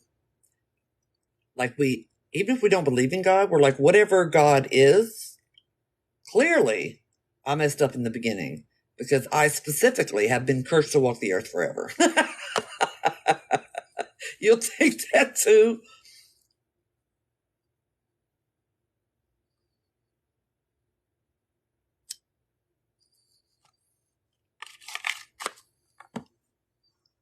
But the reason that we're not slewer slidle. Right, Heather. The reason that we're not slewer slidle is because we don't have a self to kill. We'll do a lot of times we'll do absolutely attempts, but they're absolutely orchestrated. But we don't actually ever do it because what are we going to kill? Like, we won't hate ourselves, just like we can't love ourselves. But we will really hate the situation we're in, or we'll really hate our life at that moment. Or we'll really love the situation we're in, or we'll really like the part of life that we're in. But that I hate myself or I love myself, we ain't got what we're going to kill. We have no idea. No, that doesn't exist. But we will do attempts. And so there's very rarely a gun involved or something more permanent, ever.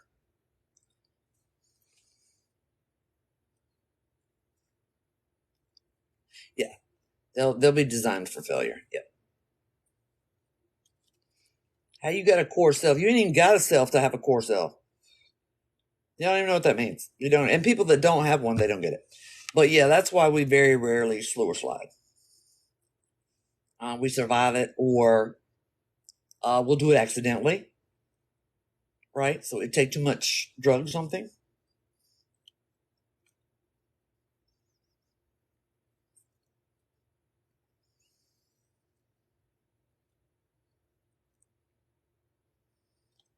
Oh yeah, don't even try shadow work until after therapy, because you're gonna get it wrong. I didn't do anything; they did. We were fine until they did it, and that's where you get where people think it's a. They'll say you have narcissistic tendencies because you're like, I didn't do anything; they did. Or if you don't have therapy, if they wouldn't have made me mad, it would have never happened. Bitch, they didn't make you mad. You made yourself mad. But at the time, you're like, well, if you wouldn't have made me mad, that wouldn't have happened.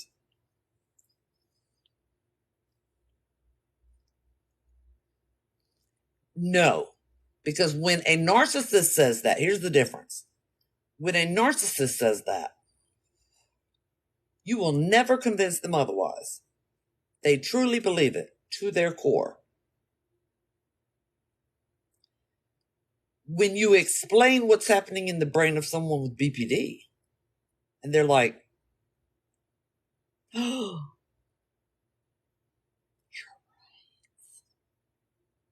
it was me.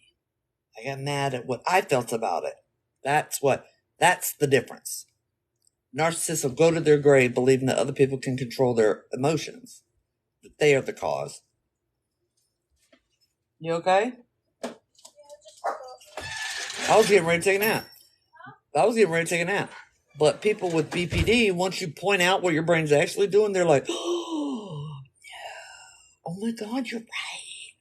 So it's just a matter of being unaware.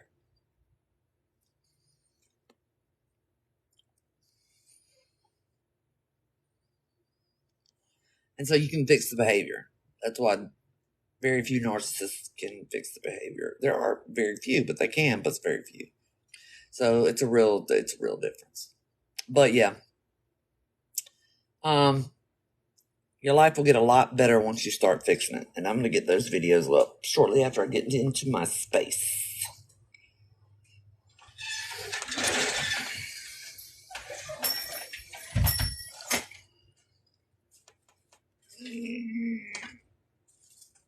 I'm going to nap now. But I'll upload this on YouTube since I talked about dentures and BPD and cosmetic injections. You look pretty. Or attractive. That's the neutral word. You look attractive. I'm gonna go live and do oracles. Even if you can't afford an oracle, I do free oracles every light goal reached. So come hang out at my live at 7:30.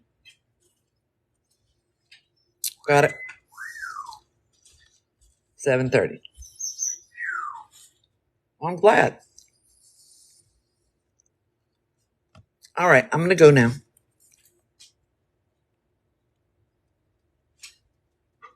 I love my child too. Someone said, Audrey Hepburn said, I love your child so much. All right, bye-bye. Bye.